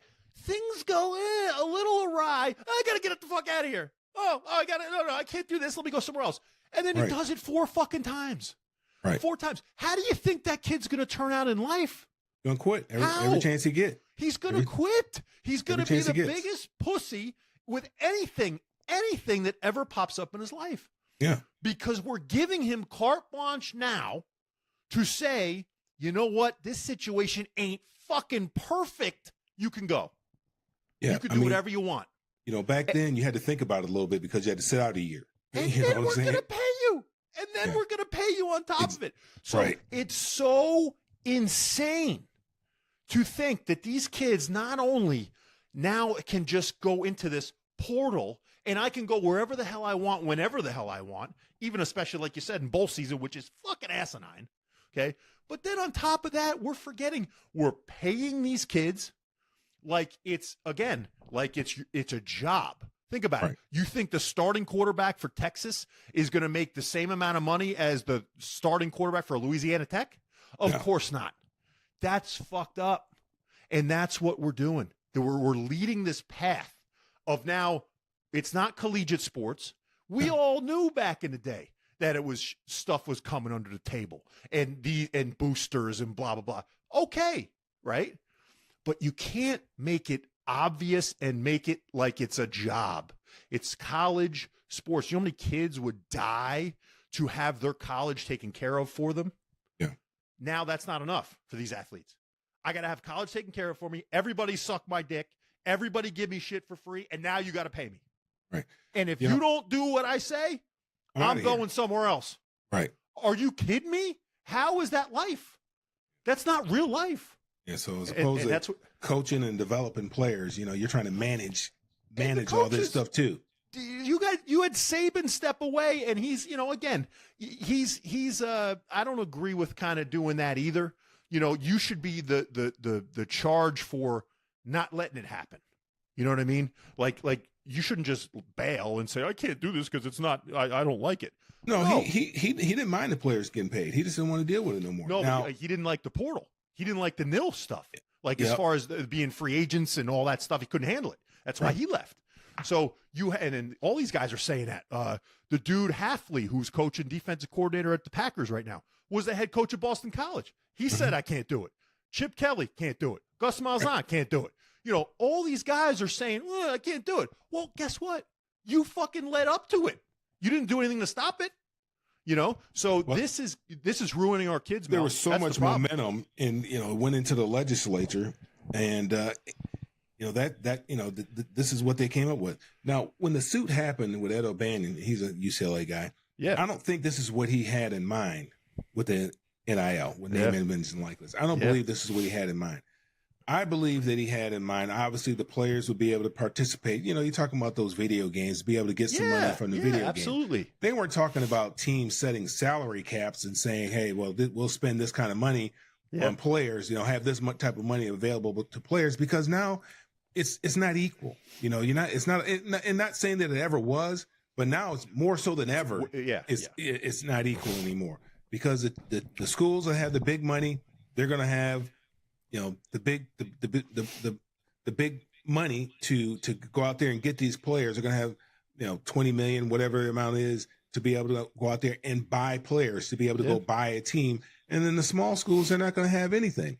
So it totally, I don't like it. It ruins college football. I think college football, for the most part, was a pure sport. Obviously, there's a lot of things. There's some bad actors going on. There's things that were going on that we knew. Everybody knew about it. Nobody talked about it. Everybody was fine with it. The way it is now, it's the Wild Wild West. I mean, anything goes. You can do anything you want. It doesn't matter. Bad. It's bad, man. I just read an article about SMU. So, we're talking about 40 years ago, right? Pony Express, all that stuff. They got the fucking death penalty. Yeah. And now they're 40 years later, they're doing the same stuff. Everybody's doing the same stuff. So now I read an article about SMU where, again, the reason why the Pony Express happened is because of the donors. Of the boosters of SMU were some rich ass dudes. We're talking top echelon. You thought Texas was big. SMU was blowing Texas out of the water. It's a private school. Think they do. Yeah, they're a private school. So you're talking about now they're back. The billionaires are back. The article's name was. Right, it's coming, exactly. and now people are shitting their pants because now SMU could do it legally again. Yeah, exactly. It's crazy. It's crazy. Yeah. I'm happy for SMU that they're back. They're relevant again. I mean, I like the Pony Express. I like me watching too. them Dickerson football. and Craig James, like that was great. But the fact is it's like, wait a second. So, think about this. Let's talk about putting it in real life. Okay, you put me in jail for 40 years for selling weed, but now weed's legal. Right? Can I get my 40 years back? No. Nope. And that's what's fucked up. Is that it's like, again, Pony Express, you're dead, death penalty, everyone's got to take care of it. Oh, now you're fine. Yep. Just do it under the name, image. It's like, oh my God.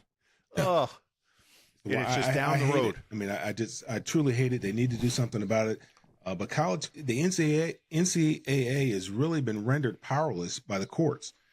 I mean, every time they try to do something, they're going away. Say no. Yeah. I bet they're going away. I maybe 5 years. Probably 10 years. There's going to be no NCAA anymore. No, and that's where you want to talk about Wild Wild West. Yep. That when there's a governing body that, even though they're shady as shit, but if they're gone, if there's no governing body, oh my God, it's over.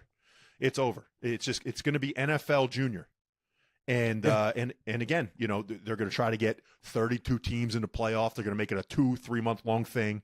It's going to be ridiculous. I think that everybody should get paid the same amount of money. I mean, I agree. You have kids running around in $200,000, $300,000 cars, you know, $50,000 watches. Stupid.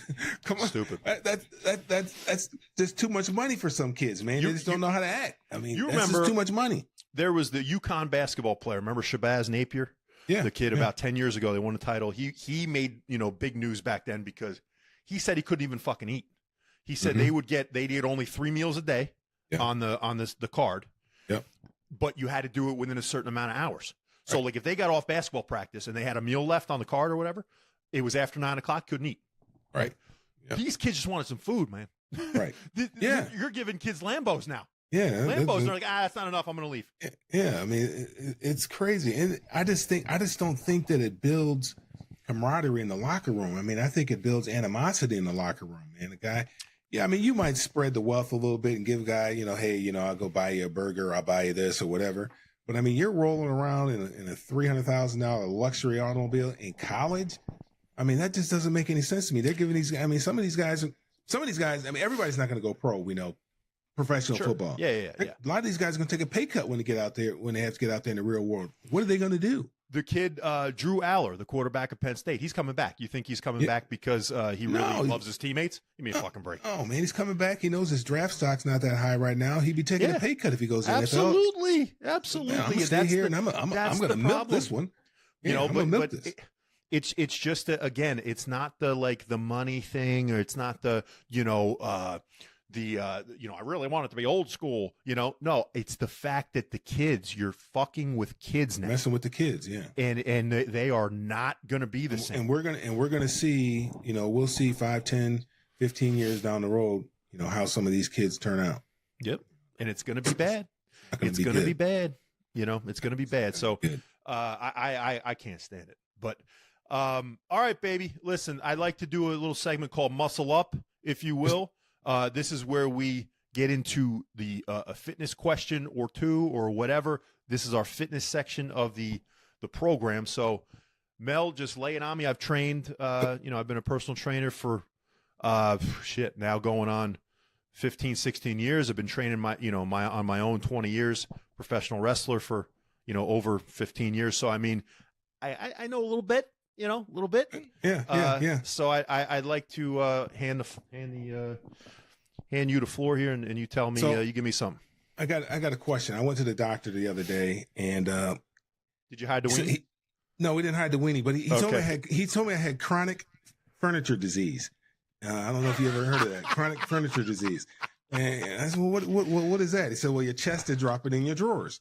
So I need to work, my chest is not the way that it used to be. So what can I do to inflate my chest again? Because it's deflated now. Oh, man. The chest is on the couch in your drawers. Yeah. Now here's the thing. So I tell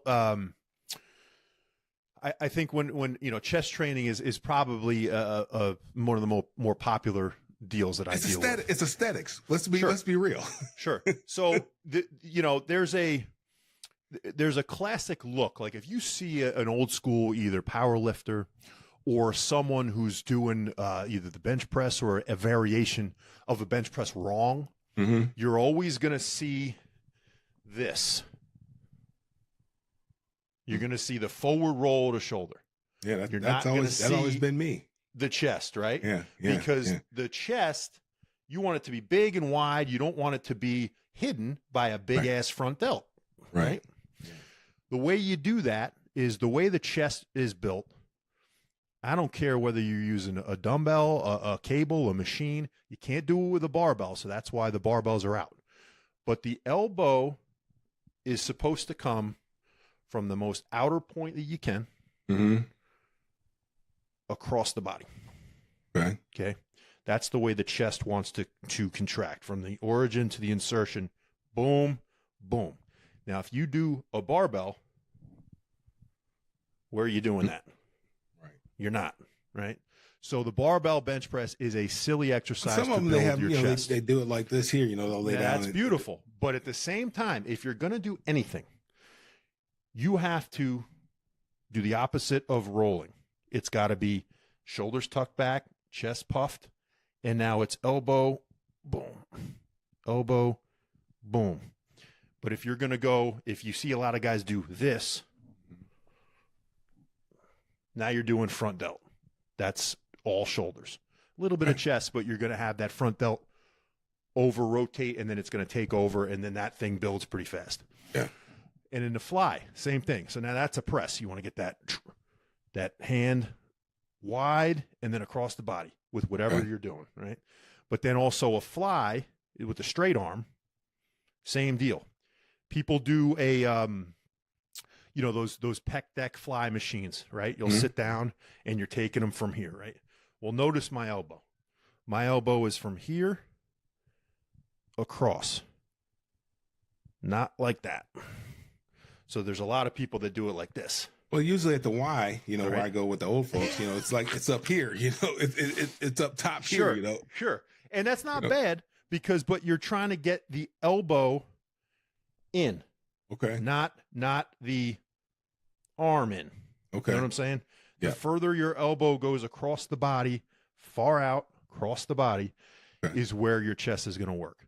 People are doing, when they do that pec deck and they're like this, their elbow's still out, so you're not getting it across the body. And now your bicep is kind of pulling the machine, and now you're getting some bicep involved too. You get a nice pump, but you're not hitting your chest. Right. So that's for the chest. I don't know what I can do for, again, if you have an issue with hiding the weenie or anything like that. But for the chest, you got to make sure that the shoulders are down and back and your elbow is wide to across. Wide to across. And then you will light that shit up. And then you'll be like, wow.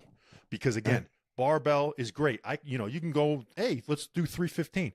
Boom, boom, boom. That's great. But I can't do 315 no more. This will still be sucked in. I almost killed myself with just 135 on the bar. I got this shoulder that just kind of locks up on me or something like that, and I didn't have a spotter or anything like that. I had to just I was like this here, getting that thing up and hope nobody saw me. I was in there early enough where there weren't a whole lot of people, but I just had to hope nobody saw me struggling with just 135. Nobody can help you out either. Nobody can help you out either. Yeah, nobody can help me out, but 135, I'm struggling. Get off the barbell. The barbell is not only is it not a chest movement, but it's also a, because you're locked into a certain grip. Yeah. Now your body has nowhere to go. I felt my left pec rip like a fucking wicker chair one time, on the bench. It's just because it's not the way it's supposed to be, Okay. So, and if you're just worried, like I said, get on a machine. I had a coach when we were in Denver. He didn't believe in doing bench presses. He said there's only one kind of person makes a living on their back, and we're not one of them. So we didn't do bench presses in Denver. Yeah, he didn't believe in it. Now, he was a big power lifter guy. We did all kind of power lifting, clean and jerk, snatch, pull, snatches, all that, front squat, back squats, all that, but no bench press, because he said there's only one kind of person that makes a living on their back, and we aren't one of them. We ain't them. We didn't. I love that. I love that philosophy, because I wouldn't even thought of that, and that's beautiful as far as for football or for any athletic sports. But have you ever used that hammer strength machine that came out in like the 80s? It's called the Jammer. The Jammer, where you get in it, it's a big ass machine, and you load the plates on the sides, and you're in it, and you're grabbing the handles, and you jam it up. Yeah. Yeah. So that machine's phenomenal, because you're standing up, you're doing the same movement as a chest press. Absolutely. But you're standing up and jamming it up. Right. It's called the Jammer. It's fucking awesome. Yep. Yeah, it's a beautiful piece. I don't need that anymore. It's huge. Yeah. But it's gigantic. It's good. I mean, it's good for punching. Offensive linemen, punching. Yeah, absolutely. Linebackers, defensive linemen.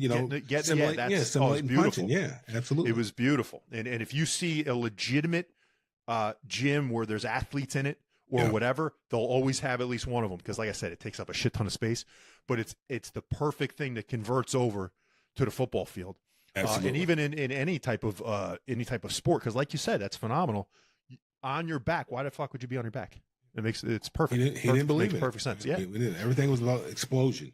Everything is about explosion. Wanted us to be explosive. So, yeah. Yep.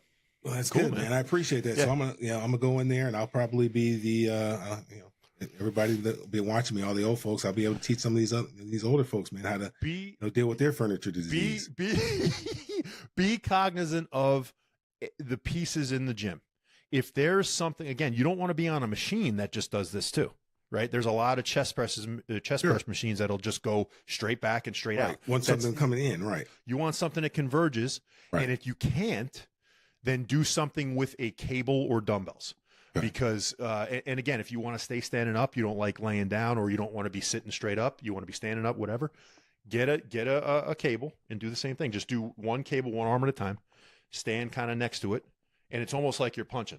And it's lightweight. It's time under tension, right? Yeah. But you also have to, here's the thing. So time under tension is huge. 30 to 45 seconds is preferable, right? Anything under that, you're not getting great. Anything over 45, you're probably doing more endurance work, right? So if you're trying to build muscle, 30 to 45 for sure, you got to hit that. But you also can't be able to do another 15 seconds. So you have to pick the weight that in that frame, to 30 seconds, 45 seconds, which generally means about 10 to 15 reps if you're doing it the right way, 3 seconds each. 3 seconds each, 10 to 15 gets you 30 to 45. You shouldn't be able to do 16 or 11.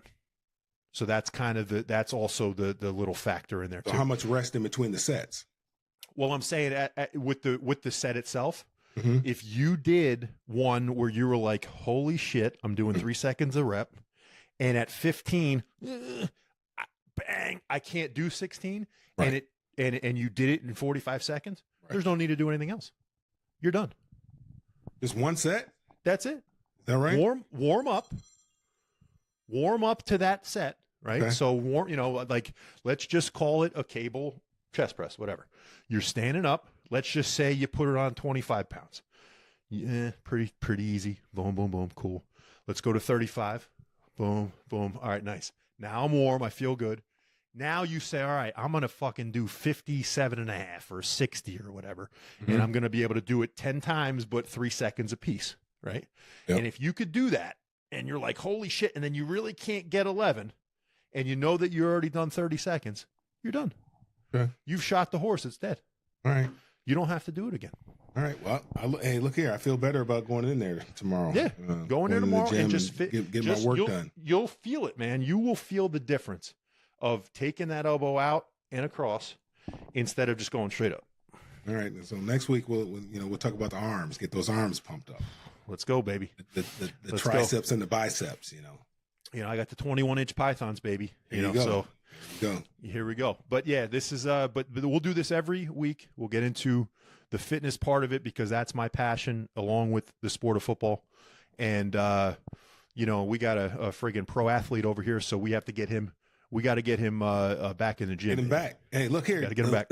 Guys are falling left and right. I might get a phone call. You never know. Look, Mike Tyson. You're exactly right. Mike Tyson came back, and you never know. You never know. You're right. Dan Campbell may be calling you next week. Hey, listen. He knows my number. Gibbs, I'm not like Deion says. I'm not hard to find. Not hard to find.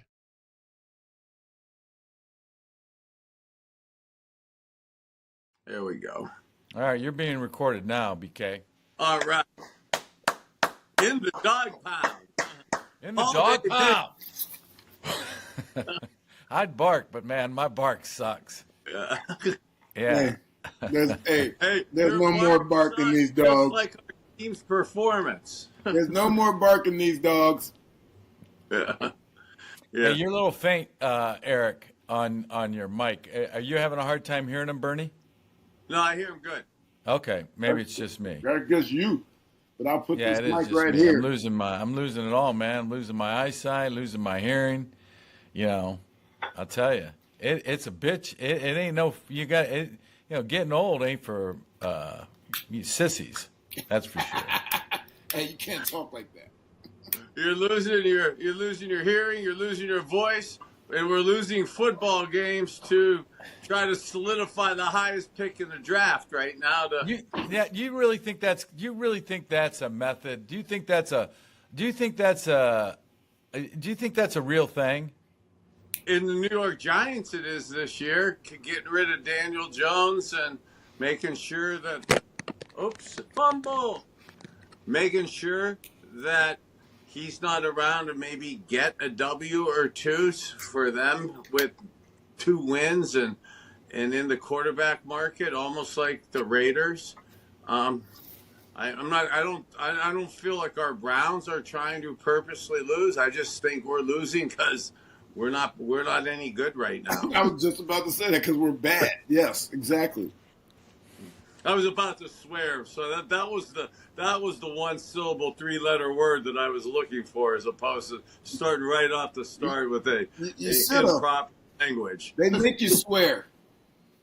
You know, the one thing I saw on Sunday is it hasn't been there a ton, but I saw it more, is some emotion out of Coach Stefanski. I saw, guys continue to line up offsides with, what is it, week 15? Lining up, wide out lines up offsides. Or lining up in the backfield. Yeah, misaligned. But Frankie, can I say this? If these guys are lining up all sides and lining up in the backfield, not up on the line of scrimmage as tackles or what have you, granted, we all think they shouldn't be called, but that means they're doing the same shit in practice. Right. Exactly. So while you're applauding Stefanski for showing emotion about getting mad when these guys are doing this, you're letting it go in practice. Right. No. This is far from an applause coming from me, from Stefanski.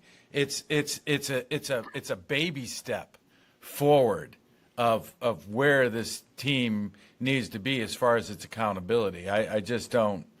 Yeah. We've talked about this from the beginning since our training camp episodes about where this team, the accountability that needs to be had on this team. Training camp in the preseason, penalties were through the roof, and now you're seeing penalties now continue here in week 15. It's just, it's not about championship caliber. It's not even good teams don't even do that. I mean, I don't know. I don't know. Those coaches, they got to be pulling their hair out. I just don't. Hey, we talked about this and we've been joking now for a month plus of a redo that's coming. So I don't say this to continually try to beat on a drum or harp on it, but I concur absolutely with you, Frank and Matt. And to the point, too, where you actually get to where you really need personal pride right now. And with the last 3 games remaining and the holidays are coming, we talked about a few weeks ago how people were actually applauding the guys because the effort was there. And the 3 of us here in the dog pound we're chiming in about that's expected. That's a given that your effort's supposed to be there. And it's probably going to dissipate as it gets closer towards packing your bags in the off season and stuff.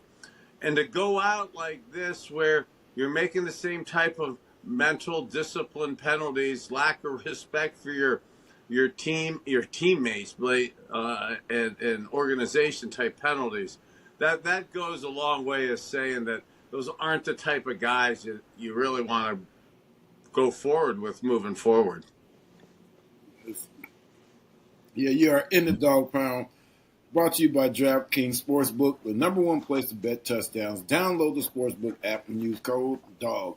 That's code DAWG for new customers to get $200 in bonus bets when you bet just $5. The crown is yours. I wasn't going to say it because I knew you were going to do it. Hey, and I wanted to say the crown is yours. And once again last week, if you're listening in the dog pound, okay, you would have known that Frank the Hammer Stamms was authoritatively and confidently picking our Cleveland Browns to upset the Kansas City Chiefs. And he kept his streak alive so that whoever he picks, the other team comes up on the other side of it. I'll tell you, you could have made Browns fans. You could have made a fortune going against me this year. My DraftKings account is down to 17 cents. I desperately need to deposit some funds in there. Yeah. Listen. I'm at a loss. I don't want to beat up on the Browns. I don't want to. I want the Browns. I want the Browns to succeed. I just. But my everything in my DNA, says, you got to be. I hope I'm constructive when I talk about all the mistakes. 6 turnovers. We finally got. We got to see DTR on there. Your thoughts on DTR, Bernie? He getting in the game. He's probably going to start this week. He should start this week. I don't know. Yeah. So one of the things, we've been talking about wanting to see him play. Look at the effort and emotion, the attempt at making our offense a real offense. Jameis did take us to another level of almost professionalism in terms of looking like what a pro offense could look like. We had a few games like that, but we said a month ago that at some point in the year DTR is gonna need to play to see where he fits into the team for the long run and stuff. And to Matt's point of, we're going to probably see him start this week. I absolutely want to see him get a game planned week where he knows he's going to play, so that, so help me God, when it's 3rd and 5 or 6 or 4th and 5 and 6, and they put the young man in there, that it isn't friggin' double slants 100% of the time. Like, I've watched him, and we're victims or beneficiaries, yes, to the guys around us, and we're victims or beneficiaries sometimes of the play. And I know we say we're young, and we know we say he's a young guy. And if we compound that mistake by adding in simplistically basic routes that the whole league runs, all the colleges run, all the high school teams run, and everybody runs it on 3rd and 7 minus, is the double friggin' slants. I've seen enough of DTR being handcuffed with that route in particular. And that's the first friggin' thing that was called against the Chiefs the other day. So, yes, give them a week of preparation. Let's come up with some plays where we move it around. We're going to try to trick the Bengals. They are trickable. Okay, they've been having incredible communication issues on their defense. So, yes, let's put DTR the last couple weeks and give them a pro-style type of sophistication within the plays. I don't know if they'll do all that, but he said in the press conference, the other day that every game he had packages, right? And I understand that, but they just didn't call him. He went in this past game in the 4th quarter, and that's not a package. So that's got to be kind of nerve-wracking for a young quarterback when you have a package, which is probably 5 to 10 plays, maybe. But that's different than being thrown into the game and saying, okay, now let's run some offense that you haven't been practicing throughout the course of the week. So I'm with you when I say when you're saying if you're going to start him, he gets a week of preparation and help game planning to fit him, right? And so I'm 100% with you with that in mind. So break that down a little bit for the dog pounders listening. You talk about a package because I heard you talking about that on the 5th quarter the other day. And so, like in a situation that he went in on Sunday, was that a package deal for him? No, when I'm saying a package, I mean so in this game he went into play the rest of the game. He's talking about packages like maybe on 3rd down in the 1st quarter, 3rd and 5. We're going to come in and he's going to run speed option, or he has a certain amount of plays that he runs just when he comes in and then Jameis comes back in the game. That's a lot different than the game plan and this is what I'm running, right? And so and BK can elaborate more on that, but it's totally different because we even had packages say for me as a running back, this is what we're going to do when he comes in, and when he's not in there, we'll do something else. Yeah, unfortunately, I'm not trying to be a parrot and just agree with Met here, but I absolutely concur on this.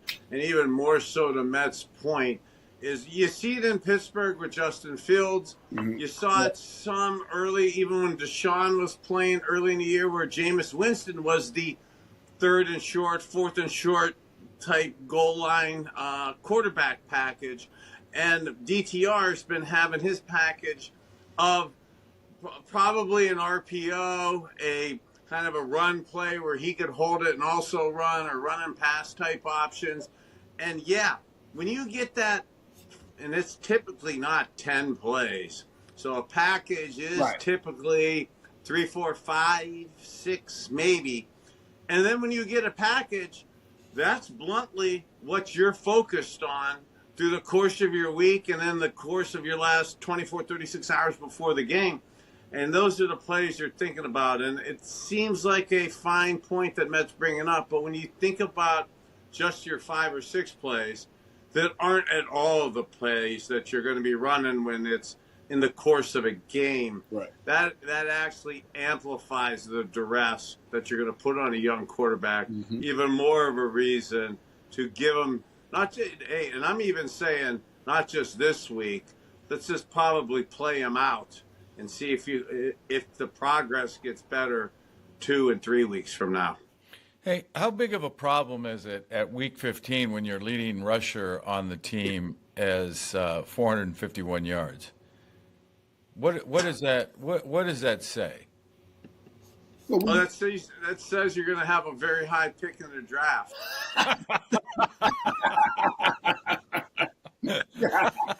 Doing filler material in the hey, Frank, that goes back to some of my offensive linemen. The great Paul Farron used to sing, "We'll be home for Christmas if we block like that." Hey, who is the guy? Who is the guy? Who is the guy?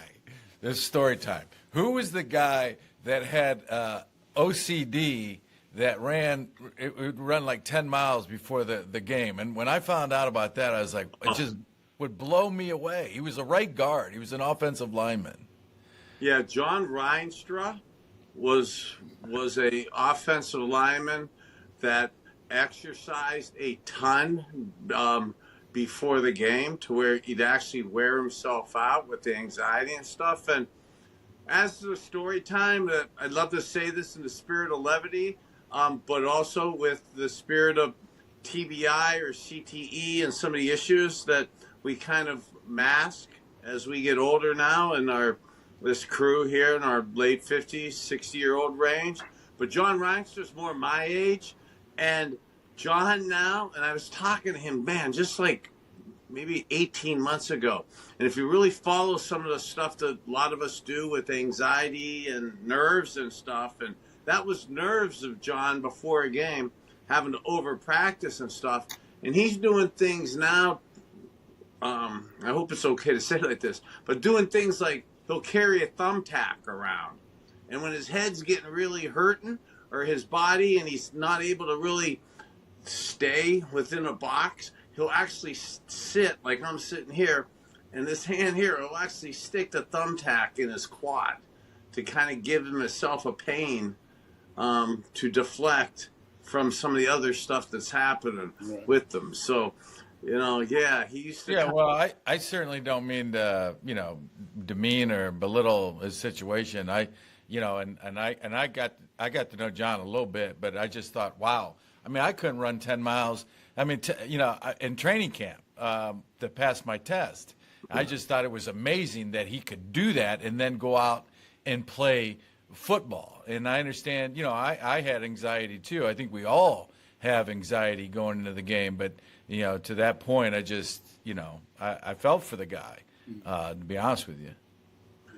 Yeah, I felt for him, but then selfishly, I was selfish. I was like, dude, are you too tired to actually have your legs underneath you when that defensive tackle comes up and that double mug A-gap blitz, and I need you to squeeze down and take that guy's ass out immediately? Hey, what you tell him? I want to have some strength in those legs, brother. What you tell him? Once you cut down a few miles off that warm-up. Let's just see how that goes one time. Right. Hey, Frankie, I got a question for you. Sure. Why did you tell me I had guts for what I said about Nick Chubb? Oh man, I'm listening to the fifth quarter with our man BK on there with Cribbs, and they asked about the foot, about Chubbs' foot, and Eric was great. Eric says, "Hey, I'll be honest with you, man. It's a blessing. It's a blessing that he, this foot happened because now he can get well." There's really nothing at stake with this season. He can take care of himself and then focus on next year. And I was like, you talk about raw and unfiltered. That's what it is. That's the way it is. I mean, and I'm glad you said that. Right, and people don't understand that. When you're talking about Nick Chubb, who's been a model citizen since he's been here, he's been one of the best running backs in the league, and he's been slowed down by injuries, especially the knee, of course. And then he worked so hard, and he wasn't all the way back yet to where we would have seen him in the past. He wasn't all the way back, but he had worked hard to get there. And he rushed it just so he can get on the field this year. And so with this team, 3-11 right now, and he's got a foot. He broke his foot, and I played with a fractured foot, so I know. Yeah, I know that. I heard you say that. Not only did you play with a fractured foot, but didn't you have a punt return against Buffalo with a fractured foot? Kickoff return. So I played. So I know that you could probably play if you want, but for him, this gives him a chance to sit his ass down, heal not only the foot but the entire body, because we don't know what the Browns are going to do with him next year. We don't know if they're going to re-sign him. We don't know if he's going to be with another team. And so for him, individually, he needs to be healthy for whoever that next team is next year, because we want to see the best Nick Chubb that we can see on the field, wherever it is, because he deserves that. And that's why I say it's a blessing in disguise that he can get himself together. Yeah, the broken ankle, the broken foot, I myself had one too, and Mets won against Buffalo where he had the punt return for the score, and then had the broken foot. But eventually it gets you, and you're not able to play the next week and stuff, from stuff like that. Which when you're in the playoffs or going into big games, that's a problem. But to Met's point, we're not going into the playoffs, and we're going to play on a field in Cincinnati that's been getting a lot of players hurt, even more so. So Nick Chubb doesn't deserve to go through. Yes, the offseason won't be as fun rehabbing the broken foot that's going to kind of inhibit him, rehabbing some of the leg and knee stuff that he likes to do. But rehabbing a broken bone in your foot, it's not optimal. I'm not dismissing it, but it's absolutely not as bad as some of the tragic knee things or some of the other injuries that, unfortunately, we got to deal with in the off season. And for Nick, and to Matt's point, it doesn't seem like it, but it is in his best interest. Another injury. I'll give you a case in point. Another injury. My third year with Belichick, I separated my shoulder, and back then you go on IR. You can go for 4 weeks, and you can come off and play. We were terrible. We ended up being 3-13, and by the time I could come off IR, Bill was like, "You're not playing anymore this year. You just get your shoulder together, and we'll see you next year." So that's what I'm talking about right there. Yeah. Speaking of Cincinnati, Bernie, you were talking about Cincinnati. How many points do the Browns need to score to beat Cincinnati? 40. Yeah. Cincinnati's scoring a lot of points, and they're scoring a lot of points against some good teams. Yeah, the Joe Burrow love fest that I have, I could go on the rest of the show, our love fest about his ability to play, the way he plays, the way he's single-handedly carrying that team. And as bad as our offense has been this year, their defense has really struggled. So it is a game that you can actually run the ball against them.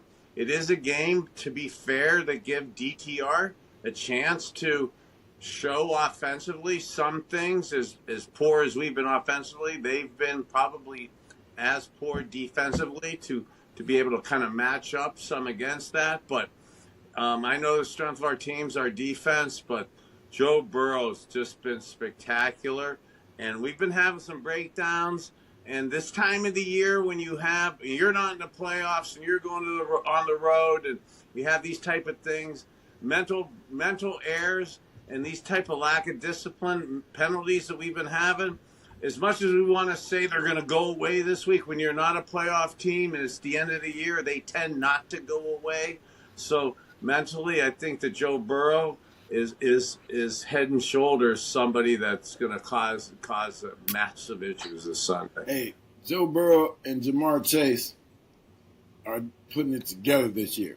Nobody has been able to stop them, knowing that he's getting the ball, knowing that Joe Burrow is going to throw the ball to him. No one has been able to stop that. And so I say the Browns are going to have to score high 30s.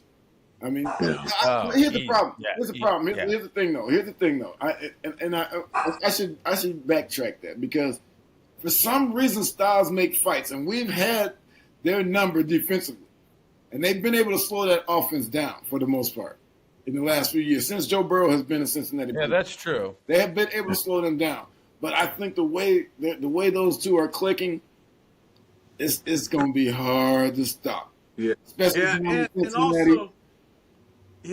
and also too, like if you catch Joe last week, he kind of lost his mind a little bit on the sideline. I saw that. Parade of F-bombs and stuff. And I don't say that dogging him. I actually love that, because the microphones on the sidelines would have added some massive issues for me and my language and stuff too. And that's but for him to have been up 10 last week, score a touchdown, and just be so pissed off and so mad that he was embarrassed, with a lot of the F words in front of it. And there they are, up basically 3 scores, and he's so competitive and stuff. Yeah, Frank, I agree with you. Yeah, he's had trouble against our defense a lot through the course of his career, and I actually hope that continues. But from seeing that fire in his eyes and seeing that competitiveness and knowing the ramifications of a loss for them, and him knowing that he hasn't played great against the Browns, I have a feeling that he has a hair up his backside trying to rectify that issue. Right. Mathematically, they're still in the playoffs. So they're trying to win these games. Meanwhile, you guys know how it is. It's week. It's the 15th game for the Browns. Not going to the playoffs. There's going to be some business decisions. Guys are kind of checking out, I can't get hurt. I got to get ready for my team next year, whoever that's going to be. I was a contract year. Come on, I got incentives.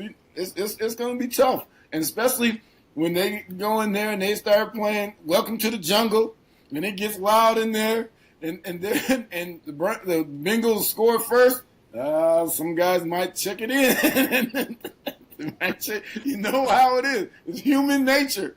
Nature. You just let's let the clock run. Let's just take this ass whooping and get the hell out of here. Yeah.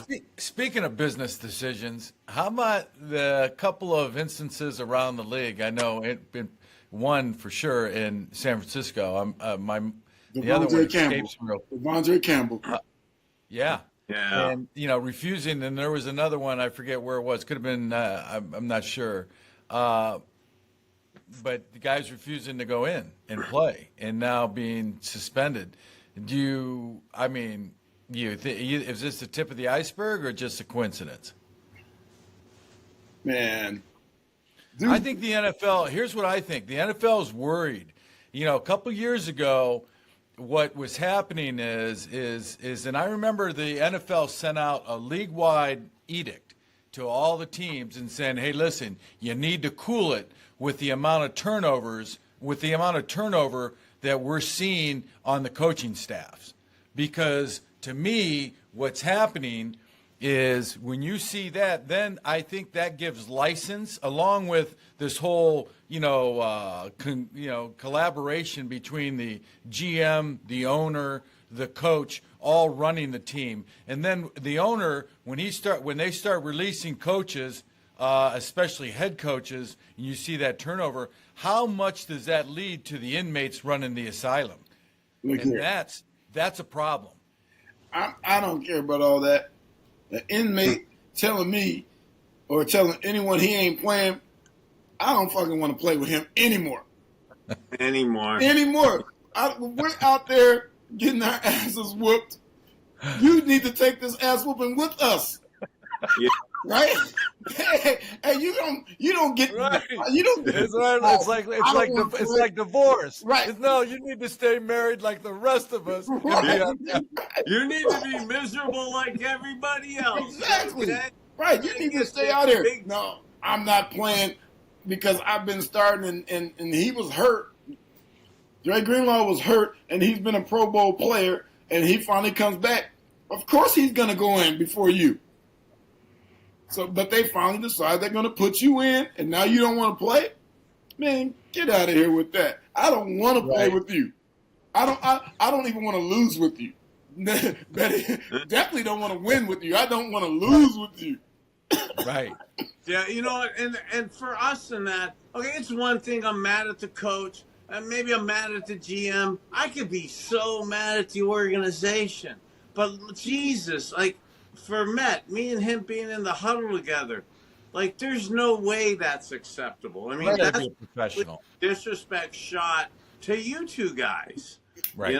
Exactly. I mean, that's really what it comes down to, is that I'm saying I don't care about you two. And Langy, And that's where the problem is to me. and Langy and I had that conversation yesterday. We were talking about there's no way any of us would have done that to each other. We might have been getting our butts whooped, but there's no way we just said, I'm not playing with you right now. Because we cared about each other that much. All of us.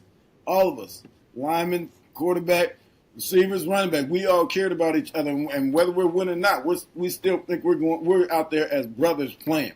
We're sticking it out. But you can't just tell me, I'm out of here. I'm not going in. What?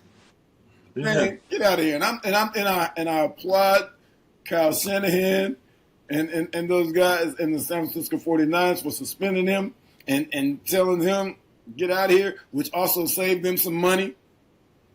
It also saved them some money. So he did them a favor by not going in. Where he thinks he's making a business decision, he did them a favor. You made a business decision for them. You saved them some money, buddy. So they got money now to go get your replacement. Right.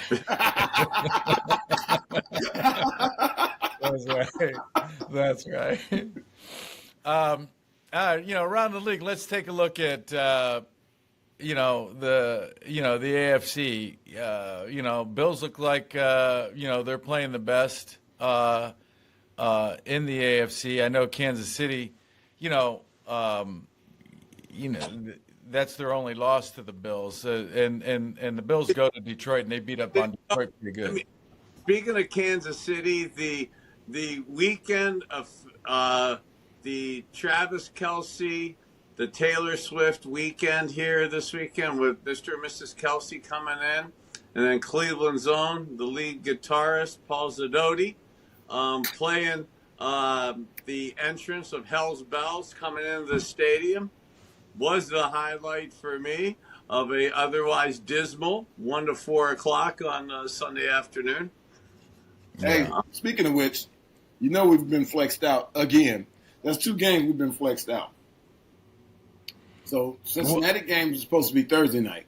That was flexed out a while ago. And then the Dolphins home game is now flexed out from the Sunday night game to a 4 o'clock game. Hey. You they did him a favor by giving them 4 o'clock still because people still watch it. Shit, I thought they were going to put them on at 7 like they were damn over there in Europe or something. They should have put them on PBS. And that's not a shot at PBS. That's just the fact that that football and sports aren't on PBS. And so they should have just. That's what they should do at the end of the year. Every year, they should send the teams that that aren't in it and that are 3-11 and 2-12. Send them over to Europe to play the last 3 weeks of the game. And put them on the local cable channel. Hey, I mean, really now the last few weeks, Put them on the Cartoon Network.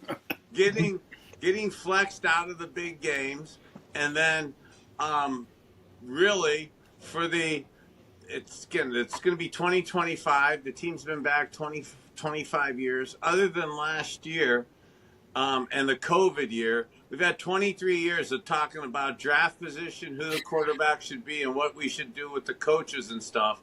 So unfortunately, for the 23rd or 24th year of the last 25, this really does these last few games for our draft position and the chance to get Cam Ward or Shedeur Sanders.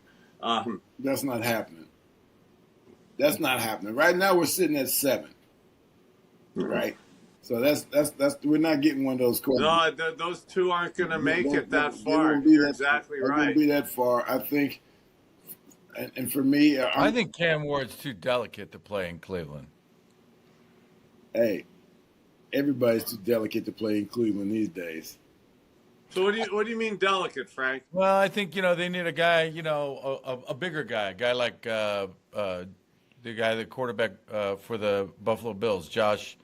Oh, you mean delicate? We had a chance to draft. You mean his stature? Allen. You mean his We stature? said we didn't like. He means his stature, BK. He means big. Look at, I think in that game, and just from a defense perspective, we talk a lot of, the Browns looking at the Chiefs game, they beat up, they didn't sack them, but they beat them up pretty good. Mahomes wasn't, Mahomes didn't, he didn't look as fast. He didn't look as good in that game. He didn't look as elusive. The stadium, in November and in December, that's not a fast track. And you got to have some, to me, you got to have some meat on your bones to withstand that type of punishment. They're talking about now Mahomes sitting out the rest, or there's been some speculation about just preserving him to the playoffs, which I can't disagree with. I think would be a great call. But, I thought the defensive line, I thought the Browns did a nice job. They limited that team to 21 points. And I know it was 21-7, but, the Browns, every time it seemed the Browns got the ball up into that last score and time, they were really up against the clock where it wasn't going to happen. The Browns were still in that game. Frankie. And, I don't want to rehash that game, but, they were physical. And I'm getting to a quarterback situation where I want a quarterback a little bit more physical than, say, Cam Ward. No, Frankie. No. The score was nowhere indicative of how that game went. Yeah. Dude, they had 6 turnovers. And that's why I'm saying. Turnovers. That's why I'm saying. The first punt, they freaking gave the ball back to the Chiefs on the 25-yard line. I know. I mean, how do you win? How do you win doing that? You don't, obviously, and that's what I'm saying. The score was nowhere indicative of what that game looked like because 6 turnovers. 6 turnovers, it could have been, to me, it could have been a lot worse with 6 turnovers. A lot worse. Look, let's look at this. Let's think about this. These dudes went out there, the Kansas City Chiefs, and we said this a week ago. The Kansas City Chiefs are one of those teams that know exactly who they are when they get off that bus and line up. They know who they are. We've been saying that. Patrick Mahomes will make some off-schedule plays that make him look even better. And they haven't been playing like that. But this is one of them games where they came in, they didn't try to do anything special. They said, we're just going to go in there, we're going to play like we're going to play a certain way, and we're going to whoop their ass, and they're going to find a way to mess this up. And they did. So what I'm saying is, going back to like Andy Reid, they had 4th and 1s. When the hell have you ever seen Andy Reid not go for 4th and 1 at midfield? Never. He's like, we're just going to punt it to them, let them mess this shit up, and then we'll just score. Yeah, right. Let me just. They came in there as vanilla as possible. They were vanilla as possible. They did absolutely the least amount that they could do to Okay, win that game. Your Come point's on. well taken. Yeah, no, he had faith in his defense, but he it was really also a comment, like you said, on the Browns' offense. But you know, I mean, with all that, with all the dysfunction going on with the Browns, you know, they again, you know, they lose the game 21-7 with 6 turnovers. And to me, I saw it as, you know, they were just as physical, made stupid errors, stupid penalties that really, you know, there's not a consistency. They move the ball at times. They gave up 5 sacks in the game. So there's a lot of dysfunction there, but that's not to say in 1 year, to me, in 1 year, this is a team that could turn it around. Because I think the defense, I saw that defensive rush. I saw Myles Garrett. He was busting his ass trying to get to the quarterback. He was playing physical. He was very physical on that Tooney, that left tackle. And, you know, I think the elements are there. It's just fucking nobody's paying any attention on the sidelines or on the field. I mean, I don't really understand why you said excuse me, because that's just the way it is. These guys weren't these guys. Hey, look, at 21-7, at 21-7, they put DTR in, which means Stefanski was like throwing in the towel to me. 21-7, you're throwing in the towel. Yeah, the game was lost at that point. You're throwing in the towel. That's because Kansas City was doing. Hey, sorry. We have a student in the back of the class who's ready to go. Bernie, do you have something? Yeah, hey, I just wanted to try to save us because somehow we started out talking about Cam Ward, and now we made the fatal mistake to go back into the hell of Week 14 and what happened Sunday afternoon. And remember the great, in the words of the great Bill Belichick, when he got caught videoing signals at Cleveland Stadium and he got put on timeout, he said, I'm on to Cincinnati. That's all we're talking about. On to Cincinnati. And on the draft position, because this is a complete clusterfuck of a bad Right. Okay? And we're putting a fork in it. And this is survival. Unfortunately, survival for... So we don't have much time today, so let me ask you guys this. In the perfect world, what happens with the Browns moving forward? That the Giants and Raiders steal a victory from somebody, and we leapfrog them in the draft, and then these other teams keep winning, and we get up high enough and get it right with a quarterback. So you're trying to get a quarterback, BK. Here's look at this is in our league right now, and I know there's injuries and stuff. If your QB can't play at the elite level, you are just smoke and mirrors and at a massive liability. And until we get that fixed, and we're going to have massive cap issues, so we have to get it right with a QB right now. Okay, so let me ask you this. Let me ask. Whoa! Here's my perfect world. This is a serious question regarding the QB because I don't want to skip past this. So, if we were to fall in position where we can get a QB, do you think it matters who calls plays next year? Because do we do it what we're doing now, yes. or do we go back to Stefanski calling plays? So it's imperative that we learn from this mistake this year and get it right in terms of the personality of who we are as an offense and calling plays. And you could for sure ruin a young quarterback if you would throw him in September playing games with the dysfunction of not having a personality offensively like we started this season in that spread stuff.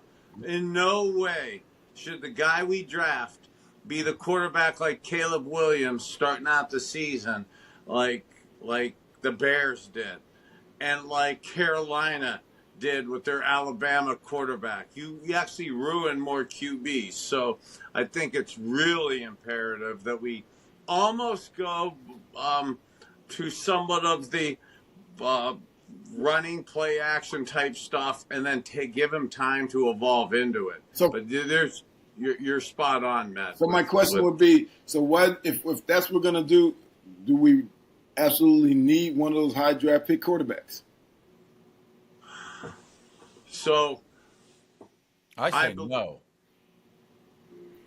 But if you teach a young quarterback who's got special skills how to evolve into the league, hopefully ultimately he's a dominant guy like that. So in the short run, yes, we may be doing that. In the short run of my career, early in my career, I kind of did that before I morphed into that throwing, crazy, audible type person. And they kind of slowed my evolution into the league. So that kind of helped me become confident later. So I still do think, I don't think we should just grab a quarterback because it's the first round. But I do believe Cam Ward's big and strong enough and thick enough to be an NFL quarterback, and I believe him and Shedeur Sanders would be able to transition into being great quarterbacks if you raise them right at the beginning of their career. Okay, go ahead, Frank. I know you have something to say. No, who am I to disagree with Bernie? But just. What you were saying is, so to me, looking at you, when you got to the pros, your ceiling was so high.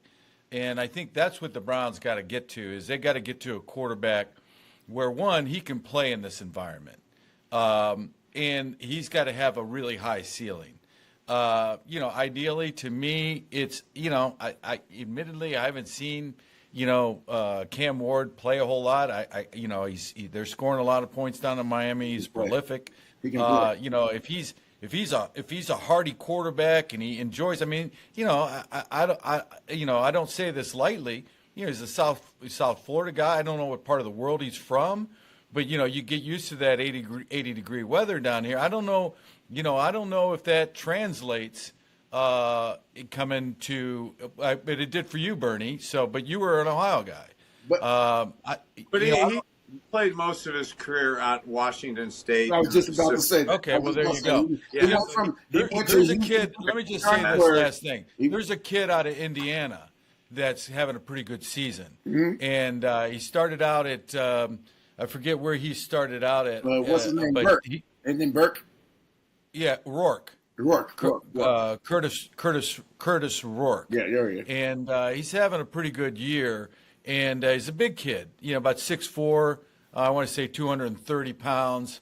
Throws the ball with some accuracy. I don't know what his arm strength is like, but that's a kid maybe that, they want to take a look at, as well. Let me throw this really great. Frank, that's a great point. If I could chime in and for our listeners here in the Dog Pound, I've only studied some of the top end guys, and I know they say it's a quarterback deficient draft, but there will be guys like that. There are guys that you'll be able to find that I haven't studied enough yet though. See, for me, I always go back to, this all sounds fine and dandy, but who's going to call the plays? I can't help it. I can't help this. This is where I always go to, because it makes a difference. It makes a difference because when you're drafting a guy, what kind of plays are you going to run? What type of offense? What style of offense are you going to take out there? What personnel? What are you doing? What is your end goal? You want to be a running team? You want to be a passing team? That's I always go back to play calling. That's why I always go back to, is it going to be Stefanski next year? I'm going to go back to him calling the plays? Or is Dorsey going to call the plays? Or is somebody else going to be in Dorsey's place? We don't know this at this point, so that's what makes it so hard. No, I agree with you, and you're getting to coaching, and I think one of the biggest impacts on the Browns this year was that they lost Callahan to his son in Tennessee. I think that had a profound effect on that offensive line, and you couple that with the injuries, and you have a 451-yard leading rusher in the backfield. Hey, look. Yeah, add on to that, too. Coach Callahan's office is right next to Coach Stefanski's, and the creativity, and to Matt's point, is who really influences you? Who do you see in the course of your day? Well, the dude right next to you, the office next to you, is the godfather of offensive line. So when he's the dude next to you and you're Tuesday night putting together a game plan for Sunday and he's the guy next to you, his offensive plays kind of get implemented in, and those are the type of plays that I really believe, yes, we were successful with offensively, and I really believe would help transition a young college quarterback to be a successful pro quarterback. And not only is the godfather of offensive lines next to you, but the godfather of offensive lines has also been a head coach. Yep. And so that makes a difference. So I need to know who is going to be calling plays before we start talking about what we draft, because it matters as to how we're gonna approach this. Because we all play for the Browns. We want the Browns to be successful, but we want it to be done right, and that's the only way it can be done right. Is if you have people in there who are handling their business, whether it be Kevin Stefanski as the head coach, having control over the whole thing. He doesn't have to be the play caller. He can just have control. We've seen it. There's only a few coaches in this league who have been head coaches and called the plays and been successful. There's only a few. Not many. There's only a few. Well, it's not going to get right by blowing smoke up their ass. You got to challenge these players, and I don't know how much they're being challenged there during the week in practice. Browns fans, score big with DraftKings Sportsbook. Download the DraftKings Sportsbook app and use the code word DAWG, D-A-W-G. For new customers, get $250 in bonus bets when you bet just $5 and get 1 month of NFL Plus Premium. Only on DraftKings. The crown is yours. BK's line. All right, let's wrap things up. This week, going to Cincinnati, the jungle. Last thoughts? Welcome to the jungle. Oh. Welcome to the jungle. And hey, it's not trying to pile on. It's not just trying to be negative. I really want to be positive. But Matt said it about halfway through the podcast. When you are a team, albeit they have still a little bit of a long shot, need a little bit of a help, they are mathematically alive for the playoffs. They want to be in the playoffs. We aren't. So they have a lot at stake. Their attention to detail is probably going to be way deeper than ours is right now. And this does not bode well for our Cleveland Browns this Sunday. Well, let me ask a question before you say something, Eric. Bernie, did you like playing in Cincinnati? Oh, God. You mentioned something about the field, that it was a nasty field. Oh, the field sucked. Yeah, it was terrible. It was a concrete parking lot with a little piece of green cover the top of it. But no, they were good back then. You know, they were good and they had big mouth. So we were at the Battle of Ohio, and me and Boomer, you know, we competed against each other, and a lot of times it came down to, you know, who won that game, that last game, and it tended to be in Cincy a lot. And that's actually was one of the couple of the games that I had one of my philosophical beliefs in big games on the road. Early in my career, coaches wanted to run the ball up the middle to see what the defense was going to be and ease their way into the game. And I completely disagree with that philosophical belief. And when you run it on 1st and 10 in a crazy environment, I used to tell the coaches, well, get your 2nd and 10 play ready, because the first play ain't going to go for shit. Okay? So as I get fired up and fumble again, but the first play ain't going to go. So that's when people are like, well, you're trying to throw a bomb to quiet the crowd. And I'd say, no, I'm not trying to throw a bomb to quiet the crowd. I'm throwing a bomb to show our team, the other 52 guys, that I'm ready and I'm not afraid to go into the jungle like that. Because just like when people say, oh, God, it's so hard to come to the dog pound. Oh, God, it's so hard to go into the jungle. Well, sometimes young players think like that. Sometimes coaches get you nervous about that. So I felt it was on me to kind of show that I'm not nervous going into that place. I embraced it. Yeah, let me say this. I absolutely hate the Bengals. I hate them more than I hate that other team. I really do. I really do because for some reason the Bengals have always thought that they were better than they actually are, and their fans have actually thought they're better than they actually are. And so I've always hated them more than I hated the other team. And so, don't you know exactly? Don't you know your position? You're her stepchild, right? And so, you know how I equate this? This is like Texas and Texas A&M, Cleveland and Cincinnati. That's exactly what it's like to me. And so I actually hate those guys. And so, although I hate them, like BK said, I don't think it goes well for the Browns because the Bengals just have more to play for at this moment. Yeah. Well, I'm going to pick the Bengals because. Oh, all right. Good. Yeah, right. I'm going to pick the Bengals, and hopefully my magic will work for the Browns. Yeah, but wait, Frank, I'm getting a call right now from Mrs. Zach Taylor's mother, who says, wait a minute, don't do that, Frank. My son's getting fired if that actually he has no chance to survive this season if we lose to the Browns and I'm mathematically eliminated from the playoffs. I'm sorry, they don't let me out often. Good stuff. All right, fellas, great show. I got a prediction. We I think we all know it. It's Cincinnati, Cleveland. So, hey, nobody picked Cleveland. Nobody picked Cleveland. You said Cincinnati, Cleveland. Nobody. Oh, that's Cleveland. right. Nobody. That's right. Cleveland. That's right. What am I thinking? You're right. Yes, no one did. Hey, as we wrap up here, I gotta say, as the only guy of this threesome not to have my alma mater playing in the college football playoffs. Good luck this weekend, brothers. Okay. Thank you, Frankie. Are you going? I am. I'm going to drive over Thursday. They play Friday night, as you know. They're calling it the Indiana State Championship. I'm a little worried for the Irish. That coach Cignetti with Indiana, it's his first year at Indiana. He turns them around from a 3-8 season, and now he's got them 11. Coach of the year also.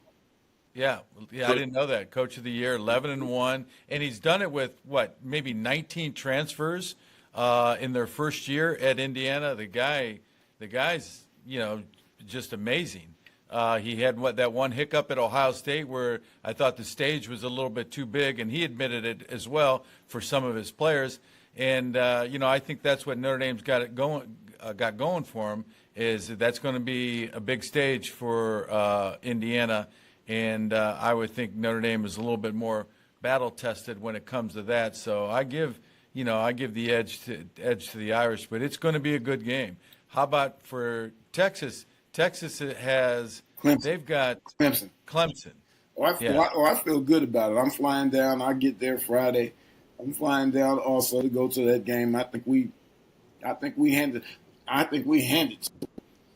This is in all the college games that are played this week. We have the biggest spread at 10, I think, and so I think we have to check that on DraftKings, make sure. But I think that's what it is, and I think we just go in there and they come to us and we handle them at home.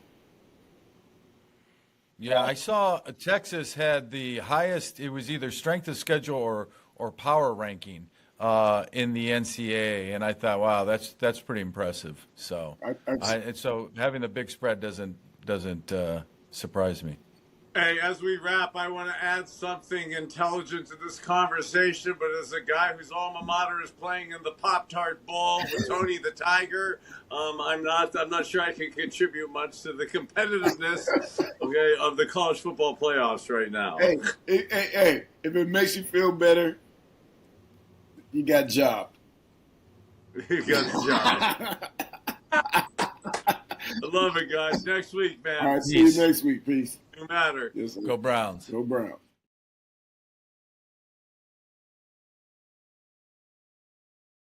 And we're back again for another exciting week of the Expressway. I'm Charles Show Me the Way, here with the BT Express, Billy Taylor, and we are here to bring you a jam-packed 35 minutes of New York Giants, New York Jets, and NFL football and any other sporting news that is relevant to the BT Express and myself, the One Way Show.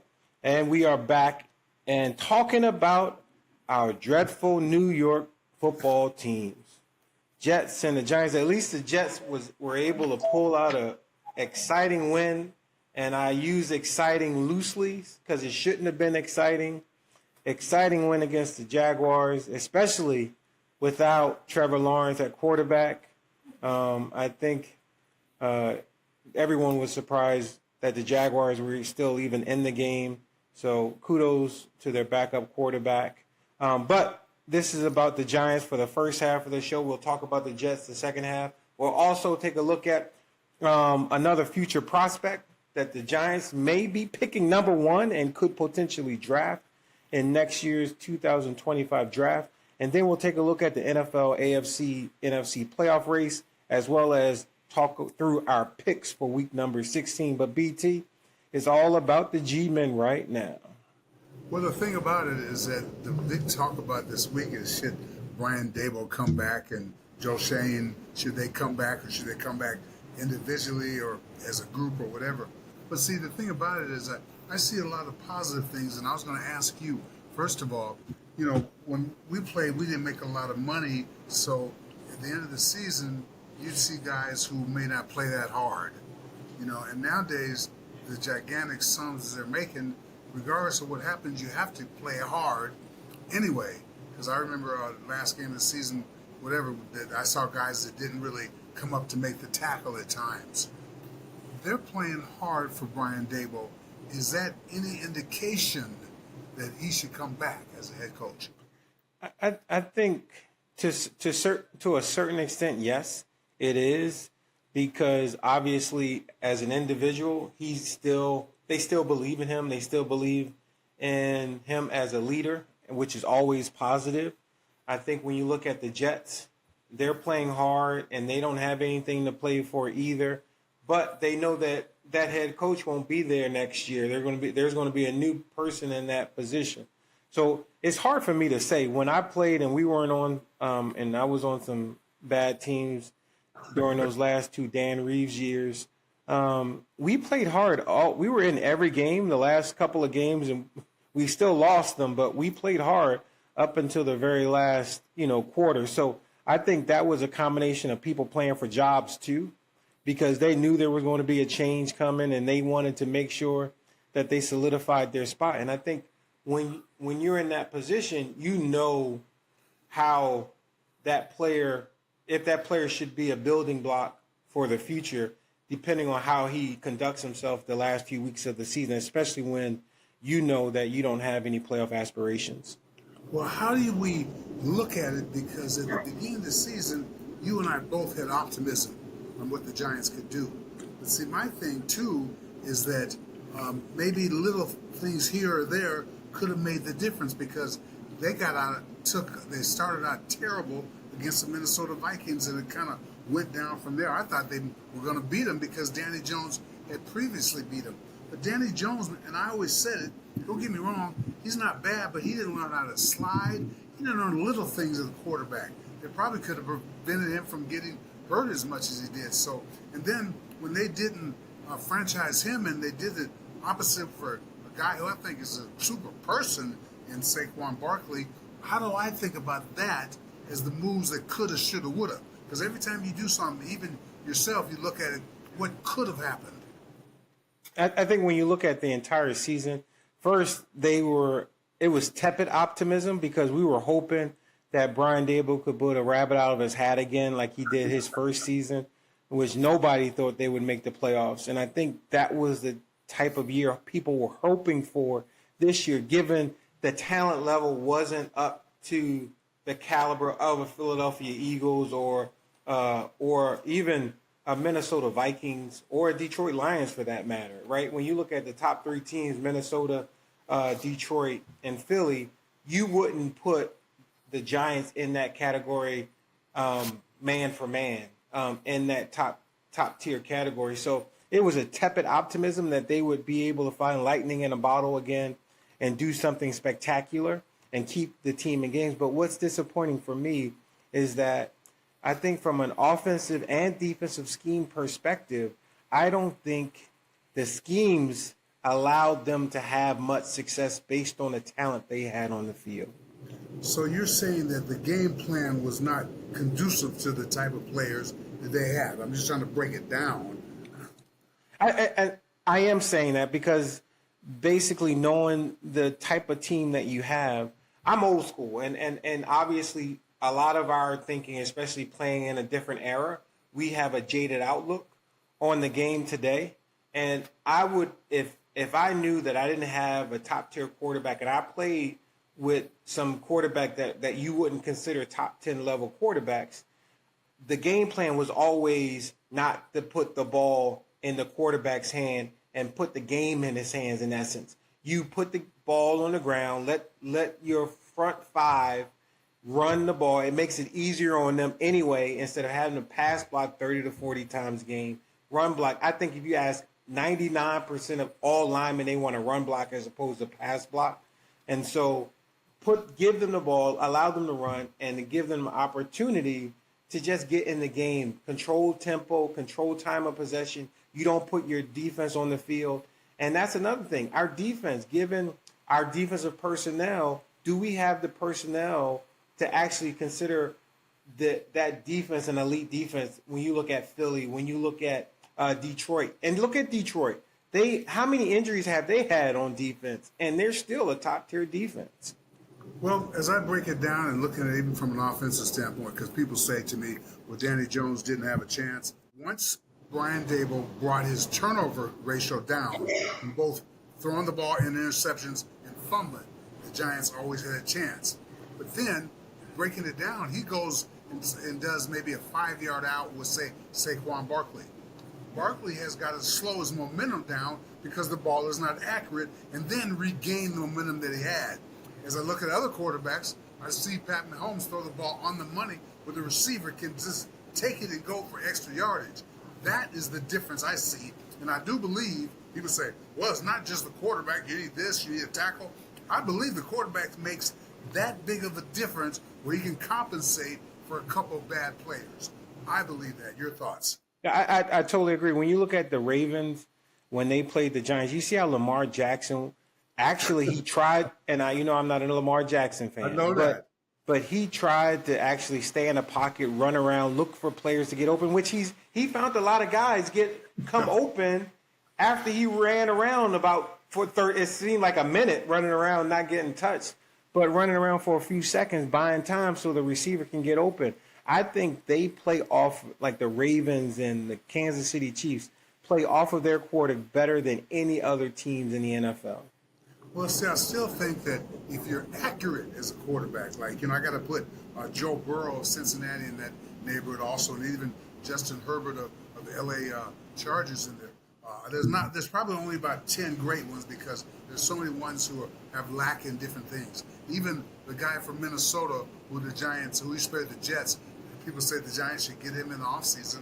It's just too much stuff to do. Should the Giants go after number 1 or number 2 quarterback, or did they do something else and bring in a veteran like Sam Donaldson or something to kind of take over? I think that was one of the questions. I saw something, I was reading something, maybe it was on social media or one of the papers or one of the blogs. They were mentioning that we should try to, go after Derek Cousins as a stopgap and to give the young rookie quarterback time to develop. I'm like, what? We're not trying that experiment. We went down that road a couple of times. I don't think it's a successful road. I think from now on, just put that young quarterback in there and let him play, especially if you can't find anybody that can take over and actually hold down the position with quality play that gives you a chance to win every game. But you know what might be fun, though, because I still think Brian Daboll is a quarterback whisperer. I do. It's just that he's not had great stuff to work with. If they do bring him, say, the number 1 and number 2 Shedeur Sanders, or the kid from University of Miami, if they do bring them, will he be able to mold them by the time the season starts into the type of quarterback that he wants because he's going to be dealing from like a plate of dough, a Play-Doh where you can mold it any way you want. Should he be given that opportunity? I think he, you know what? I think he should. I think but there is, like, we talk about this and we've debated this on a number of occasions. Look at the Bryce Young and C.J. Stroud example. One played right away and had success. One played right away and didn't have success. One sat the bench for a little bit, and now he's coming back and he's playing better, right? And so is there an argument to say if you can find a good veteran quarterback that doesn't cost a lot of money, does it make sense? Look at Mac Jones and what he did last week with the Jaguars. Exactly. He still ended up being Mac Jones and throwing interceptions and what have you, but he kept the Jaguars in the game, made a lot of good reads, looked like a serviceable quarterback that he may have made himself some money off of that one game last week. Well, I think it's just so difficult from a general management to make a good decision because half of them are going to be wrong. I mean, look how many quarterbacks did not make it. And anyway, what is your thoughts on the Giants' defense as we recap the game against Baltimore? Because I feel bad that they put up that many points on the board, and that's something that's un-Giant-like. Yeah, I think it comes down to personnel again. There are a lot of players out. Dexter Lawrence is out. I know Okereke was out. One of the cornerbacks were injured, and the safety is out. I think Pinnock is out. So you had a lot of critical players at key positions out and unable to play. And so when you're playing with second and third string guys back there versus a potentially championship caliber team, it's going to be tough sledding for the entire game. And that's what it was. You can see that they were just outmatched on the defensive side of the ball. Well, from the offensive standpoint, they had too many injuries. And I've looked at the kid from Evan Neal from Alabama, #1 draft choice a couple of years ago, and he's playing a lot, but I don't know what to think because in his position, he should be, making a difference. Like if you were from some other place and watching, you should be able to notice his play, but I don't know if that's the case. Yeah, I don't think he's doing too bad. I was able to watch him a couple of series, and he kind of held his own. He was serviceable. I think that when you look at the offensive line, if they are healthy, I think they have a solid group, a solid 6 or 7. Because obviously Evan Neal was hurt, and so Illuminor, you had Runyon Jr. was playing. John Michael Schmitz is over there too. So you had a serviceable 6 or 7 guys that I think they can go into the trenches with and be successful. I think where there are some question marks is, are the receivers getting the type of development that they need? Is Malik Neighbors getting the type of development based on the fact that he doesn't have a good signal caller back there to deliver him the ball, get him the ball in the positions, and to get him where he needs to be? That's why I'm like a Shedeur Sanders fan, is because he loves the deep ball. He has a great relationship with Travis Hunter and the other kid on the other side that's probably another NFL caliber player. I forget the name of the receiver at Colorado on the other side. But he throws a nice deep ball. He wants to get the ball to his playmakers. He'll give them a chance to make plays. And I think that's what's missing from this team is we don't have a quarterback that will give these players the ability to make the play. Tim Boyle did it a little bit. He targeted Malik Neighbors a whole lot, gave him a chance to go up and grab the ball. He made a couple of great catches. But the disappointing part, ultimately, not so the offense, but I was disappointed in the defense and how they played. Well, see, the thing about it is I like Malik Neighbors, and I think he's going to be an integral part of the Giants if he does not get discouraged. And so I like what the Giants are doing. He's got a chance to be Rookie of the Year. So the future of the Giants is, I think it just depends on who they get at quarterback. Now, I think I'm gonna go over to your side and say something that they should get Shedeur Sanders. And this is Cam Ward, University of Miami. The thing about it, he doesn't have enough starts. So like even Shedeur Sanders has got 4 years of starting in the NFL. This guy, I think he only has 2, maybe 3. And I think that you need more time in college. This is like you need to bake enough. You know, you put the right temperature in. Yeah, I totally agree. When you look at some of the video that we're going to pull up here in a second, you're going to be able to see what he can do as a ball player, right? Because I like how he does sit in the pocket. He does get the ball to the receiver, but when you looked at him at the beginning of the season, he had poor decision making. He threw tons of interceptions, and he made bad decisions with the ball. Yeah, but see, you have to see if a quarterback can get better from week to week. And sometimes when the quarterback has to throw, you know, at different times, it really shows the best who the quarterback is. So, you know, I just think that he needs to cook a little more. But then again, last year might have been one of the great quarterback drafts in a long time. And see, I don't think you're having that this year, so you have less of a choice. And the Giants have a great need at the QB position. Yeah, when you look at all these U Miami guys, they are totally in love with this kid, Cam Ward, and I don't think you can go wrong. I think it's the same situation. It's a Bryce Young and C.J. Stroud situation all over again. I think both of them are probably ahead of Bryce Young as far as from a physicality standpoint. Both are probably bigger and more athletic than Bryce Young, but you just never know. I think Cam Ward is more mature and has more of a QB body, heavy. You know, he's not easily taken down. I think Shador Sanders' frame is a little bit slimmer. Exactly. I worry about him being able to take up the slack and take the pounding that may occur going with a Giants team that may not have the offensive line. We just talked about the offensive line, but I think he should be fine with the offensive line. They have improved, but you just worry about his durability. Well, like I said, my key quarterback thing is get rid of the ball when you can. Don't hold the football, and you know, if you got to throw it away, do it instead of taking the sack. There's too many quarterbacks take the sack, and that puts teams in third and long, second and long, and that it's hard to run offense like that.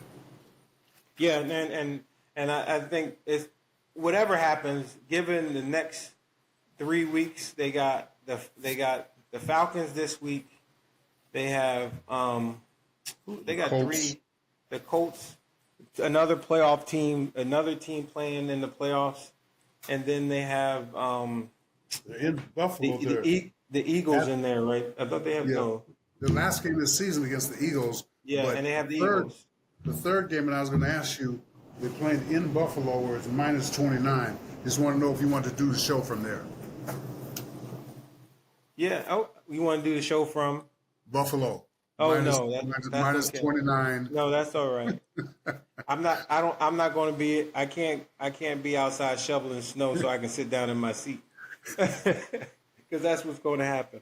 But when you look, I mean, now we can turn our attention to the Jets. When you look at the Jets, it looked like they love to play. You see Aaron Rodgers. I think he's just happy to be out there because he doesn't know that this may be his last year or not.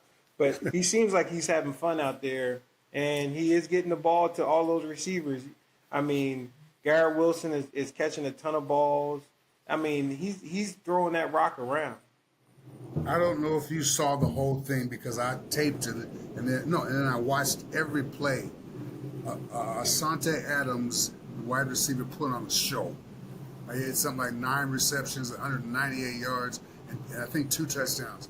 The pass that he caught on the sideline, I can't believe he got his feet in. And then the touchdown run, he had to run through 2 or 3 people. But this is what I'm asking you, Charles. A lot of people say the Jets are wasting time, they're wasting energy. There's no use them go out there trying to beat somebody and trying to, mess up their own draft situation. But I think the more you play, the better you get, and it carries over. I think a lot of people are down on Rodgers, but I'm telling you, the last 3 weeks, he has looked awesome. And he's running more. He's using he looks more athletic. I just think whatever he might be taking a little something. He might need to get drug tested or something. I don't know. Because he looks like a different cat out there. He's running the ball. He's running for first downs. I'm like, where was this dude the first 17 weeks of the season? Yeah, but see, Dub, he tore his Achilles tendon. It takes a long time to come back from that. And I think that the more you play, the better you get. And I think that's what's happening. And I think people should just go behind him and let him come back and make the Jets a contender like they have the talent to do. I think when you look at all the possible job openings in the NFL, I think the Jets is probably the most attractive outside of not having a quarterback or the quarterback position being unknown. From a coach's standpoint? Yeah, from a coach's standpoint. Well, the reason I don't know because they say that the owner, Woody, meddles too much, almost like a Jerry Jones. Jerry Jones. So I don't know if that's true because, there's only 32 jobs, so I don't know who would turn that down. I would like to see Rex, the old coach, come back. He's campaigning like he's running for president. I know. I don't. But I'm. You know what? Is it good to go with a retread or to hire a coach that nobody knows? Because the hot name right now is the offensive coordinator for the Detroit Lions. He's the hottest thing since sliced bread right now. And so he's probably definitely going to get a job. He didn't take a job last year, and people wanted him. And now it looks like he may potentially take a position this year. But he probably has the pick of the litter for all the job openings. He's going to probably be number one off the board. Yeah, but the Jets don't need someone who hasn't done it before. They've gone down that road 3 or 4 times. It just doesn't work. So I would get somebody who's accomplished, who knows what they're doing, and who's done it before, and bring his own staff in and let them do it. Like I said, somebody Rex Ryan like. It doesn't have to be Rex Ryan, but somebody who's coming here with a resume that he's done it before, because they went to the AFC Championship 2 times. And so I'm the Jet fans are just like you came in last week. You sound like a Jet fan. Oh no, here we go again. Same old Jets. Because I don't want that to happen. I want them to really show their talent and put this whole town in a frenzy. Yeah, I think this is one of the premier jobs in the NFL that'll be open. I think they have an offense, they have a defense, they have star-studded offensive and defensive players. So I think this is one of the dream jobs. If you want to come in and make a name for yourself, this is the job. You just got to deal with Aaron Rodgers if he decides to come back, because one play, I don't know if you saw it, but in that last 2-minute series, he seemed like he was waving off the coaching staff like, I got it, I'm calling my own play. I mean, that's the type of stuff you probably have to deal with when you bring in a guy like Aaron Rodgers. And I don't know how many coaches want to deal with that. Yeah, but the last 2 minutes of a game, or a team goes into a 2-minute offense before the half or at the end of the game, the quarterback should be doing that. Because you know what's happening during the course of the game. Listen, Coach, what are you going to tell me? I mean, I just think so. That's the kind of person I would want on my team, is to know what they're doing all, during the courses of the week, studied, and then they know in certain situations. Because, there's so many tendencies in football that you got to study. What do they do on 3rd down, 2nd down, etc.? I thought he did a good job. Maybe I'm prejudiced, but I like him. Yeah, and like I said, probably one of the best jobs open in the NFL next year. And I'd like to see who would get that job. And I agree with you. Probably more of a veteran type coach would be probably an ideal candidate for that. But now let's take a look at the NFL playoff picture. It's pretty much kind of cleared up outside of the NFC is pretty much jumbled up. I think the Commanders, if they win this week, they have a chance to kind of run away with it, and they won't be able to give up. But obviously, look at the Lions, Eagles, and the Vikings. The Vikings are number 5 just because, and they're the 3rd best team in the NFL, and they're at number 5 just because the Buccaneers and the Rams are division winners. And when you look at the Packers in the same position, that NFC North is tough. They got 4 teams, 3 teams. Well, last week I watched the Commanders, I watched the Packers, I watched the Vikings. I didn't see the Rams. I saw the Bucks, the Eagles, and the Lions. I watched all those games. Those teams are good.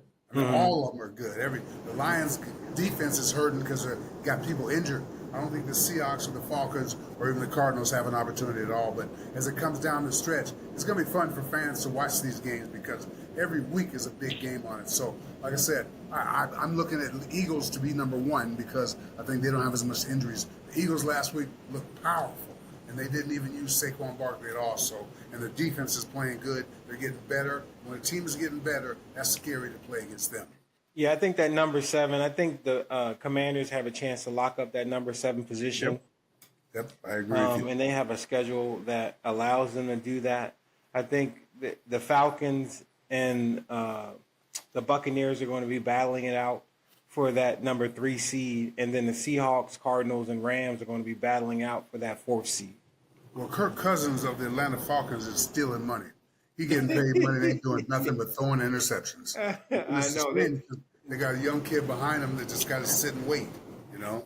And did you notice that this is last week was the first time they won the game in 4 weeks? Yep, and he's thrown 2 interceptions per week for 4 weeks. That's 8 interceptions. That's tough. So it is tough. It is definitely tough. So when you look at the AFC, obviously Chiefs, Bills, Steelers, and Texans, you know, the Chiefs are not as intimidating they don't look as intimidating as the Eagles look, right? Or even Detroit. I think Detroit came back to life, or maybe it's just a young team, just the rigors of a long season and just had a letdown week. But I think the Eagles, if you look at both AFC and NFC, the Eagles look like a far superior team than any other team in the NFL. Yeah, but I'm still going to see the Ravens look good last week, maybe because it was against our Giants. The Texans seem like they got better. Steelers took a back seat to the Eagles, and I think that's going to hurt them. The Bills look good. They really do, both offensively and defensively. They still have some problems. And the Chiefs, Pat Mahomes is hurt. He hurt his ankle, and I think he's going to – it's a high ankle sprain, so I think he's going to miss a couple games. If they allow him to get fresh, you always have a chance. You got to at least you got a quarterback, you got a chance, and so that's why I can't give up on the Chiefs. But if I go right now, I'm favoring the Bills and the Texans to get to the AFC Championship. Yeah, I think one more week, if the Chargers can find a way to win, and they have a tough game this week, if the Chargers can find a way to win, they can lock up the 7th seed. Obviously, they won't overtake the Chiefs, so they're battling for a wild card position. I don't think it's the Chargers and the Broncos really, which will be a good game this week. Wow. Sean has done a great job in the NFC West, and the NFC West is like the AFC West is like the NFC North, where you got the Broncos, Chargers, and Chiefs in that division. Well, this is scary because any team on any day can do it. I just hope that the Steelers step up because they look like they took a back seat last week. The Ravens, I think if they come in healthy with Lamar and their running game, if they do it the right way, they should be in the championship game. Yeah, I honestly, when you look at the top 5, the Chiefs, the Bills, the Steelers, Texans, and the Ravens, if you want to rank them from 1 to 5, obviously Chiefs and the Bills are 1, 2, and I would even say 1A to the Bills just because they look like a really good team recently. Steelers is probably 4 or 5 just because I don't like how they played. I think when you look at the Ravens and how they played, it's still going to come down to, and I will say this until my last dying breath, it's going to come down to Lamar Jackson. If Lamar Jackson plays like a MVP type quarterback, they win. If he plays like he has no clue at the quarterback position like he sometimes does, they won't win. Texans, they're disappointing. For some reason, they don't look like the Texans team of last year. I think they lost a step for some reason. And I don't know if that's paying attention to detail. So, I mean, I think the Steelers are behind the Texans based on the performance against the Eagles, but I like what the Texans are doing. So Chiefs, Bills, Ravens, Texans, and Steelers. I agree with that. And the thing about it is that we have some good football coming up. The bad thing is that only 3 weeks left in the season. The NFL season goes so long. We were 4-4 last week. We got to figure out some way to break these ties, because I figured one of them was going to win. But anyway, what's our first game this week? You got the Broncos versus the Chargers. Tough game. They're playing in L.A. I always hate betting against the Sean Payton, but the Chargers definitely need to win this game more than the Broncos. I'm going with the Chargers. Okay, I'm going with the Chargers also. I didn't want to, but I'm going to go in with it anyway. All right, Texans and the Chiefs. I think this is the game that the Chiefs finally lose. I'm not impressed with the Texans, but I'm going to go with C.J. Stroud and the Texans, reluctantly. I'm going with the Chiefs because I know you can't be a Super Bowl team unless everybody's good. Yeah. Go ahead. Steelers, Ravens. For some unknown reason, I like what the Ravens did. I was disappointed in what the Steelers did. I'm going with the Ravens. I'm going to go with you on the Ravens. I also was disappointed in the Steelers. I hate to because I like their coach. Falcons, Giants. I'm going with the Falcons. It's a playoff game for them. They have to win. I wish I could go, but I can't. They got that plane flying over Giant Stadium. I'm going to fix this. And I got two videos from people doing it. So I'm going with the Falcons also. You got the Rams versus the Jets. You know what? I'm every time I do this, I know I'm making a mistake. I'm gonna go with the Jets. Flying across country. Hopefully they have the Rams are jet lag. I love what the Jets did last week. Hopefully it wasn't a mirage. I'm going with the Jets. I'm going with the Rams. So you're going with the Jets, and I'm going with the Rams. Go ahead. Eagles, Commanders. This is going to be a game to see if the Commanders are for real. I think their head coach has them playing very well. This is going to be a make it or break it game. I'm going. You know what? The Eagles can't win 11 in a row. I'm going with the Commanders. All right, you make it easy for me. I'm going with the Eagles. You're going with the Commanders. All right. I kind of screwed up. It's not the Chiefs, the Browns. It's Cardinals, Panthers is the next game. I'm going with the Cardinals. They have to win. Cardinals, Panthers, and you're going with the Panthers. Yeah. Okay, I'm going with the Cardinals. So BT's going Cardinals. No, I'm going with the Cardinals. I'm going with the Cardinals. Okay, then we're both going with the Cardinals then. All right, Browns, Bengals. I just don't trust Jameis Winston. Jameis Winston, man. Whew. I'm going, and at least Joe Burrow, they're still in the hunt for a playoff spot, albeit slim. I'm going with the Bengals. Well, what did Jameson Witness say about it? The Lord something that mind wants to turn the ball over and something like that. I don't even know. I'm glad I didn't hear it. I'm glad I can't recite it. Go ahead. Titans and the Colts. I'm going with the Colts. They got to win this game. I'm going with the Titans because they seem to be playing loose. BT Titans, CW Colts. Lions, Bears. I think the Bears have given up. They haven't been playing well ever since they fired their coach. I'm going with the Lions. I'm going to go with them, too, because they gave up too many points last week, and they got to shore it up before the playoffs. And he went for an onside kick, which I think was a bad move. Yep, I agree. Vikings versus the Seahawks. I think the Vikings got to keep pace. They have a chance. Now that Detroit has lost the game, they feel as though they have a chance to win that division. I'm going with the Vikings, even though the Seahawks need to win as well. I'm going with the Seahawks. You're going with the Vikings.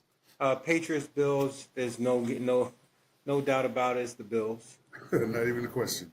Jaguars, Raiders. Unfortunately, I love my man AP, but he just doesn't have a good team. I'm going with the Jaguars. Oh, my goodness, boy. I'm going to go with the Raiders in an upset. What? Raiders in an upset. You're going with the Jaguars. I'm going with the Raiders. Dolphins, 49ers. Dolphins, even though they lost last week, they're still playing hard. I'm going with the Dolphins. I'm going to go with the Dolphins, too, because they're playing at home. They don't do nothing on the road, and they're playing at home this week. Buccaneers, Cowboys. Cowboys played well last week, but I think the Buccaneers need to win this game. The last 3 games are playoff games for the Buccaneers, so I'm going with the Bucs. I'm going with the Cowboys, which I hate to do, and you're going with the Bucs. You got Saints, Packers. Packers need to win this. Like everybody else, I'm going with the Packers. I'm going with the Packers also. So we got the Texans and the Chiefs. We have the Eagles and the Commanders. We have the Titans and the Colts. We have the Vikings and the Seahawks. We got the Jaguars and the Raiders. And then we got the Bucs and the Cowboys. Yep. So we'll see what happens next week. But great job, Charles. Billy Taylor, Charles Wade. We're each and every week. We're on YouTube. You get a chance, check your local listings and check out The Expressway with Billy Taylor, BT Express, and Charles Show Me the Way. for all of us, happy holiday, and we will see you soon on the Expressway. Have a nice day, you guys. Thanks for joining us.